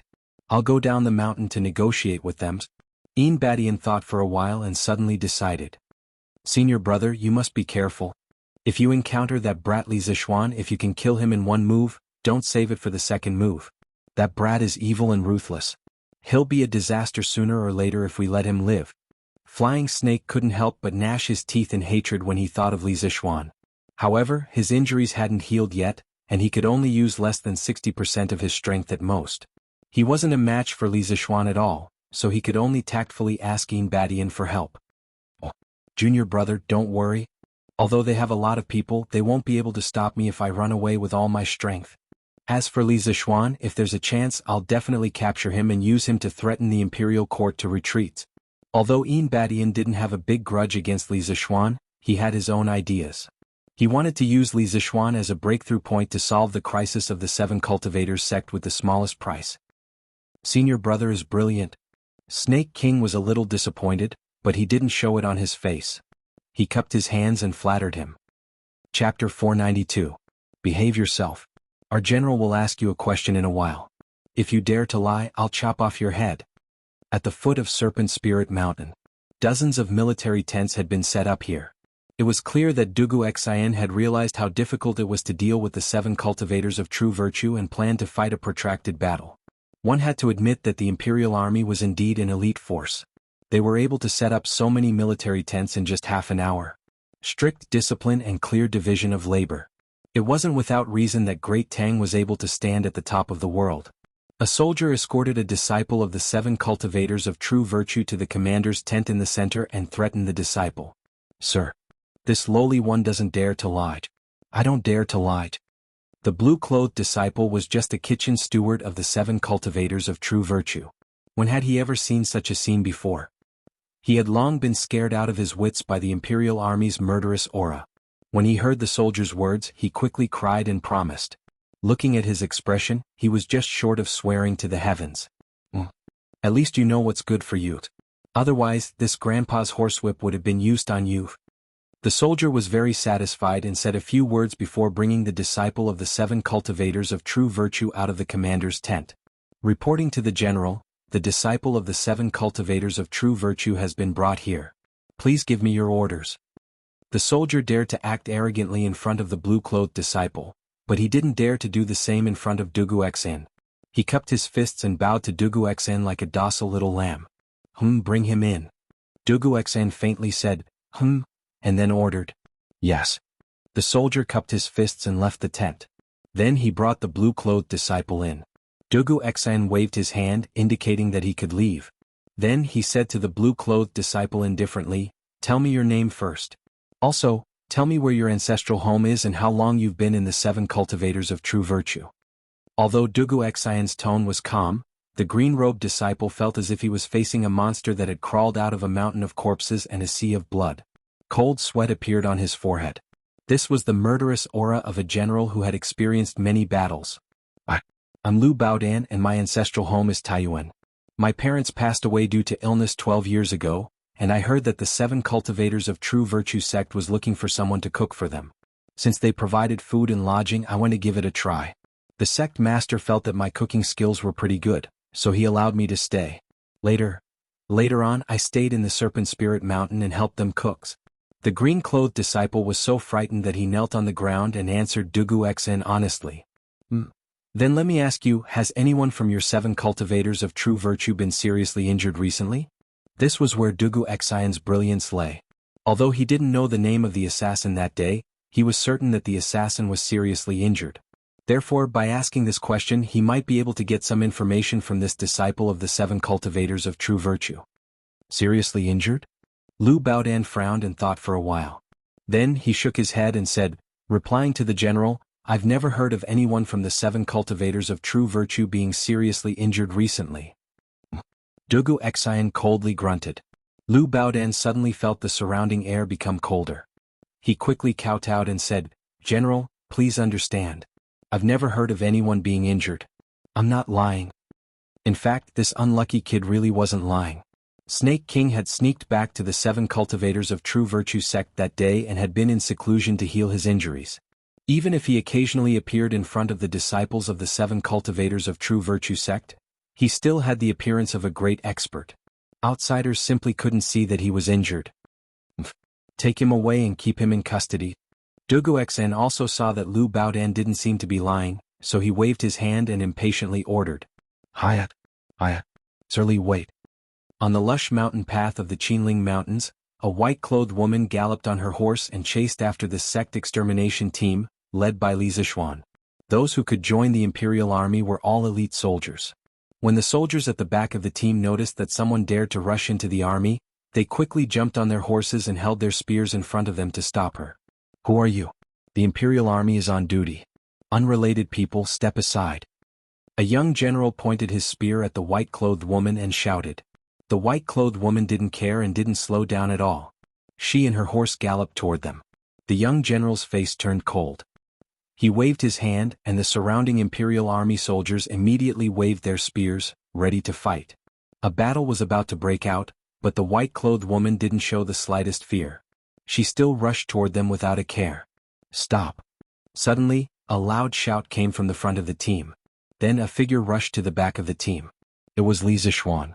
The dozens of Imperial Army soldiers in the formation hesitated. They didn't know if they should listen to Li Zixuan. After all, the commander-in-chief of this team of Imperial Army soldiers wasn't Li Zixuan. Then Du Gufeng also came over. He waved his hand and said, "Put away your weapons." "Yes, sir." Only then did the dozens of Imperial Army soldiers put away their spears. Then they automatically surrounded Li Zixuan and Du Gufeng. "Miss Lung, why are you here?" Li Zixuan was secretly impressed by the Imperial Army's well-trained training. However, he didn't stop walking. He quickly walked to the white-clothed woman and asked.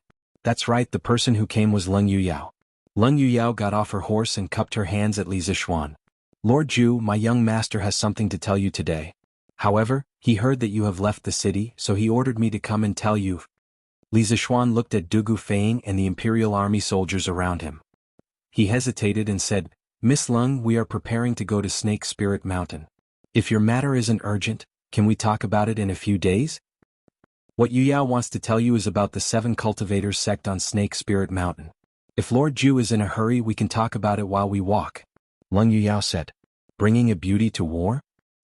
Li Zixuan looked at Du Gufeng, who was next to him. This guy was just winking at him, but now he acted as if he didn't know anything. He turned his head to the side and shouted at the Imperial Army soldiers, "Continue marching. Continue marching." After saying that, he turned his horse around and rushed towards Snake Spirit Mountain. When he came to Li Zixuan's side, he whispered, "Ahem, little Xian, I didn't see anything. But you have to take it easy. It won't look good if sister-in-law finds out." Li Zixuan almost vomited blood when he heard that. Does this guy think that I'm having an affair with Lung Yuyao? He wanted to explain, but Du Gufeng had already run far away. So he could only give up. He might have given up, but it didn't mean that Lung Yuyao would do the same. This girl was cold and arrogant. She would kill someone if she didn't agree with him. Although Du Gufeng's voice was soft, she heard it clearly. She snorted coldly, picked up a stone with the tip of her foot, caught it with one hand, and threw it at the back of Du Gufeng's head. Chapter 493. Whoosh! The pebble that Lung Yuyao threw was about the size of a pigeon egg. She threw it with all her might, and the pebble went straight for the back of Du Gufeng's head.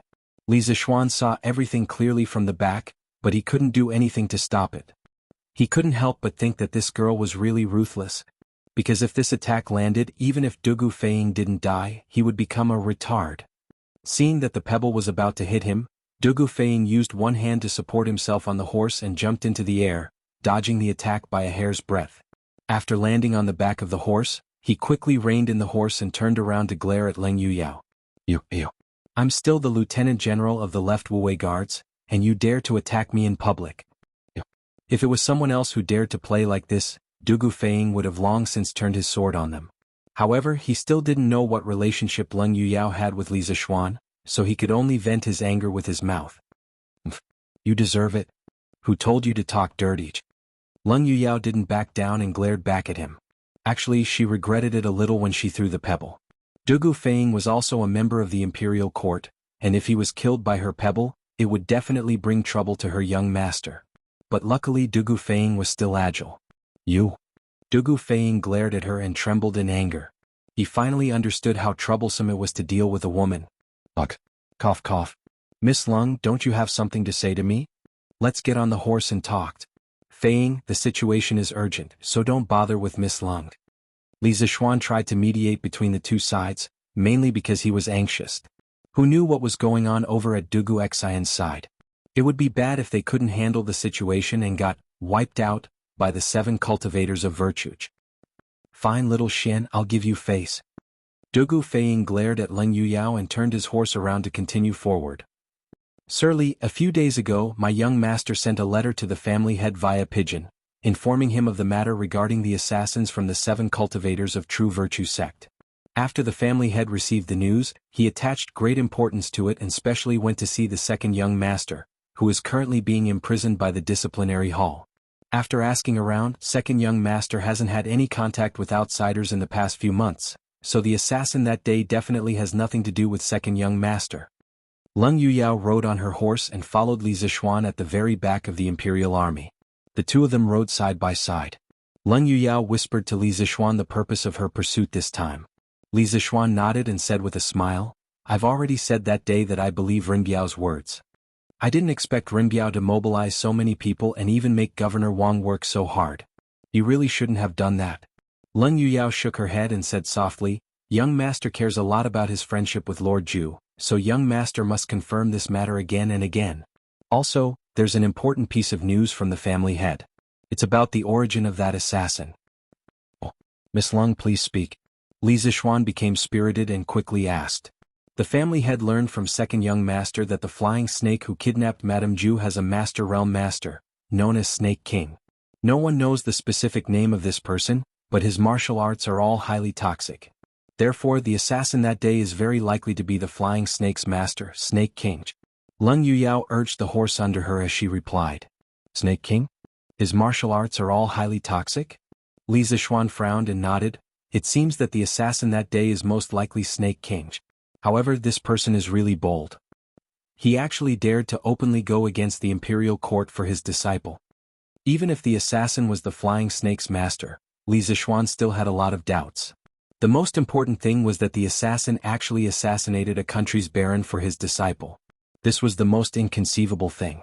In his view, given how powerful the Great Tang was, the factions of the Jianghu would definitely not dare to directly clash with the imperial court. Moreover, Flying Snake had deserved to be killed.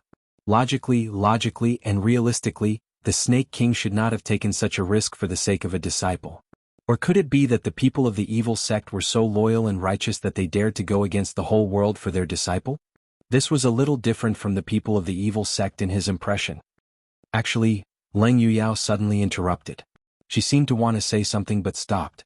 Then her ears turned red. Li Zixuan was dumbfounded. What does this mean? The iceberg beauty blushed? She can even be shy? You must be King kidding me.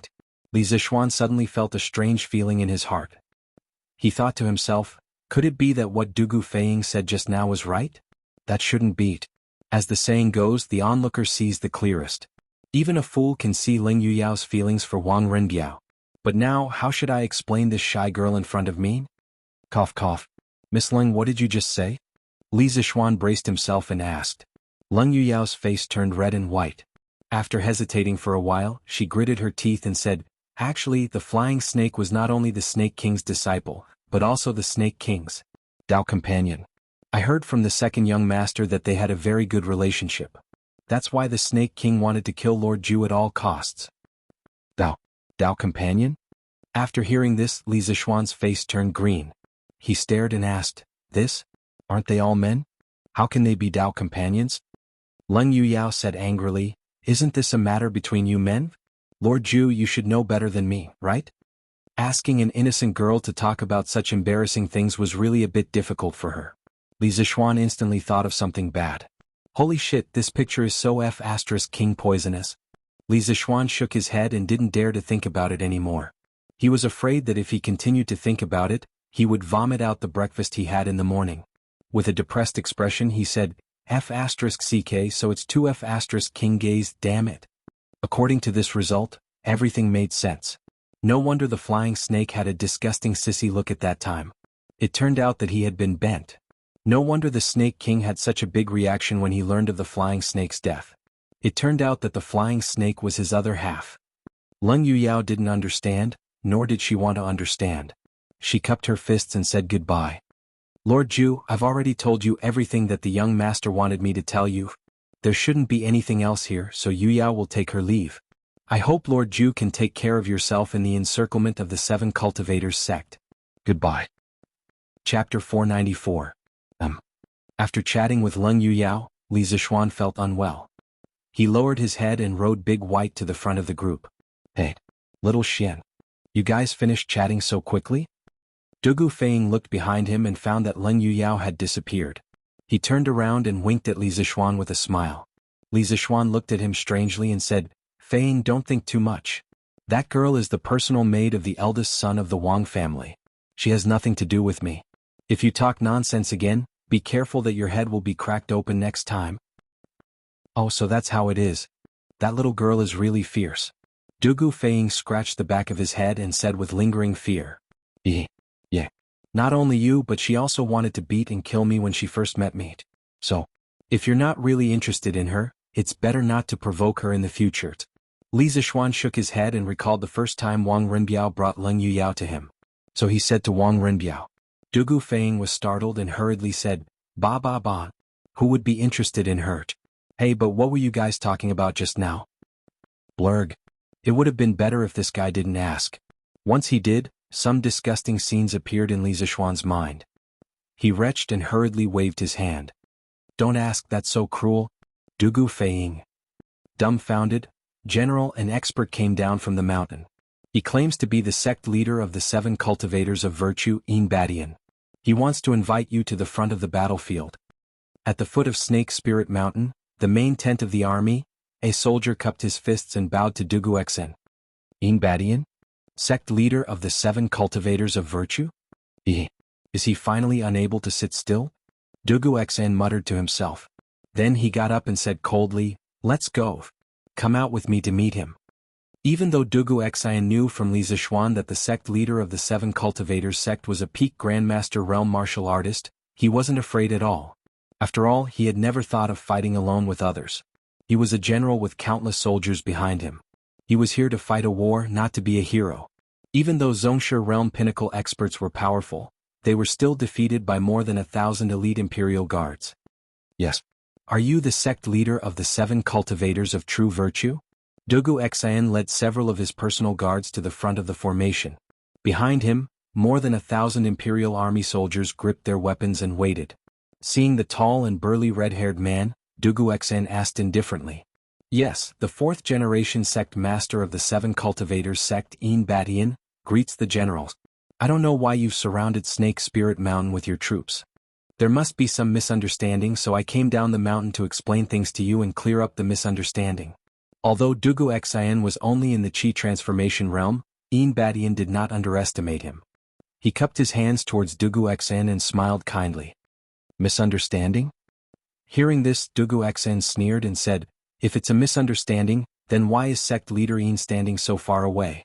Why don't you come to my tent and have a seat, then we can slowly clear up the misunderstanding?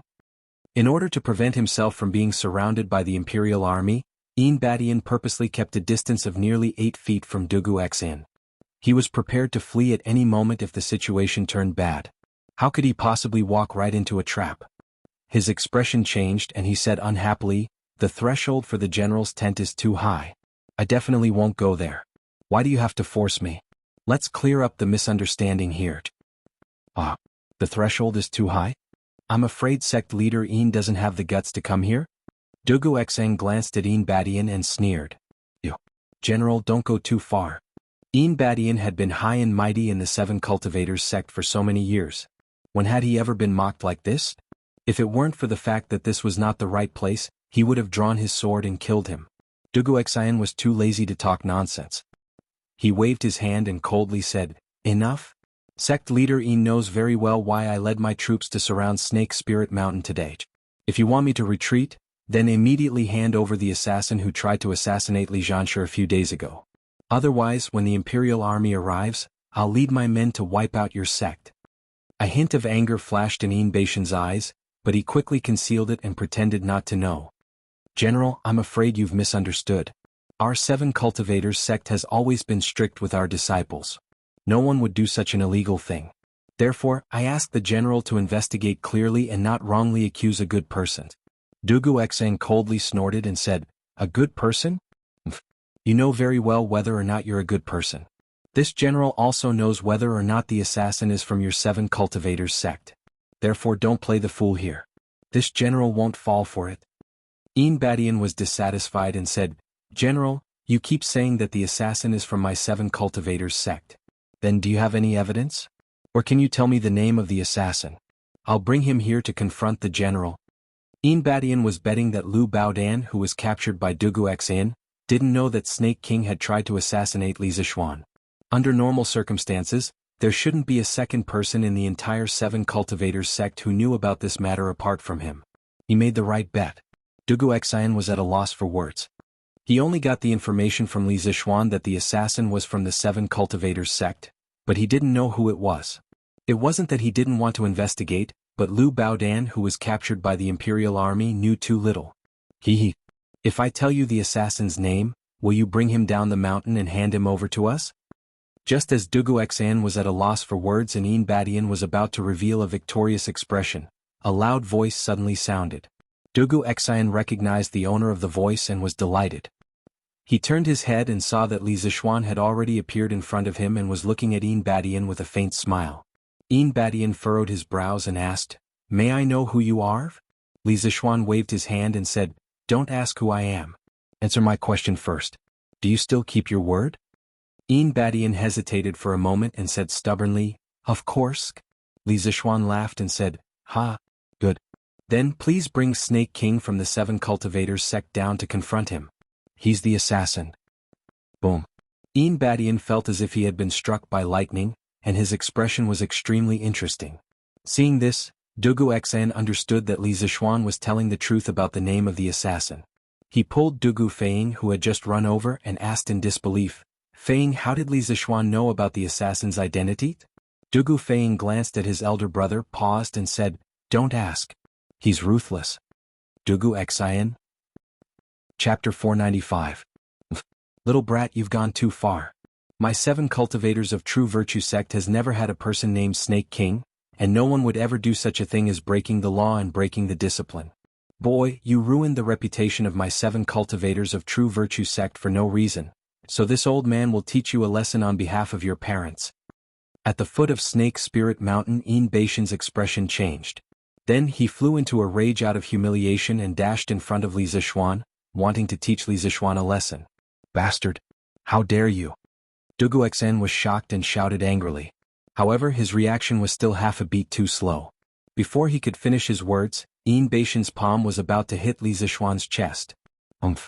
Although Li Zixuan didn't expect that Yin Badian would dare to make a move in such a situation, his reaction was still quite fast. Moreover, Yin Badian didn't use his full strength, so Li Zixuan had the chance to neutralize it. Li Zixuan pinched Yin Baishan's wrist with both hands accurately and quickly. Then he did a Tai Chi push and cleverly dispelled the huge force contained in the palm. After that, he took advantage of the momentum and retreated 5 feet away, keeping a safe distance from Yin Badian. Li Zixuan couldn't help but feel a burst of fear in his heart. That palm was really dangerous. This red-haired old monster in front of me is really strong. If it weren't for my Tai Chi fist, I would have been finished by now. What a strange young man. Yin Badian didn't expect that his sure-kill attack would be blocked by a 14 or 15-year-old kid. He exclaimed in surprise and was about to make another move when Dugu Xian's cold voice sounded. It seems that Gate Master Yin wants to openly rebel against the imperial court. Is the third-rank crown prince, Zhan Shi, someone you can kill as you please? Soldiers, hear my command. Get into formation and meet the enemy. Boom. Yes. Upon hearing Dugu Xian's order, the 1,000 Imperial Army soldiers, 200 Yamen runners, and the 3,000 Imperial Army soldiers that had just arrived with Gudu Feiying hurriedly shouted in agreement. Then these 4,000 soldiers drew their MO sabers and rapidly changed their formation, wanting to surround Yin Badian. Yin Badian was shocked. He did not expect that the person he had just dealt with was Li Zixuan. He also did not expect Dugu Xian to give such a decisive order. This was not the slightest bit of Jianghu morality. However, this was not the time for Yin Badian to think otherwise. He hurriedly circulated his Jinqi and retreated with all his might. Before the Imperial Army could complete their encirclement, he had already retreated far away. Fortunately, he didn't use his full strength when he taught Li Zixuan a lesson. Otherwise, it would be even more difficult for him to retreat. It's a misunderstanding. General, this is all a misunderstanding. I just wanted to teach this person a lesson. I never thought that he would be the Crown Prince Zhan Shi. Please calm down, General. At this point, the chances of reconciliation were getting slimmer and slimmer. However, Yin Badian still wanted to make one last attempt. However, Dugu Xian did not want to waste any more time with Yin Badian. If not for Li Zixuan's quick reaction and clever means, he would have been dead by now. Thinking about it, the dignified Crown Prince Zhan Shi, the founding father of the country, was killed in front of Dugu Xian. It was not as simple as a punishment. He would bring shame to the entire Dugu clan. Therefore Dugu Xian was very angry at this moment. He said coldly, "Humph. Inbadian, you still want to be stubborn at this point? First, your 7 cultivators sect Snake King dared to assassinate Li Zishuan outside Chang'an City. Now you dare to commit murder in front of me? The law of the country will not forgive you. I will not forgive you either. If you know what's good for you, take your flying Snake King and follow me back to the court to confess your crimes. Otherwise I will bring people to destroy your sect." Hearing this, Yin Beishan's face turned ugly. There was no room for reconciliation now. He smiled coldly and said, "Ha! Destroy my sect? Ah! Little General Bai Mian, you sure talk big." His whole body soared into the sky. His clothes and hair fluttered even though there was no wind, making him look like a red-haired devil. Then, he circulated his chi and his voice resounded throughout the valley. "You want to destroy my 7 cultivators sect? This old man will make you pay with blood. This snake spirit mountain will be your burial ground. Come if you're not afraid of death." Ah! After saying that, Yin Beishan's figure changed in the air. In the blink of an eye, he disappeared from everyone's sight. So fast. Li Zishuan muttered to himself as he looked at the direction Yin Badian disappeared in. Li Zishuan was the only one who was able to see Yin Beishan's movements clearly, and that was only because he had just broken through to the Grandmaster realm. Otherwise, he would only be able to see a series of afterimages like the others. The terror of a peak Grandmaster stage expert could be seen from this. "Xiao Xian, you can't catch up with him either?" Dugu Feiying shrank his neck and walked forward to ask. He felt frustrated because when Yin Badian attacked just now, he didn't even have the courage to take out his Xuanya flying dagger, let alone stand up to help Li Zishuan. "Of course I can't. This person is different from the Flying Snake King. He's much stronger than the Flying Snake King. I won't be able to fight him in 3 years." Li Zishuan shook his head and said in a deep voice. 3 years? Dugu Feiying opened his mouth but didn't know what to say. Should he say that Li Zishuan was bragging? However, Li Zishuan's battle with the Snake King a few days ago had already given him a huge shock. Now that Li Zishuan was stronger, his opponents were stronger as well. But that didn't mean that Li Zishuan wouldn't be able to defeat Yin Badian in 3 years. Dugu Feiying didn't dare to say that out loud. He could only praise Li Zishuan's ambition in his heart. While they, the younger generation, were still fighting and competing with each other, Li Zishuan had already set his sights on the top experts of the older generation. The gap between people was indeed quite big. "Ah, Feiying, don't think too much. I just don't like that old man and want to kill him as soon as possible. It's not because I have some ambition that I have to do this. I've always been a lazy person."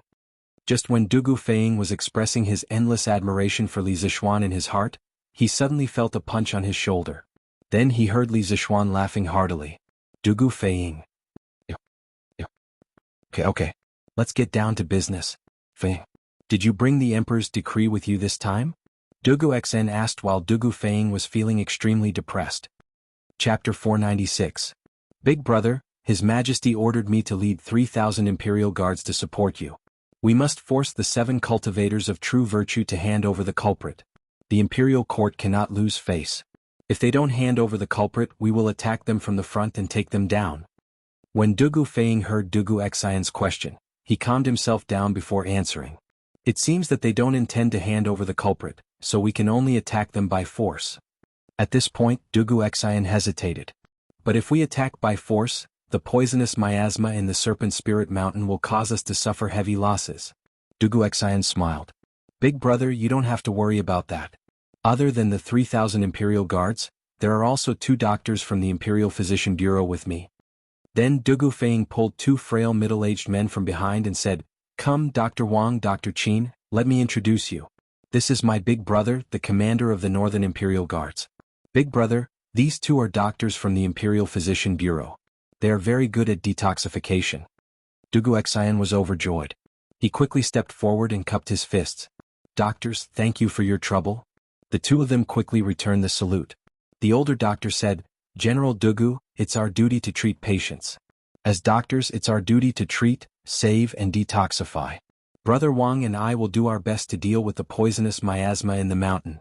The situation is urgent, so I hope General Dugu can let us go into the mountain to check the composition of the poisonous miasma. Only then can we find a way to detoxify it." The 2 of them were quite professional. They were going to test the poison with their own bodies. Dugu Xian's expression turned solemn. Honorable professors, you are indeed righteous. I will arrange for the soldiers to escort you to the edge of the Snake Spirit Mountain to check the miasma. However, I hope that the two of you will prioritize your own safety and act according to your capabilities. Don't be too hasty. Ah, don't worry, General. I know what to do. Dr. Qin replied with a smile. He then turned to Li Zixuan and asked, Does Li Zhanshe want to go with us? Previously, Divine Dr. Sun praised Li Zhanshe's medical skills to us many times in the Imperial Medical Department. Li Zixuan saw that Dr. Qin was smiling kindly and didn't seem like he was deliberately messing with him, so he politely replied, That's all Daoist Sun's praise. I'm only good at treating some special injuries, but the art of detoxification is vast and complicated. I'm not proficient in it, so I don't dare to show off in front of the two professors. Ah, Li Zhanshe is so humble. Since that's the case, the two of us will go first. Dr. Qin smiled and did not try to persuade him any further. He brought Dr. Wang with him and left. Take care of yourselves. Li Zixuan bowed and cupped his fists as he said.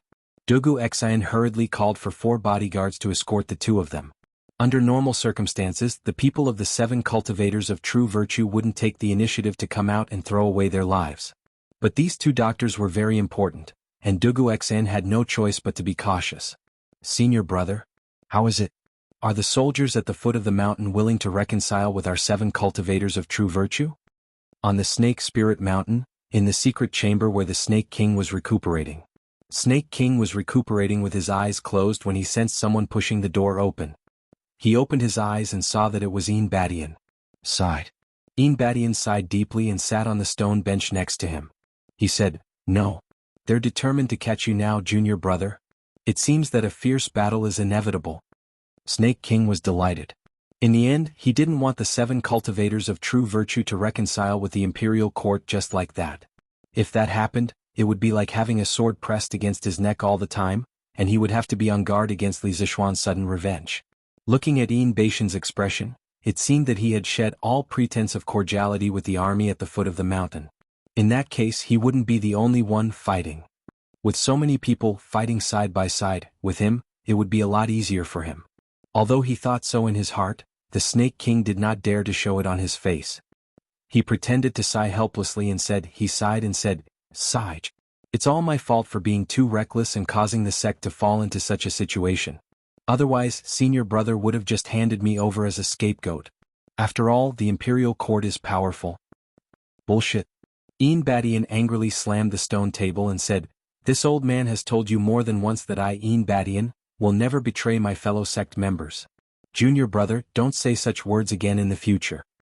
Snake King said with a touched face, Junior brother will always remember senior brother's righteousness.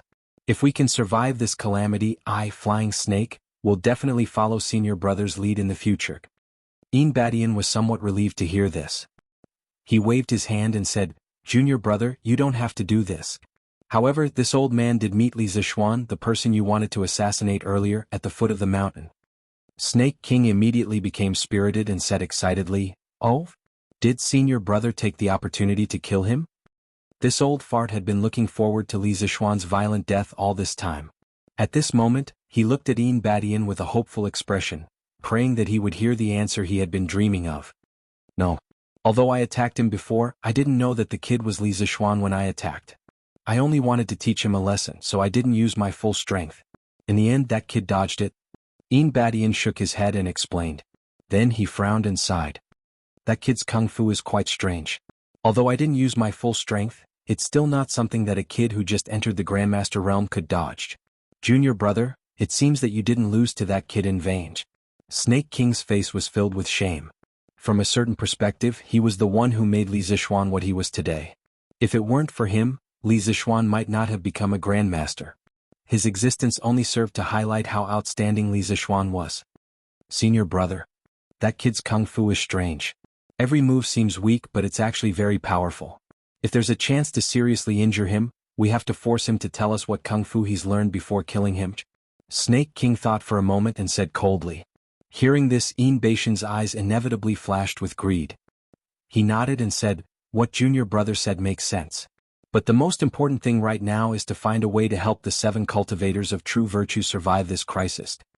Snake King smiled indifferently and said, Senior brother, if they want to attack the mountain, just let them. In any case, the 7 cultivators of true virtue has already arranged everything. I don't believe that they can withstand the poisonous miasma in the mountain and the ambush at the mountain pass. Even if these can't stop them, we still have a final trump card.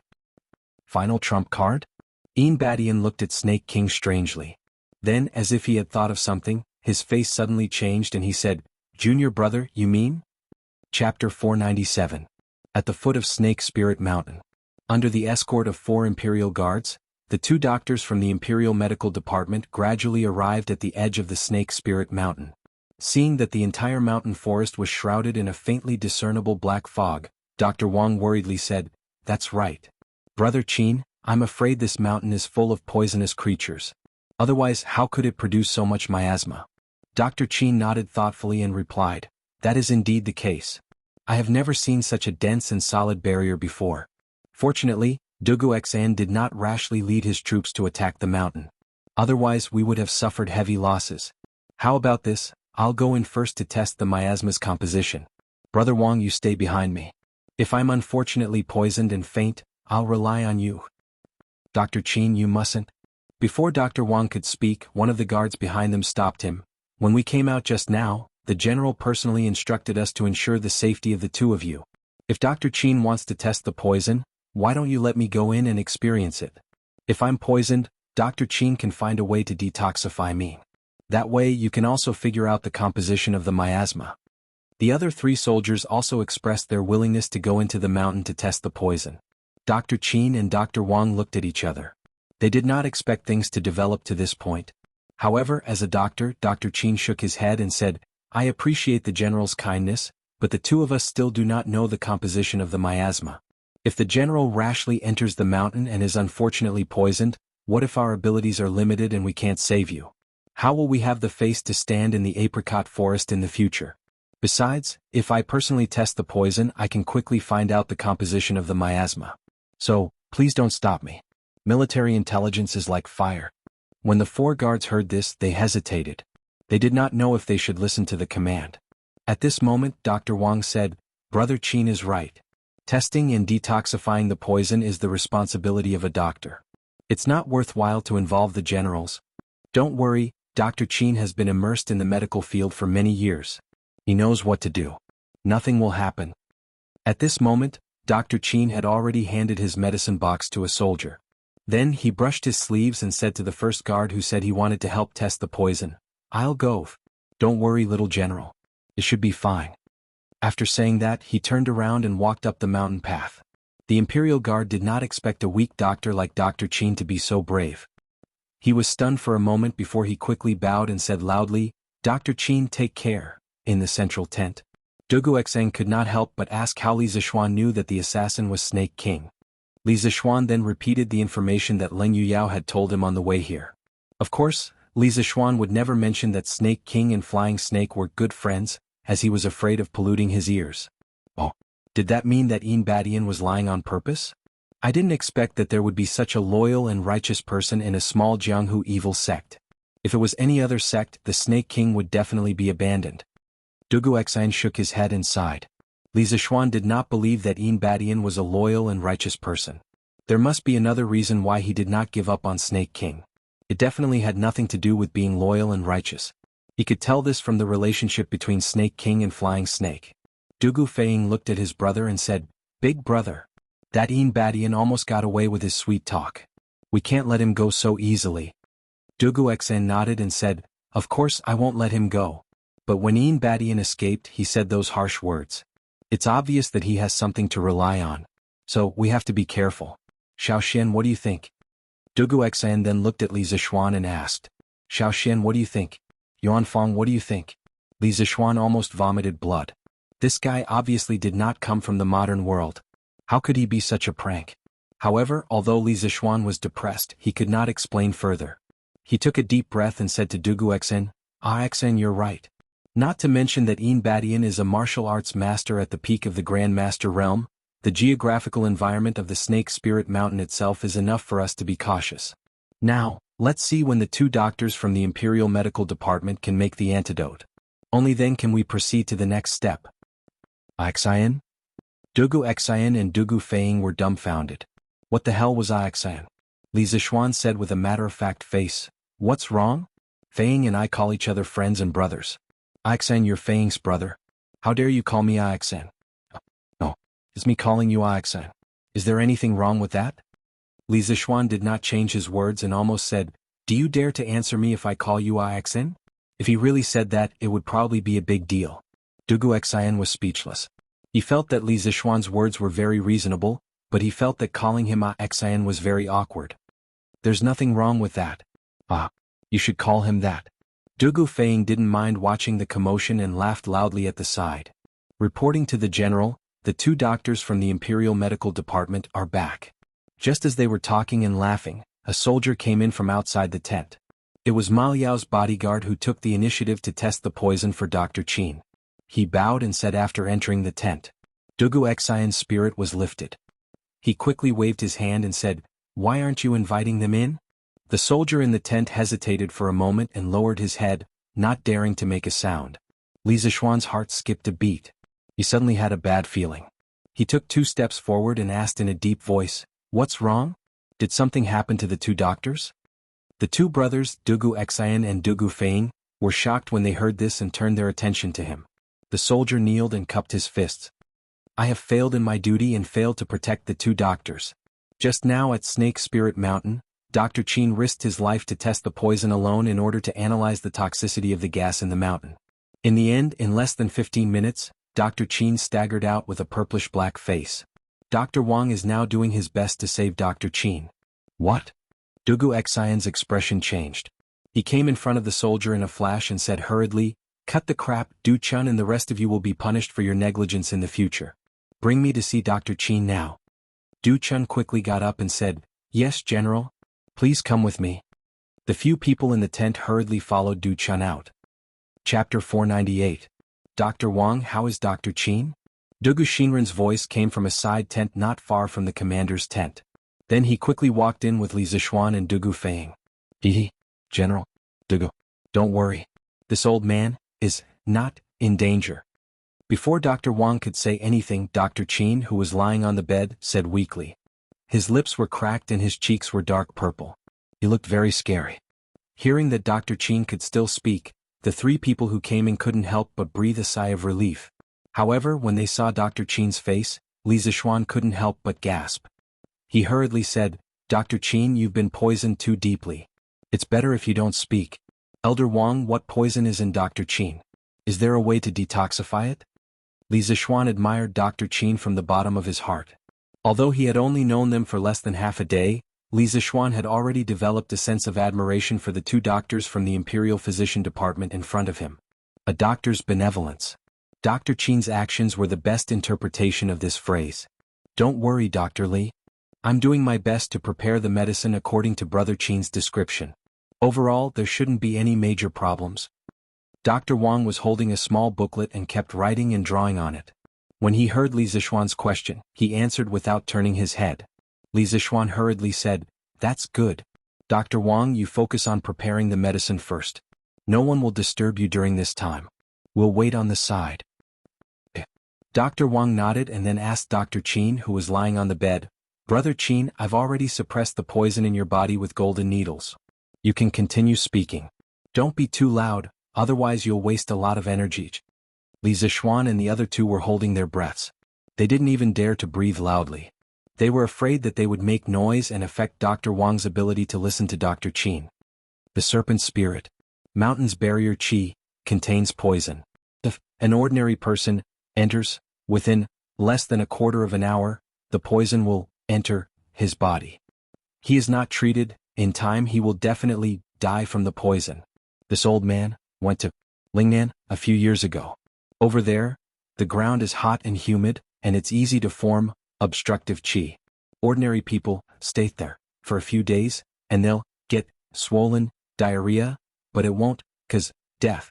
Right now this Serpent Spirit Mountain is not as simple as barrier qi. This old man guesses that this barrier qi is mixed with poisonous gas. As for why there is poisonous gas, it must be because this mountain has been entrenched for a long time with a large amount of highly poisonous things. As the saying goes, obstructive qi, poisonous fog. Shooting engineer, a ho, ghost ho, shaped like a turtle with 3 legs, also known as short fox. Sand lice, a type of tiny but extremely poisonous louse. And the scourge of snakes, there's nothing that can't be found in the water, from Wei Shu, the biography of Sima Rue. Therefore, the poisonous creatures, in this serpent spirit mountain, were none other than archers' sand lice, or serpents, nothing more. But according to my symptoms, I dare to conclude that the poison in this poison barrier is most likely snake venom. Brother Wang, you can use the antidote method to detoxify meat. Dr. Wang listened attentively by the bedside. After Dr. Qin finished speaking, he quickly nodded and said, "Okay, Brother Qin, I understand. Don't say anything and rest well. I'll go and prepare the medicine for you now." Then he walked to the square table next to him, bent over the table and began to write the prescription. Dr. Qin, who was lying on the bed, looked at the ceiling and said to himself, "Ha! Brother Wang, you've always been better than me when it comes to detoxification and prescription. With you around, this old man can rest assured." This was also one of the reasons why he insisted on testing the poison himself.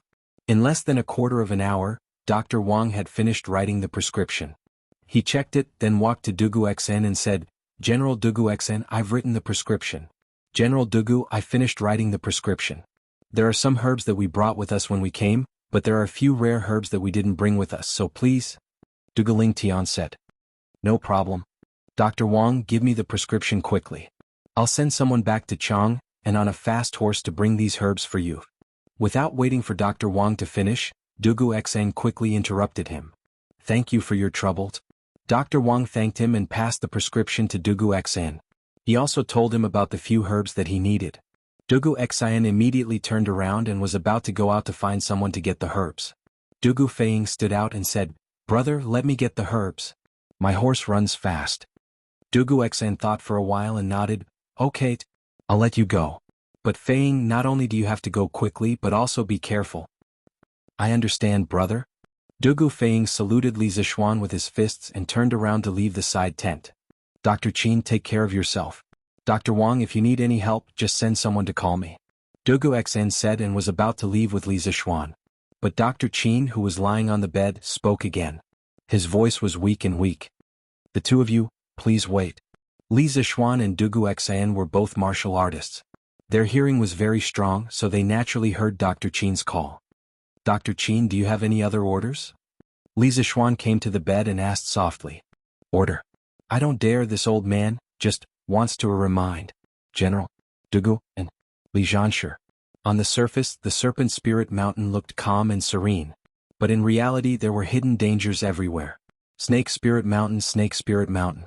I'm afraid the things in this mountain should be, as the name of this mountain, should be filled with extremely poisonous snakes everywhere.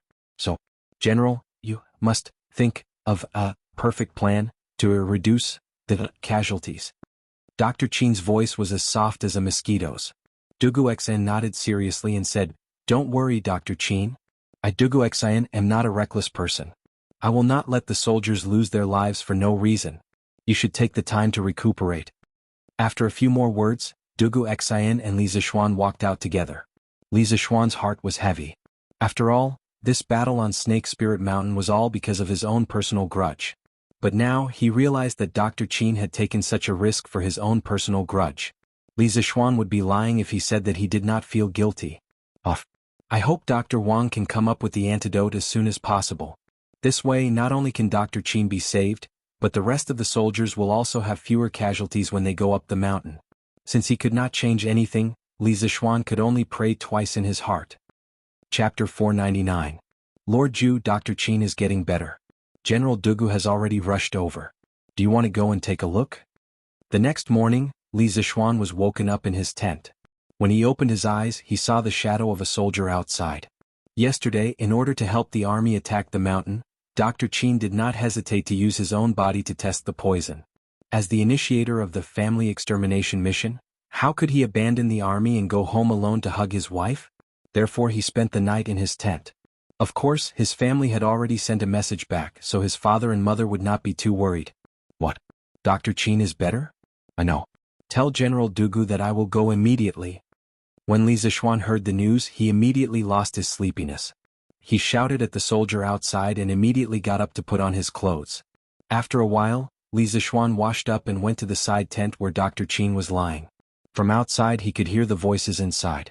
Most importantly, he heard Dr. Qin's voice full of energy.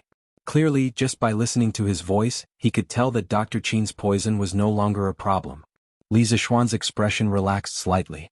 He hurriedly lifted the curtain and walked in. Dr. Qin, is your poison cured? Li Zixuan came to the bed and looked at Dr. Qin, whose face was glowing red, and asked with a smile. Hehe, thank you Li Zhanshe for your concern. The snake poison in my body is completely cured. I think I will be able to get out of bed and walk in the afternoon. Dr. Qin was half lying on the bed, stroking his beard and smiling. Li Zixuan was completely relieved. He laughed and said, Ha! That's great. Dr. Wang, since you can cure the poison in Dr. Qin's body, can you also create a drug that can avoid the poison in Snake Spirit Mountain?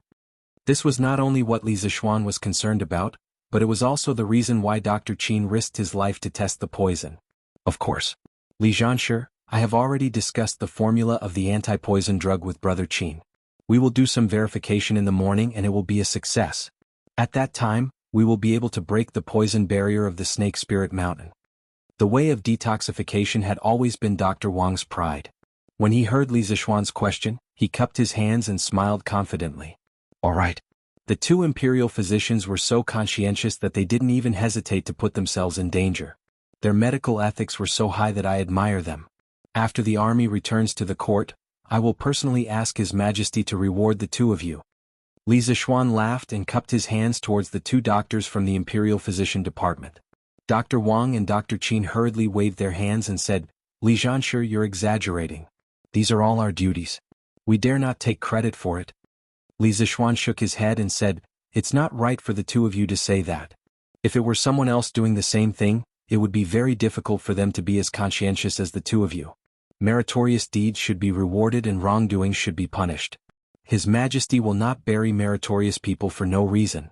Therefore this is the credit that the two of you deserve. There is no need for you to refuse. Dugu Xen also chimed in, Lord Ju is right. If it weren't for the two of you, the Imperial Army of the Northern Yamen would have suffered heavy losses. If the two of you can create an antidote that can protect the Imperial Army from the poison barrier, I will personally reward the two of you when we return to the court. Dr. Wang and Dr. Qin looked at each other and cupped their hands together. Thank you, Li Zhanshe. Thank you, General Dugu. That afternoon, the two old Imperial physicians had created the antidote to the snake venom of the Snake Spirit Mountain. Everyone in the team of more than 3,000 people was given a portion of the antidote. Under the supervision of the various generals, they took the antidote. With such a large amount of medicine being consumed, it was natural that a batch of medicinal herbs had to be transported from Chang'an. These were all personally arranged by Dugu Feiying. In addition, he also brought back a large batch of realgar powder according to Li Zixuan's instructions. Li Zixuan did not forget what Dr. Qin said yesterday when he was critically ill. Therefore he made such an arrangement. Snakes were afraid of realgar. This was common knowledge that most people in the modern world knew. But why would snakes be afraid of realgar? Most people didn't know the reason behind it. Realgar was a type of mineral. Realgar powder was the powder form of realgar ore. The main ingredient was arsenic disulfide. Its color ranged from bright yellow to reddish, but yellow was more common. Therefore it was called realgar. Arsenic disulfide itself was not poisonous. However, after oxidation, it produced arsenic trioxide, arsenic, which was highly toxic. Therefore, realgar powder had to be used appropriately. It could not be used under high temperatures. After high temperatures, it would become highly toxic. Realgar is a type of stomach poison. Stomach poison is a poison that acts on the stomach and other digestive systems of pests to produce a lethal effect. Currently, almost all of the rodenticides used were stomach poisons, and snakes were very sensitive to it. However, after adding alcohol, realgar could drive snakes further away and was more effective. The reason was that alcohol could be used as a thinner to enhance the volatilization of realgar. Whether it was realgar wine or realgar powder, they could not completely cause direct harm to snakes. However, realgar wine and realgar powder did have a certain repelling effect on snakes. When snakes encountered these two things, they would choose to avoid them if they had other options. Yes, note that this was only if there were other options. If there were no other options, it was hard to say if snakes would still be afraid of Realgar. General Dugu Lijanshir, this antidote will only be effective for 4 hours at most. In other words, after 3 hours, regardless of whether you have taken down the Snake Spirit Mountain or not, you must prepare to leave the mountain. Otherwise, many soldiers will have to stay on the Snake Spirit Mountain forever. You must remember. The soldiers of the 3 armies had gathered in front of the military tent. Just as Dugu Xian was about to go up and mobilize the soldiers, Professor Qin suddenly pulled him back and said earnestly. Dugu Xian was stunned when he heard that. After thinking about it in his heart, he said seriously, "Don't worry, Professor Qin.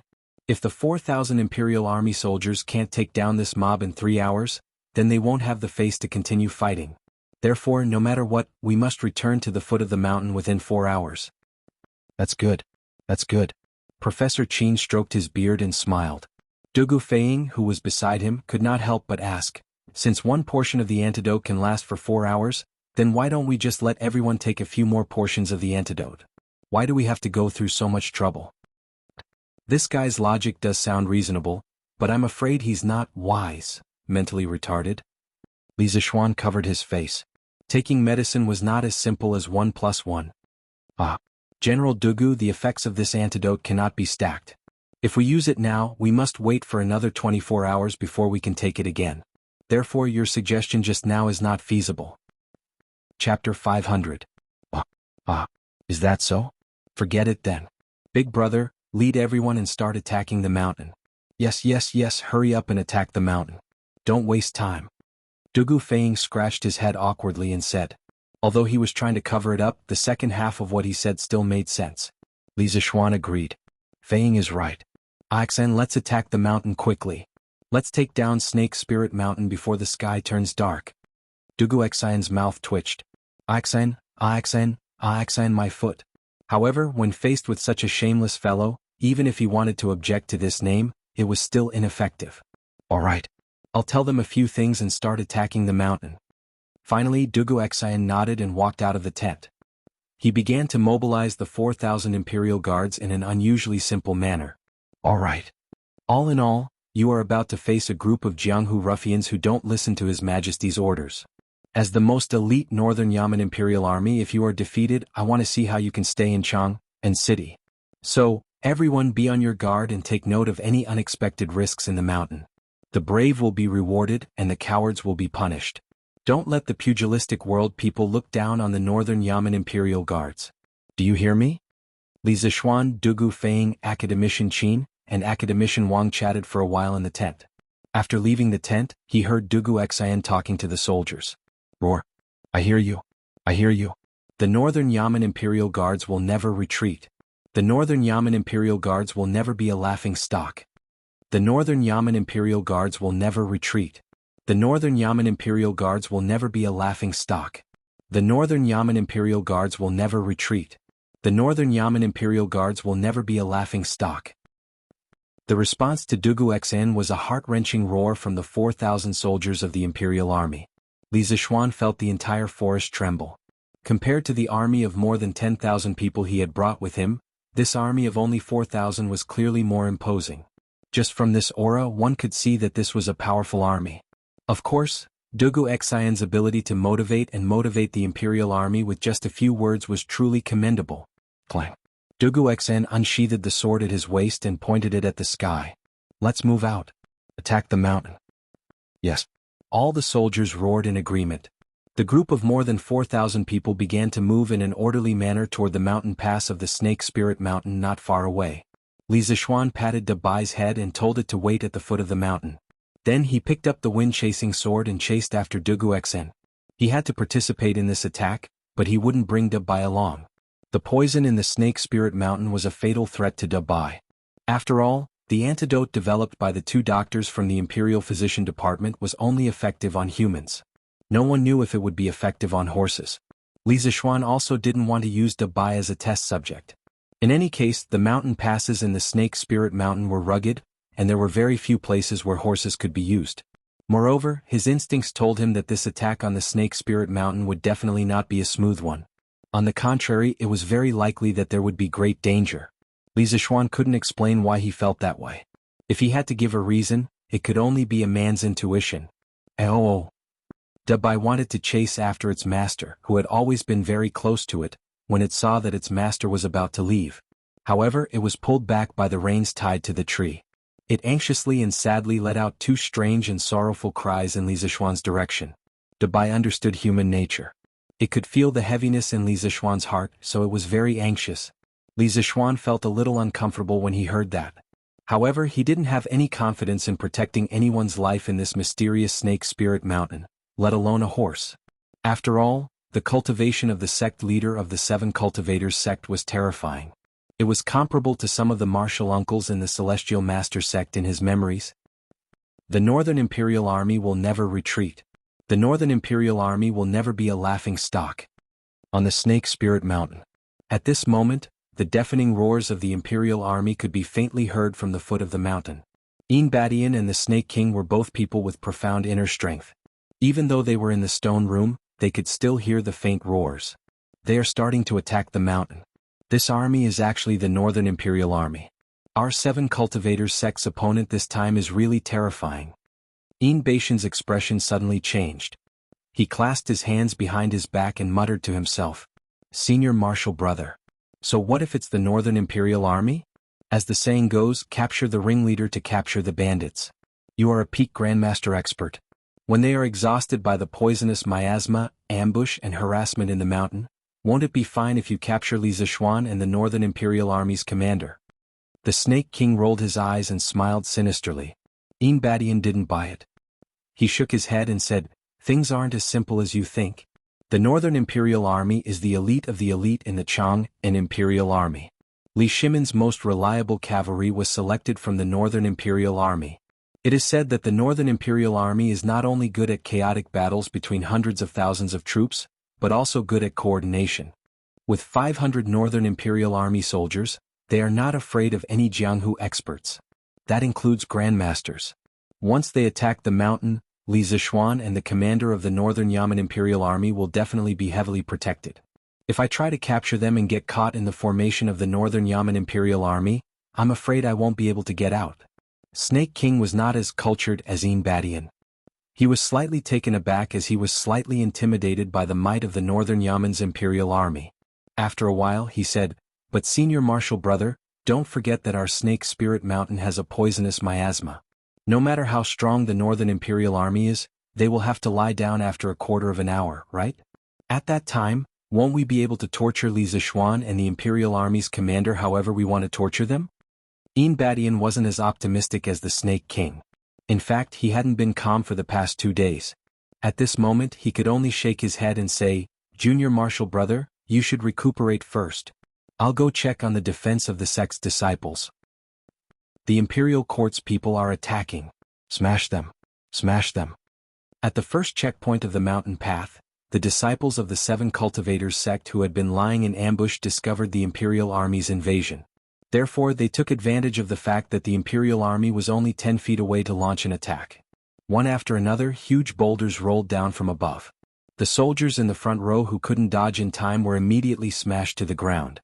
Even the Imperial Army behind them fell backward one after another just like the dominoes. Bam, bam, bam.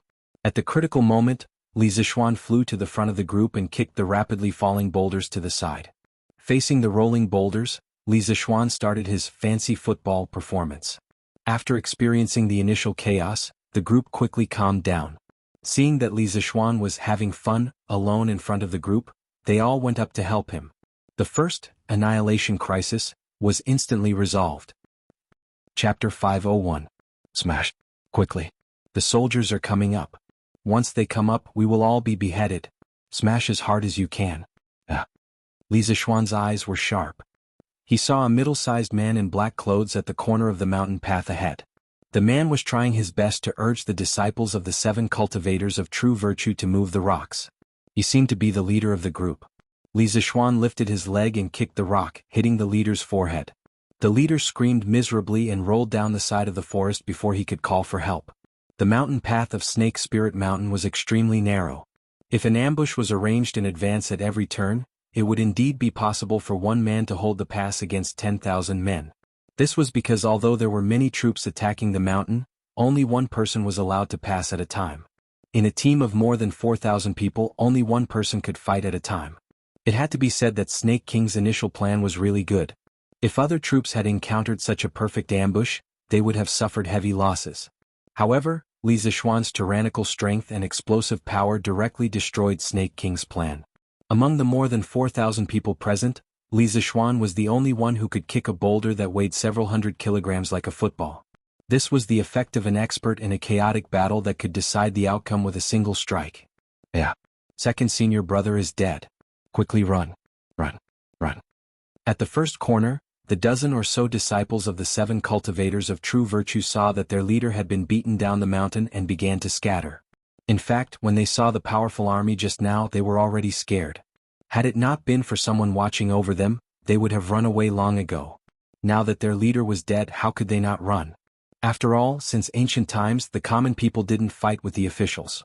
People like Snake King and Yin Badian who were ruthless enough to go against the imperial court were few and far between. Run. Run. These soldiers aren't afraid of the poison at all. The 7 cultivators of true virtue is done for. Let's run. There was a large army blocking the path below, so they definitely wouldn't be able to cross it. Therefore, they could only go to the 7 cultivators of true virtue on the mountain path. These people didn't want to go back, so they had no choice but to run toward the forest and cliffs on both sides of the mountain path. Fortunately, this position was not very high from the foot of the mountain. Even if he accidentally fell down, as long as he protected his vital parts, he would not lose his life. Li Zishuan gestured to the imperial guards not to pursue these deserters. He was only interested in Snake King and Yin Badian. As for these disciples of the 7 cultivators of true virtue, as long as they didn't help the tyrant, Li Zishuan didn't want to make things difficult for them. Keep marching. Dugu Xian furrowed his brows. After seeing that the disciples of the 7 cultivators of true virtue had already run away, he waved his hand and gave an order. Yes. The imperial army regained their morale and continued to climb the dangerous Snake Spirit Mountain. Sect leader. Sect leader. Oh no. Oh no. The first checkpoint has been broken through by the imperial court's army. Yin Badian came out of the stone room. Just as he was about to go down the mountain to check on the current situation, he saw a disciple running over while panting. What? How could they be so fast? Weren't there dozens of boulders there? Yin Badian's expression changed greatly. He opened his eyes wide and said in disbelief. It's true, sect leader. Second senior brother was killed on the spot, and the rest of the disciples fled in all directions. The imperial court's army is now marching toward the second checkpoint. The messenger disciple said with a sad face. This old man will go and take a look myself. Yin Badian flicked his sleeves and walked down the mountain with a cold face. Hee. You want to use your petty tricks again? On the mountain path, the army soon arrived at the second turning point. Li Zishuan sneered and started to attack. However, he wasn't fighting alone this time. The imperial army had experienced the sneak attack at the first checkpoint, and they were already mentally prepared. They cooperated with each other and started to block the rolling boulders. Dugu Xian and Dugu Feng, the 2 experts, also copied Li Zishuan's methods and helped to attack the 7 cultivators' sect's disciples at the checkpoint with stones or throwing knives. Hurry up! Hurry up! We can't let the imperial court's army go up the mountain. Save me. Fang Gongming. Give me a hand. Hurry up and run. We can't hold on any longer. We can't hold on any longer. Once the imperial court's people come up, we will all be beheaded. Accompanied by a burst of crying, begging for mercy, and fleeing, the second checkpoint of the 7 cultivators sect was quickly broken through. After a short rest, the army set off on their journey again. However, Li Zishuan wasn't happy because of this. He had a strange feeling in his heart. His intuition told him that the attack on the mountain wouldn't go so smoothly. There would definitely be some unexpected dangers later. Little Shin, what kind of bullshit 7 cultivators sect is this? Aside from Snake King and their sect master, the others aren't that great. Dugu Feng walked on the mountain path and laughed complacently with his hands on his waist.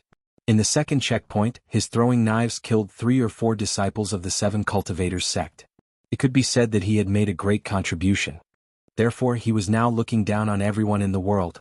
Feng, don't be so happy too early. We haven't even reached half of the mountain yet. Snake King and Yin Badian haven't come out yet, so we mustn't lower our guard. No one knew what tricks they were going to play next. This Spirit Snake Mountain is very strange. It's not as simple as you and I think. Li Zixuan patted Dugu Feiying's shoulder and said with a serious face. Dugu Feiying waved his hand and said indifferently, "Ha, little Xian, you're thinking too much. Snake King and Yin Badian might be good at martial arts, but we have 4,000 Imperial Guards behind us. No matter how good they are, they won't be able to escape from the encirclement of the Imperial Guards. Therefore this Spirit Snake Mountain is ours for the taking." Li Zixuan gritted his teeth. This brat really doesn't listen to anything when he's being cocky. It's really annoying. Cough cough. Feiying. Little Xian is right. When marching to war we can't be complacent at all times. Otherwise we'll definitely lose. It's better to be careful in everything. Dugu Xeng couldn't stand this idiot of a younger brother anymore and also advised him. Dugu Feiying rubbed his nose and nodded. Okay, big brother, I know. I'll be careful. Perfunctory. Li Zixuan could tell at a glance that his brother was being perfunctory. He turned to Dugu Xen and said, Xen, tell them to be more vigilant. I keep feeling that something is wrong. Our journey has been too smooth. Yin Badian shouldn't have only prepared these tricks for us. Chapter 502. Bastards. A bunch of trash. Such a good location and so many rolling stones, but they couldn't even stop them for an hour. What a bunch of trash.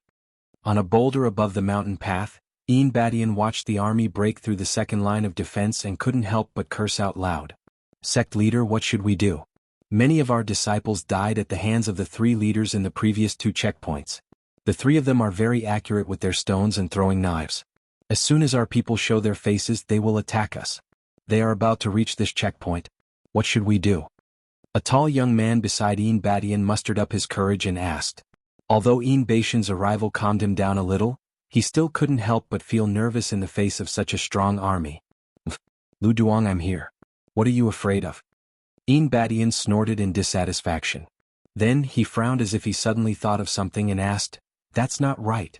Why aren't these people poisoned yet? It hasn't been an hour since they entered the mountain, but it should be at least half an hour, right? No matter how strong their Nigong is, they should be lying on the ground now. Sect leader, I don't know either. But could they have gotten our sect's poison prevention pill or the formula of the poison prevention pill from Lu Baodan? The man named Lu Duang frowned and thought for a while before guessing. That's impossible. Yin Badian denied. The formula of the poison prevention pill is the sect's top secret. Lu Baodan is just a cook. How could she know about it? Also, the sect gives out the poison prevention pill once every 7 days. Even if Lu Baodan has her own collection, it's impossible for her to give out so many poison prevention pills to a 4,000-strong army. It seems like the people from the imperial court have found a way to break the poison barrier? Lu Duang panicked and didn't know what to do. I'm afraid it's just as you said. Looks like we can't rely on the imperial court to stall for time. We have to end this quickly. Duang, tell them to hide behind the rolling stones and not show their heads when they throw them. Then go to the 4th checkpoint and ask Su Qingfeng to bring a group of people and bring over the good gift that I have carefully prepared for the imperial army. Yin Baishan's eyes flashed fiercely as he ordered in a deep voice. Lu Duang didn't ask what Yin Baishan's great gift was. Instead, he cupped his hands and replied, Yes, sect leader. With that, he turned around and went to make the arrangements. Yin Badian stood where he was and looked at the approaching imperial army. He muttered to himself, This is not the only trick I have up my sleeve. Li Zixuan Dugu Xen, since you didn't give this old man face earlier, don't blame this old man for being impolite now. Little Xian, look. The previous checkpoint was also a rolling stone. Didn't I say that old man Yin Badian had run out of tricks? No matter how you play, you only know this one move. Good timing. My mystic leaf flying dagger can't wait any longer. On the mountain path, Dugu Feiying couldn't help but tug at Li Zixuan's arm and laugh when he saw the huge stones in front of them. Li Zixuan saw the huge stones before Dugu Feiying did. He couldn't help but frown. But I still feel that something is wrong. Feiying, be careful. Swoosh. Splat. Smack. When Dugu Feiying heard Li Zixuan's sudden shout, he couldn't help but be puzzled. Who knew that as soon as Li Zixuan's voice fell, he saw a cold light. With a swish sound, a cloud of blood blossomed in the air, and then his face was tragically sprayed with blood. At the same time, a green flower snake that was cut in 2 fell to the ground with a pah sound. Li Zixuan was talking when he saw a snake on a tree beside Dugu Feiying. It was sticking out its tongue as it approached Dugu Feiying. It seemed like it wanted to kiss Dugu Feiying. So, in a moment of desperation, He used his wind-chasing sword as a flying dagger and cut the snake in half. Damn. Snake? It's a snake. Little Shen, hurry up and take it away. This is so scary. Dugu Feiying was stunned for a few seconds before he regained his senses. But when he took a closer look, he was scared out of his wits. He quickly jumped to the side and shouted. He was just short of crying for his parents. Li Zishuan couldn't help but laugh. I didn't expect Feiying to be so scared at your age. I've been bitten by a snake. Help. I've been bitten too. So many snakes. Oh my god. There are so many snakes. Help, I've been bitten too. Before Li Zishuan could finish speaking, he heard cries for help rising and falling from the ranks of the Imperial Army. He looked around and immediately saw countless small unknown snakes that were joining in the fun in the crowd. Li Zishuan raised an eyebrow and channeled his chi into his voice, shouting, Brother Li, I'm going to kill you. Quiet. Everyone take out your realgar powder and scatter it as you walked. Yes, sir. After going through the previous 2 checkpoints, the Imperial Army had a better understanding of Li Zishuan's martial arts realm. People with strength would be respected wherever they went. Therefore, Li Zishuan's words were quite effective. All the soldiers hurriedly took out a large bag of realgar powder from their bags and followed Li Zishuan's instructions, scattering the realgar powder as they walked. Yes.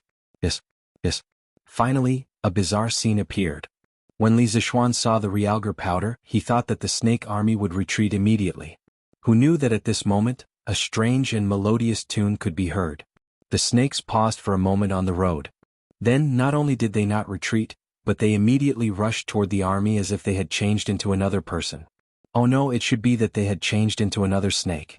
They rushed toward the army and quickly approached them. Li Zishuan's expression changed and he knew something was wrong. As mentioned earlier, realgar wine and realgar powder had a certain repelling effect on snakes. When snakes encountered these 2 things, they would choose to avoid them if they had other choices. Now, there should be someone controlling these snakes. Otherwise, these snakes wouldn't be able to endure their fear of realgar powder and attack the army. Not good. Everyone stop moving forward. 5 people form a team and help each other look behind. Kill snakes if you see them. Don't get bitten by these poisonous snakes. Li Zishuan made a hand gesture and the army immediately stopped moving forward.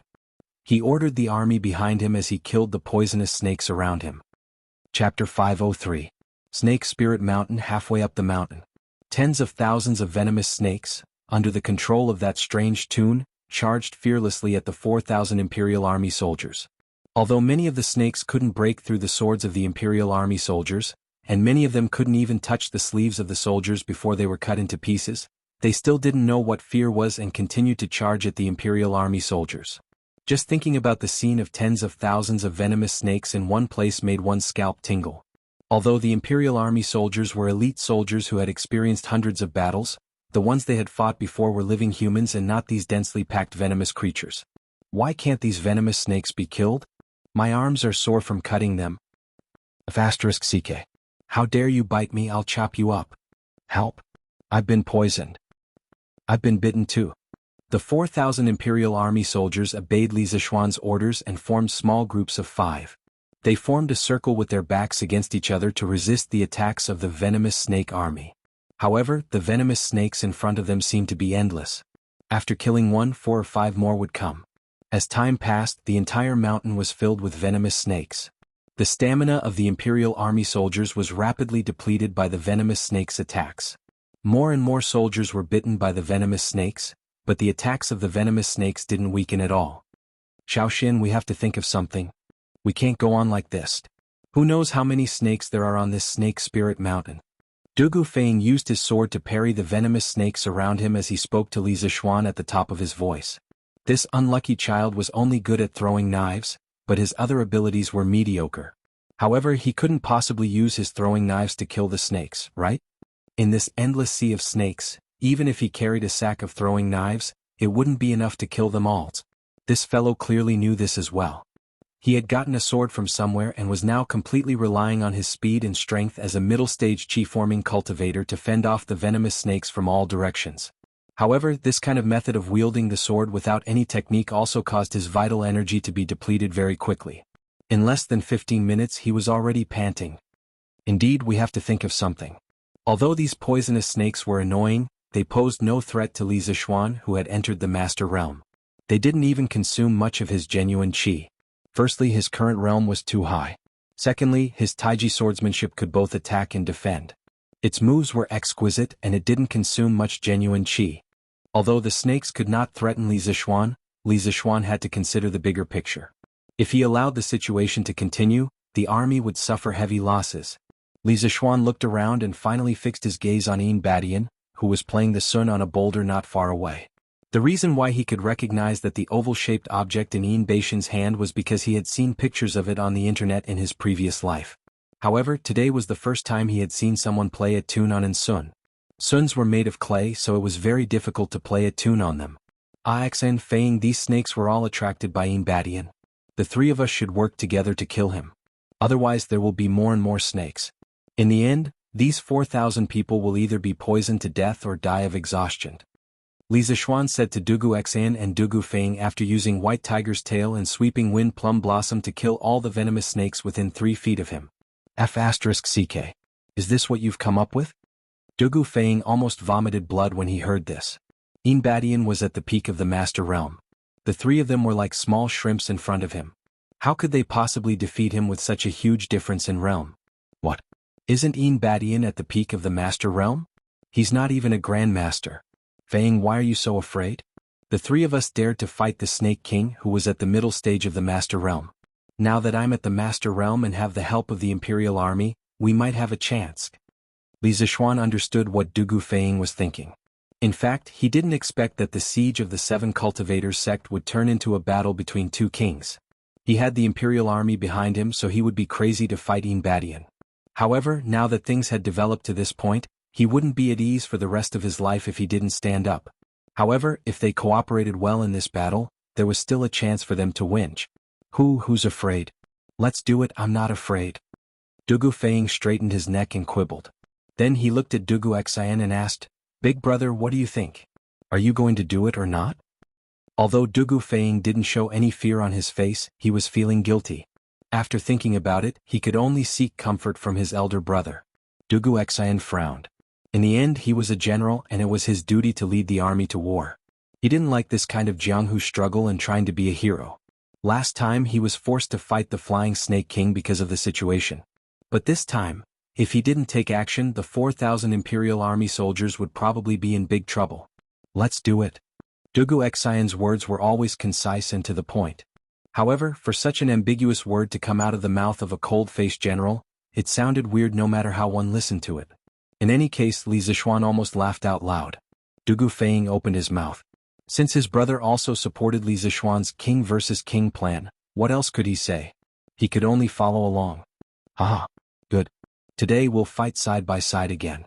So what if he's at the peak of the Master Realm? Beat his mother. What's there to be afraid of?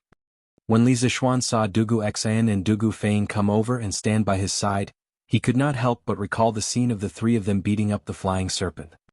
He immediately became filled with pride and could not help but laugh at the sky. Bah, you're right. Isn't it just peak Grandmaster? What's there to be afraid of? Don't be afraid, just do it. Dugu Feng was at the prime of his youth. After being provoked, he was also a little hot-blooded. He spat at Yin Badian's direction and said arrogantly, Cut the crap, if you want to fight, then fight. Dugu Xian raised his sword and said unhappily, Let's fight our way out first. Li Zixuan wiped his nose, raised his chasing wind sword and charged in Yin Badian's direction. Yin Badian was old and shrewd. He knew that he should not be distracted when he was controlling the snakes, so he was now more than a mile away from the battlefield. As for how his snort could be heard from such a distance, there was no doubt at all.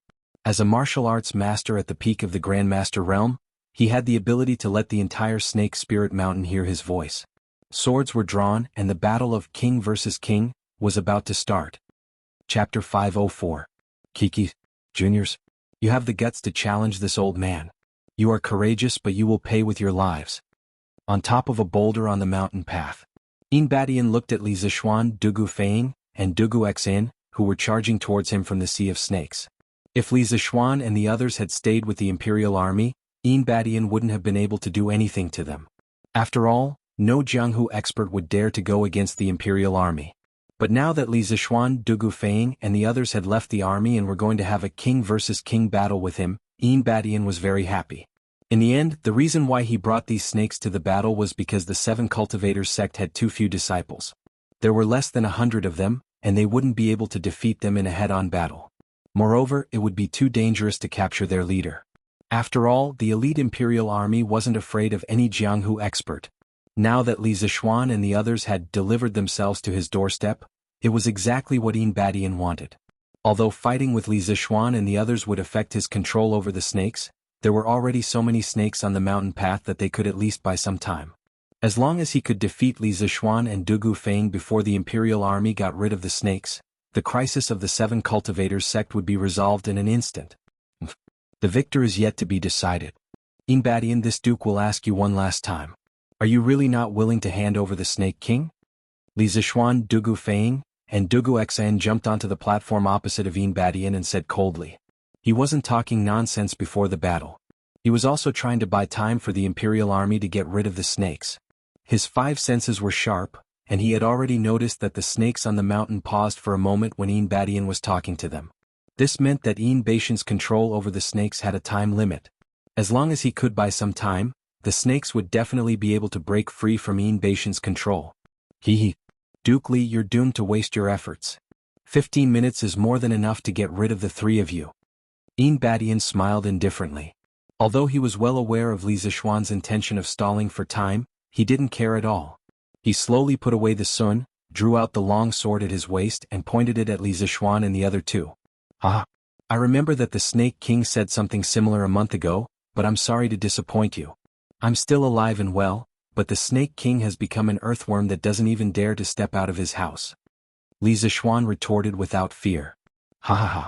That's right. What bullshit, Snake King. His name is quite impressive, and he is also a master at the Grand Master middle stage. When he saw me, a junior at the Qi middle stage, didn't he run away? It was unknown whether it was intentional or not, but Dugu Feiying, who was watching from the side, didn't mind the commotion and added fuel to the fire. This guy was laughing with his hands on his waist. Coupled with what he said just now, if the Snake King were here, he would definitely be pissed to death. Yin Badian was very close to the Snake King and he was also very angry. A trace of anger finally appeared on his indifferent face. He waved his sword and snorted coldly. Junior, you're courting death. As soon as he finished speaking, Yin Badian disappeared with his sword. Li Zixuan's pupils shrank and he shouted, Feiying, get out of the way. Boom. As soon as Yin Badian finished speaking, Dugu Feiying realized that he was in great danger.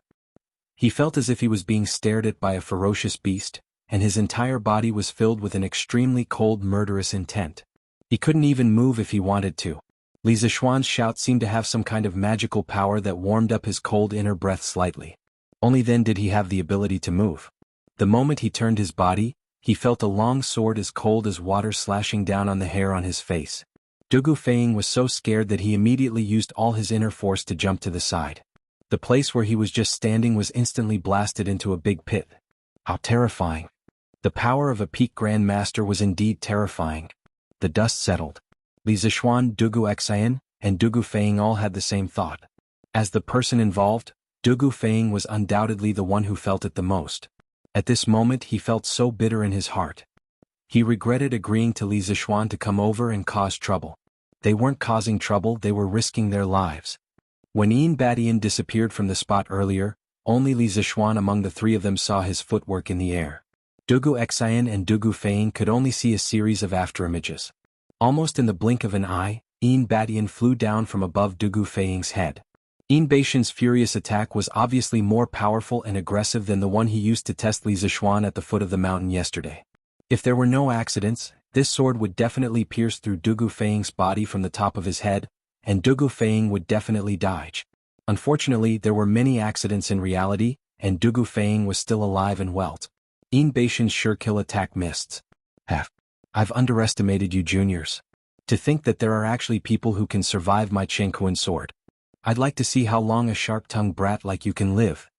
Yin Badian was slightly surprised, and without saying anything, he raised his sword and continued to attack Dugu Feiying. As for Li Zixuan and Dugu Xan, Yin Badian couldn't be bothered with them. He only wanted to take care of Dugu Feiying first before thinking about anything else. This was the best thing about our Dugu Feiying. Once in a battle, he would definitely pull the enemy's aggro to the max, and give his teammates a lot of room to attack. But this was also the most tragic thing about Dugu Feiying. Because he attracted too much aggro, he was going to be tortured. And he wasn't a big meat shield, like Qing Yaojin or Yu Qigong, he was still a pretty boy. How could he accept Yin Beishan's cruel torture? F***CK. Old bastard, you're still not done playing? You think I'm easy to bully? Then I'll let you have a taste of my power. When Dugu Feiying saw that Yin Badian was still going to attack, he couldn't help but scream. He jumped far away and then took out dozens of flying knives from his pants and threw them all at Yin Badian as if they were fruit. Dozens of flying knives flew towards Yin Badian. Li Zixuan, who was about to help Dugu Feiying block the attack, couldn't help but have his eyes lit up. Dugu Feiying's flying knives had improved a lot compared to when he was fighting Flying Snake. Not to mention other things, even if Flying Snake could block this rain of flying knives, it wouldn't be easy for him. This was enough to explain the problem.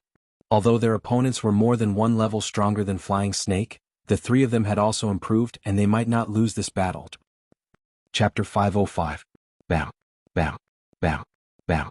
With the sound of swords clashing against each other, Yin Badian managed to nullify Dugu Feiying's extraordinary move with just a few slashes. Even so, the three of them didn't look disappointed. They knew that even if Dugu Feiying had improved a lot, he wouldn't be able to injure Yin Badian with his flying daggers. They were already satisfied that they were able to hold Yin Badian back for a few seconds with their flying daggers. In a fight between experts, life and death was decided in a second. Even though it wasn't as exaggerated as they said, the time that Dugu Feiying had bought was enough for Li Zixuan and Dugu Xian to do a lot of things. 9 Taishin swords, first style, ride the wind. Riding the wind to the 9 heavens. At this crucial moment to save Dugu Feiying, Li Zixuan did not plan to use the Taiji sword technique. He wanted to use his best, fiercest and fastest sword move without holding back. Only then could he save Dugu Feiying. Otherwise, this pretty boy wouldn't be able to survive for more than 2 seconds under Yin Beishan's attack. Lone Wind swordplay. Almost at the same time, Dugu Xian chanted and dashed towards Yin Badian with his sword. The sword moved and the shadow of the sword followed. Dugu Xian leaped into the air and spun in the air. A blinding sword aura shot up like a dazzling silver dragon. Li Zixuan could feel the sharpness around Dugu Xian even from afar. He couldn't help but be shocked. Compared to Dugu Feiying, Dugu Xian had improved a lot after that battle. His battle prowess had also increased a lot. This sword strike already had the aura of a grandmaster expert. Being targeted by 2 sharp sword intents at the same time, Yin Beishan's heart skipped a beat. He had no choice but to give up on his plan to kill Dugu Feiying. He could only use his sword to block the attack. His long red hair fluttered in the air and his eyes were cold. His sword was like a rainbow and his footwork changed. First, he used a simple lift of his sword to deflect Li Zixuan's ride the wind. Then he appeared in front of Dugu Xian. He waved his sword lightly, and Dugu Xian was sent flying by a huge force. Blood flowed out of his mouth. He was relaxed and indifferent to the extreme. Yin Badian had crushed Li Zixuan and Dugu Xian with his superior cultivation level and unparalleled movement technique. Before Li Zixuan and Dugu Xian's swords converged, he attacked them separately. First he pushed back Li Zixuan and then injured Dugu Xian. Furthermore, he looked relaxed as if it was as easy as blowing away dust. It was obvious that there was a huge gap between their strength. Swish, swish, swish. How could Dugu Feiying be missing at this time? Although he regretted falling for Li Zixuan's trick, he couldn't abandon his brother and leave alone. The only choice left for him was to fight to the death. While Yin Badian was busy fighting Li Zixuan and Dugu Xian, he channeled his chi into his palm and infused it into the flying daggers that had accompanied him day and night. He could even feel the resonance of blood being thicker than water, as if the flying daggers were a part of his body. Then he stared intently at Yin Beishan's body. When Yin Badian retreated, Dugu Feiying made his move decisively. 3 Xian Li flying daggers flew towards Yin Beishan's path in a triangular formation, emitting a blazing light. Dugu Feiying felt that these 3 flying daggers were the most exciting, most accurate and most powerful flying daggers he had ever used in his life. Of course, these 3 flying daggers were also the most powerful enemies he had ever faced in his life. This was the sound of a flying dagger piercing into flesh. Yin Badian was a martial arts expert at the peak of the Grandmaster realm. His 5 senses were extremely sharp. Of course, he could feel the hot knife chi behind him. However, his entire body was already in a position to retreat. Even if he forcefully changed his direction midway, he would not be able to completely dodge Dugu Feing's 3 carefully calculated flying knives. One of the mystic leaf flying daggers sliced open a wound on Yin Beishan's left arm like tofu. If it weren't for his strong inner chi and quick reflexes that allowed him to focus his true chi on the wound at the critical moment, this flying dagger would have sunk into his arm. The battlefield fell into an eerie silence. No one would have thought that the weakest of the 3 Dugu Feing would be able to injure Yin Badian, a peak grandmaster. Dugu Feing's 3 flying daggers were perfectly executed because Li Zixuan and Dugu Xian had created a very good opportunity for him to attack.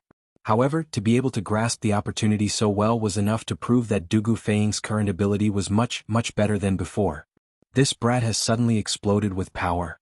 He's now famous for injuring a peak grandmaster when he's at the chi cultivating stage. Li Zixuan smiled as he looked at Dugu Feing, who was still in a daze. "Ah, you little bastard. I'm going to cut you into pieces." Yin Badian pulled out the flying dagger from his arm and threw it on the ground. Then he screamed at Dugu Feing furiously. Humiliation. He was a master at the peak of the Grandmaster realm, but he was injured by a junior at the middle stage of chi transformation. If he didn't kill Dugu Feing today, he would become the laughing stock of the entire Jianghu. F***ck. Don't you call me that, you old bastard. If other people hear you, they'll think that I'm related to you. I'm your grandpa. If you call me that again, I'll stab you again. Dugu Feing had been calling Yin Badian an old bastard. Now that Yin Badian called him a little bastard, he couldn't take it anymore. An old bastard and a little bastard. If other people didn't know their relationship, they would think that they were father and son. That was why Dugu Feing cursed in exasperation. Pfft. Li Zixuan, who was preparing the second sword technique of the 9 Taishan swords, couldn't help but laugh when he heard that.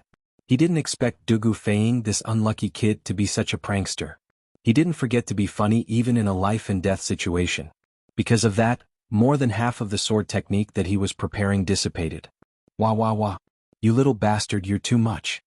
Yin Badian had been high and mighty for decades. When had he ever been humiliated like this? It was already a miracle that he didn't vomit blood on the spot. Even so, he still felt a ball of fire rising up his head. He picked up his sword and flew toward where Dugu Feing was standing without a care. F***ck. Unfilial grandson, how dare you kill your grandpa? I'm going to kill you. Don't. Grandpa, you're my grandpa. I'm sorry. F***ck, big brother Xiao Xian, I'm going to die if you don't come and save me. How could Dugu Feing bear the anger of a master at the peak of the supreme power realm? In less than 2 seconds there were 4 or 5 sword wounds on his body. He hurriedly asked Li Zixuan and Dugu Xian for help. Chapter 506. 9 Taishan Swords, Second Style, Gracefuls. Li Zixuan wasn't discouraged at all after his first attack was easily deflected by Yin Badian. After he steadied himself, he followed up with the second style of 9 Taishan Swords. The sword in Li Zixuan's hand moved even faster, its trajectory like a flying dragon soaring in the sky. Carrying the remaining power of the first sword, riding the wind, its trajectory was like a flying dragon soaring in the sky, erratic. On the other side, Dugu Xian's sword became even sharper. He flew up into the sky and started the second wave of attacks with Li Zixuan. Yin Badian didn't care at all. He just wanted to kill Dugu Feing first. He was very angry today. He didn't know how many years it had been since he was this angry. F***ck. Old bastard, are you done yet? You're forcing me to do this. I'm going to use my ultimate move. Dugu Feing staggered 2 steps and waved his hand, indicating for Yin Badian to stop first. Then he said in a serious tone. While he was talking, he was also putting on a posture. It really looked like he was serious.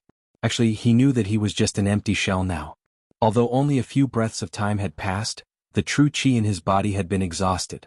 There was no doubt that if he did not use up all of his true chi when Yin Badian attacked just now, there was a 10,000% chance that he would be dead by now. At that time, neither Li Zixuan nor Dugu Xian could save him because they couldn't make it in time. He could only rely on himself. That was why even though he looked like he was in a sorry state, it wasn't easy for him to survive. No one in the chi-forming realm could do better than him. You're asking for it. Dugu Feing's acting was so good that Yin Badian didn't know if it was real or fake. However, Yin Badian didn't believe that Dugu Feing would be able to throw out 3 flying knives that could threaten a master like before. He didn't want to give Dugu Feing another chance. He wanted to kill Dugu Feing before Li Zixuan and Dugu Xian's sword arrived. He was confident that he was faster than Li Zixuan and the others. At this moment Yin Beishan's mind was clouded by anger. He originally had the absolute advantage. As long as he fought steadily he had a 90% chance of killing Li Zishuan, Dugu Feiying, and Dugu Xian. But now he had to take the risk of being injured by Li Zishuan and Dugu Xian in order to assassinate Dugu Feiying. It was unbelievable. It had to be said that anger could really blind a person's eyes and make them lose their rationality. However, Yin Beishan's plan wasn't entirely wrong. Under normal circumstances, Li Zishuan and Dugu Xian wouldn't have been able to come to Dugu Feiying's aid before Yin Badian killed him. Of course, that was under normal circumstances. Unfortunately, our main character, Li Zishuan, was not a normal person from beginning to end. Nonsense, can a normal person be as evil as him? He practiced both martial arts and literature, and he was the most powerful person among his peers. Li Zishuan was 10 feet away from Yin Badian, and Yin Badian was 6 feet away from Dugu Feiying. No matter how he calculated, Li Zishuan would never be able to catch up to Yin Badian. At this moment, Li Zishuan's mind was unusually calm. In an instant, he relied on his immense spiritual energy to come up with at least 100 plans. After analyzing and comparing, he finally came up with the most optimal and most likely plan to save Dugu Feiying. 9 Taishen swords, 3rd style, Snow Walked. Snow Walk without a trace, swift as a swallow. 9 Taishen swords, 4th style, Wave Breaker. Wave Breaker, Sea Lord, Thunder Fury. 9 Taishen swords, 5th style, Dust Parting. A sword parting the dust parting. Li Zishuan used the remaining power of the 2nd style of 9 Taishen swords to consecutively use the 3rd, 4th, and 5th styles in less than a breath's time. He didn't want to kill anyone but because he changed his moves too quickly. He couldn't hit anyone at all and all of them hit the air. The reason why he did this was because he wanted to take advantage of the situation. 9 Taishen swords was a supreme sword technique derived from Li Zishuan's internal energy.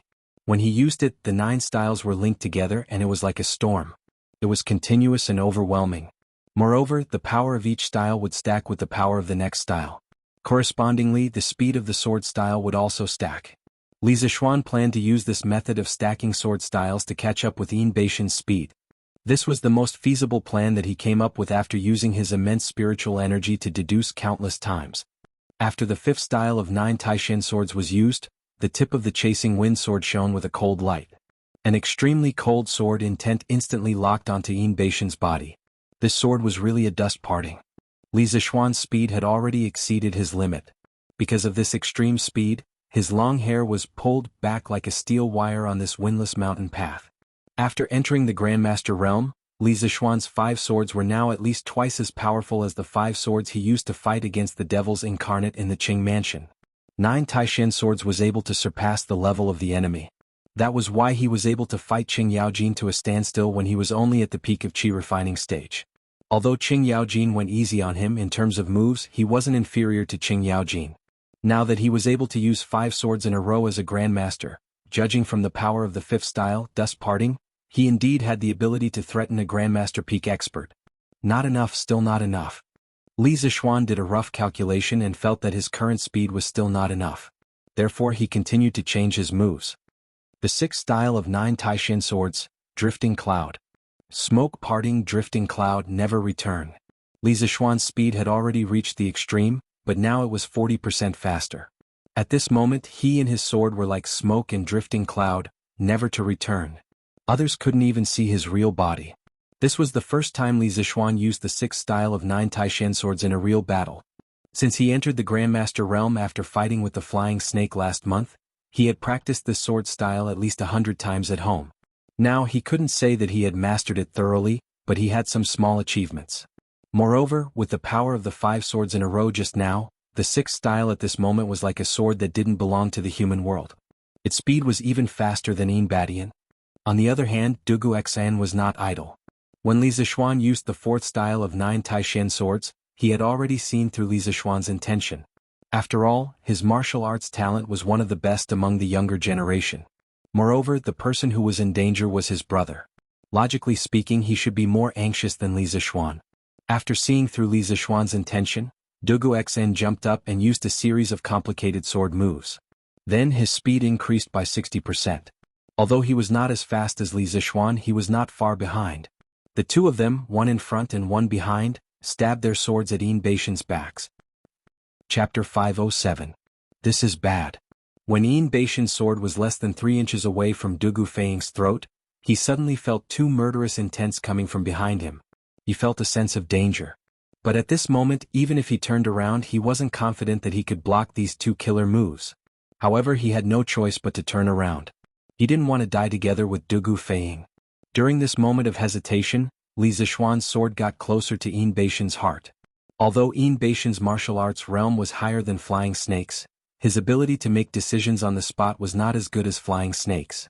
Chi. Pft. Pft.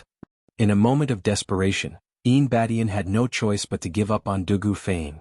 He quickly turned his body and tried to use his sword to parry Li Zixuan's chasing wind sword. The two swords clashed and a chi sound was heard. Yin Beishan's hasty attack was ultimately unable to defeat Li Zixuan's flowing cloud, the sixth sword of the 9 Taishan swords that he had been accumulating for a long time. The wind-chasing sword easily cut open a wound below Yin Beishan's right rib, and the sword sank into Yin Beishan's body due to inertia. Dugu Xan also took the opportunity to stab his sword into Yin Beishan's left rib. However, Yin Badian had time to block the attack, so Dugu Xan's sword didn't go in too deep. Ah! Shameless brat, how dare you sneak attack me! Yin Badian roared and released his true chi at the peak of the Grandmaster realm, sending Li Zixuan and Dugu Xan flying far away with their swords. Dugu Feiying also took the opportunity to crawl to Li Zixuan's side. He had just survived a disaster. At this moment, this guy's heart couldn't help but thump, thump, thump. He thought he was going to die just now because Li Zixuan and Dugu Xan were still far away from him. Now that he found out that he was still alive, he had to cherish this hard-won chance of survival. Dugu Feiying swore in his heart that he would never do this kind of work again even if he was beaten to death. Damn it. As soon as Yin Badian finished speaking, he flew over with his sword in hand. The two wounds on his body were dripping with blood, making him look extremely horrifying. Of course, the expression on his face was even more horrifying. This old man probably hadn't been injured for more than 10 years, and now he was so angry? That's right, Yin Badian was furious. At this time he threw out all of his sword moves as if they were free. It looked like he wanted to quickly cut down the 3 little trash fish in front of him. At this moment, of course, Li Zixuan would not be so stupid as to fight head-on with a master at the peak of the supreme power realm who was in a berserk state. He stood in the middle of the 3 people, combined with the analysis of his powerful spiritual force, and used the full defense version of the Taiji sword to bear and resolve a large number of attacks for the whole team. Bang, bang, bang. Just when Yin Badian was about to attack again, the sound of hundreds of people running together suddenly came from the mountain path, and the sound was getting closer and closer. Yin Badian took a closer look and saw that it was a team of 100 Imperial Guards. How can they be so fast? Yin Badian was not the only one who thought so. Li Zixuan, Dugu Xan, and Dugu Feiying all had the same thought. Although the 3 of them wanted the Imperial Guards to leave the snake swarm and come to save them, they never thought that the Imperial Guards would come so quickly. In fact, when Yin Badian was hit by Dugu Feiying's flying dagger, the connection between him and the snake swarm immediately weakened by 30%. Later, when Li Zixuan and Dugu Xan suddenly attacked him, Yin Badian suffered even more serious injuries, and he instantly lost all connection with the snake swarm. As a matter of fact, the Imperial Guards closest to them took the opportunity to rush over.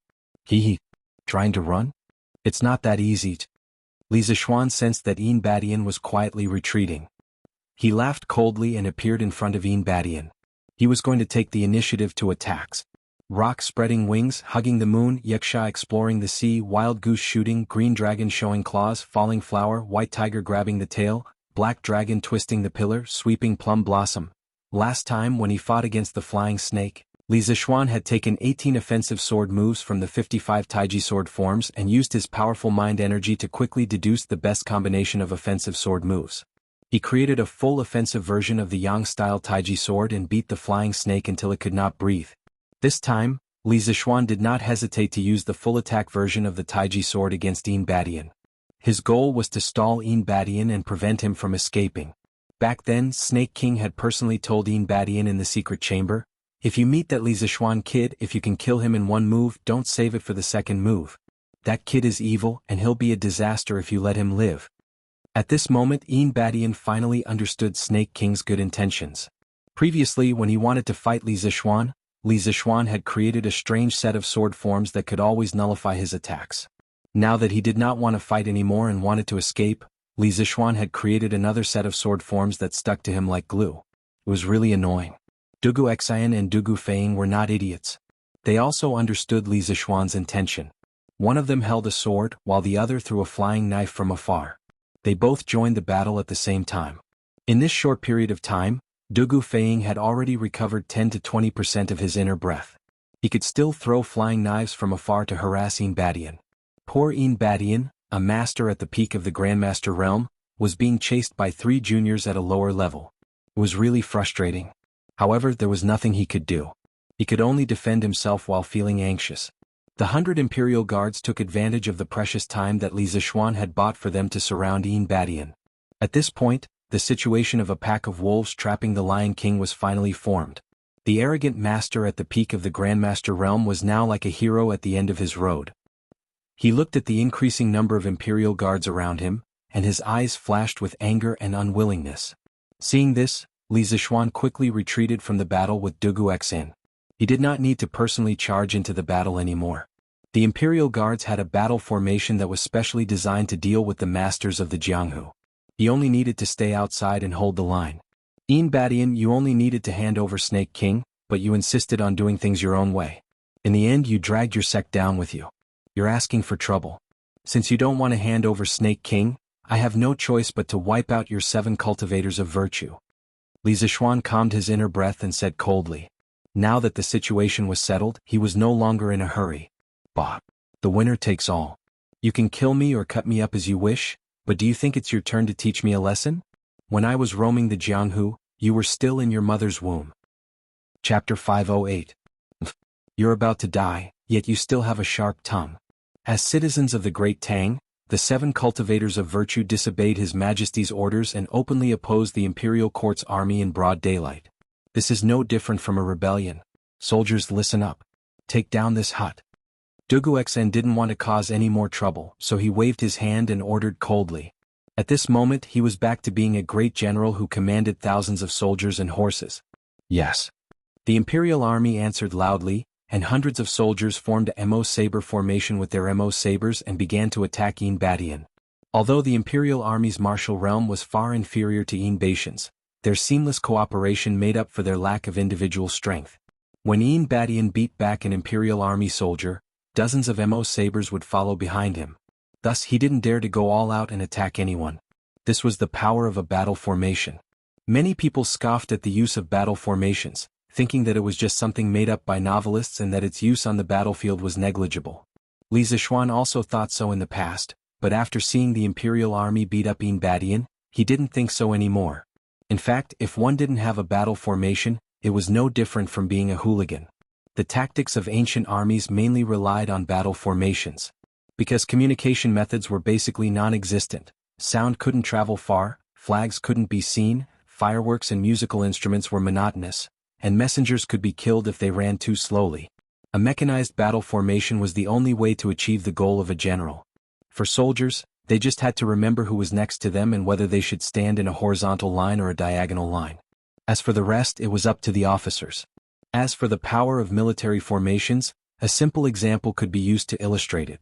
According to reliable historical records, Emperor Wu of Song of the Southern Dynasties led a few hundred soldiers to defeat tens of thousands of peasant soldiers. Many people would think that this was just bragging, but if one understood the true meaning of battle formations, they would know that it wasn't just guns that could be used against the natives.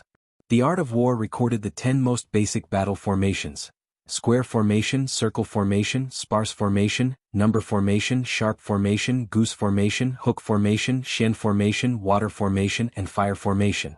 Some of the messy formations in the later generations were derived from these 10 basic formations.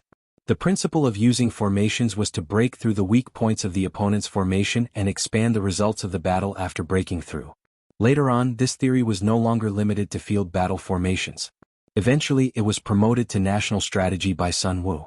From this, it could be seen that ancient military commanders attached great importance to military formations. In just 15 minutes, Yin Badian's body was covered in a dozen saber wounds. While there were quite a few injured Imperial Army soldiers, there were even more Imperial Army soldiers coming to reinforce him.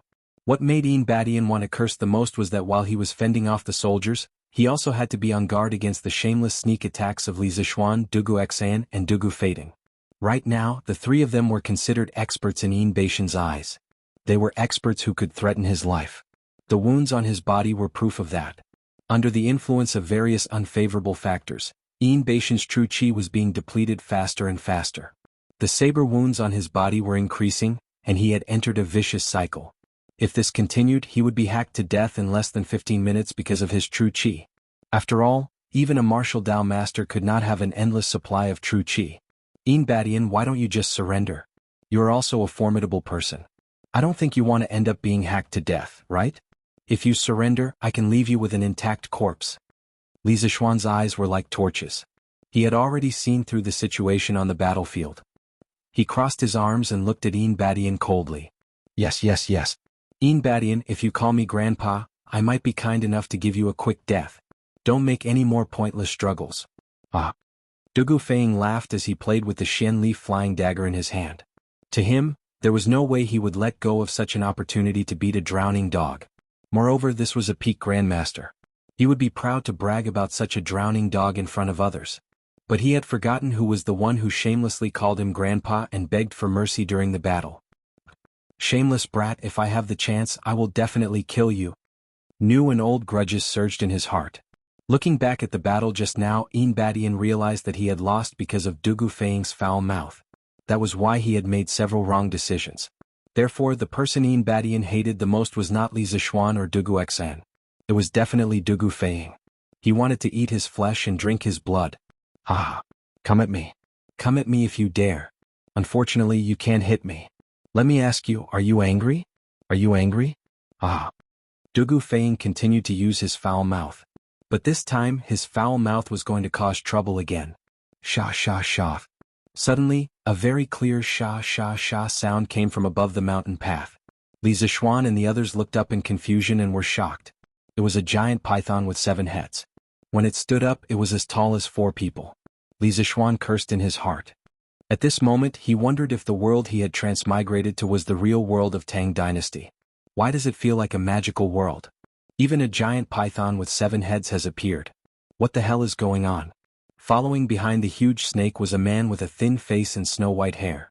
The man snorted and said, "Don't worry. Do you really think that the 7 cultivators of true virtue is a pushover? Flying snake."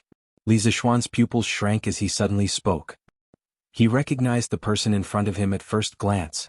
Although the flying snake was masked when he tried to assassinate him, Li Zixuan still remembered the pair of eyes. Therefore, even though the flying snake had a withered face and snow-white hair, Li Zixuan still recognized him.